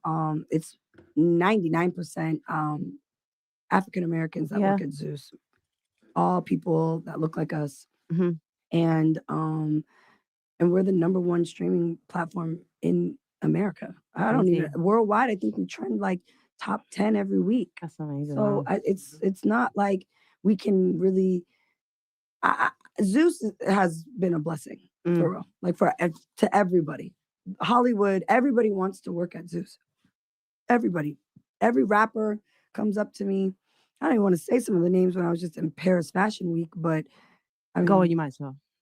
No, just everybody wants to come to Zeus. They want to, whether it's a rapper and it's a guy, I want a dating show at Zeus. Tell her I want to, bring me over to Zeus. Because that's where the culture is. Everybody's watching, and that's where that's the highest currency is the culture. Yeah, and that's where the money is definitely where it goes. And I know again it gets a lot of negative thing, but for me as well, like you said, I think there's so many things that black creatives we have, and we go to these quote unquote mainstream places and they shut us down, or no, there's not an audience for that, it's not this, and and not at Zeus though. Yeah, exactly. So that's why I'm talking about not just talent, I'm talking about producers, I'm talking about executives behind the scenes. Like, it's all people of color that were not able to get the opportunity at other traditional networks because they don't want to work with people like us. And so Zeus has literally changed so many people's lives. It's absolutely unbelievable. And Lemmy Plummer, the owner of Zeus, myself, we should be like proud. Like, I don't really look at it in a negative way. I'm like, wow, everybody that was at MTV that got fired because they didn't want to hire any other more black people, they came to Zeus. We have people that worked on Love Island that are executives, and all the shows that they kind of let people go because, we just needed them for a season. They're black. We don't want to, they come to Zeus and we give them a job, and they've been there for years, so I don't know. I see things a little bit differently because I've been in the industry so long. And that's it. I think when you have been, I'm doing this for 10, but I didn't know you did Big Brother. Yeah, I did the Celebrity one, the first one that came back after 10 years. Yeah. So that one had Sharon Osbourne in there, Louis Walsh, and then they brought it back to, because they originally started on Channel 4, and then they put it to Channel 5, and now and then it's gone back to Channel 4 now. So it came back after 10 years, and so I was in there for 3 weeks, which was like I was in there for which you stayed till like almost the end. Yeah, I got evicted first. I couldn't take but no 15 days, but then they let me go, and then they wouldn't let me leave London. I was like, got me checked, time to go home. They were like, no, Natalie, can you please stay? We want you to do, what is the show after? Late in Life. They used to do this Late in Life thing. The show after. And every week when someone got evicted, I'm in there with them. I'm like, bitch, I don't get, how'd you get kicked out, bitch? What'd you do? I'm like, no, but they got rid of me quick. It was Natalie in that house. It's a good time though. I enjoyed it. I enjoyed it too. It was fun time. Who was in that? Oh, it was me, Kirstie Alley. I used to love watching this though. Who was Jermaine Pennant, a soccer player. Oh, Jermaine Pennant. Dan Osborne. He was like all these little actors. What series was it? Do you know which one? I'm just writing your name. Celebrity Big Brother, UK. I don't remember, girl. I don't remember, but it was fun. It was like 2018 or 2019. It was fun though. And then who else was in there? Oh, the guy who won it was from that show, Ryan. Oh, Rylan. Ryan. Oh, sorry. Ryan. He was on a TV show called some show out here. I don't know. I don't know because it's like a whole nother world out here. It's like a whole nother world. They had like I was in the house like, what the fuck do you do, bitch? Like, it was really bad. I was like, I probably shouldn't have came on this show. I was in there talking shit, popping my shit. I was trying to see. Oh, this was your cast. Look here. Yeah. Yes. He's the one who won. Oh, him. And then remember this one here. Yeah, Ryan from Coronation Street. Coronation Street. That's the one. That is the one. I couldn't remember, but it was something like that. Oh yeah, and Corinthians, Quran. Oh, you was in the one. Oh, but you left because you left early. You was in the one. Oh, he won because the girl in there. There was that. Yes, she said. Remember when she was like, "He hit me. He hit me." Remember and then her? He really didn't. And he didn't hit her. And she forgot that it was streaming for 24 hours. Yeah, and she everyone forgot could that see. they just recorded it, and then they were like mad at her. That was they were mad at her. One. It was very iconic. Very iconic. Yeah, it was a big deal. Very iconic. It was a big deal. So tell us before we wrap up, what can we expect from Miss NUNN? You're here. Well, by the time this comes out, you'd have done the show. No, listen, I have been really encouraging for myself and the owner of Zeus to bring Baddies actually to the UK. I think so. You should. We are really talking about Baddies coming over here. Doing a season. If you do, I just don't want you guys to judge us. Oh no, we might slap a bitch in the club.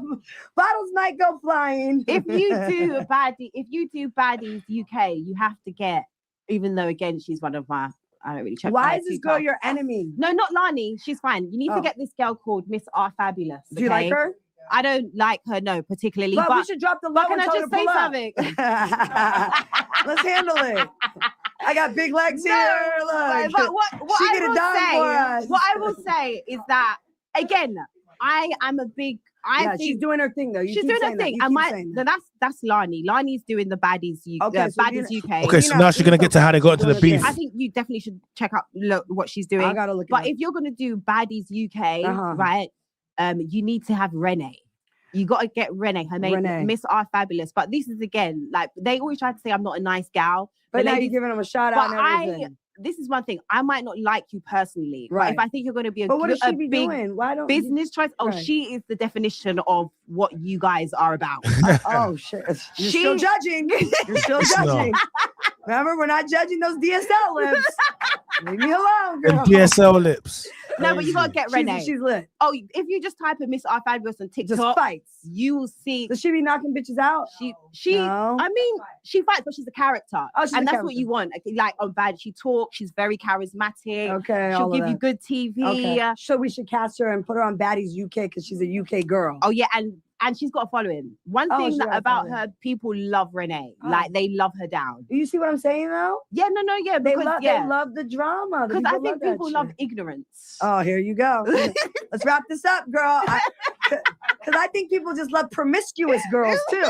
Girls that like to suck dick and lick clits, right? I think they just love that too. I love that me and Natalie are just going to do this. I love it. No, but honestly, thank you so much. I've had the best time. Had a nice chat. The Zeze show wasn't that bad. They told me, get ready, be prepared. She's messy. Guys, do you know, I did. She is messy though.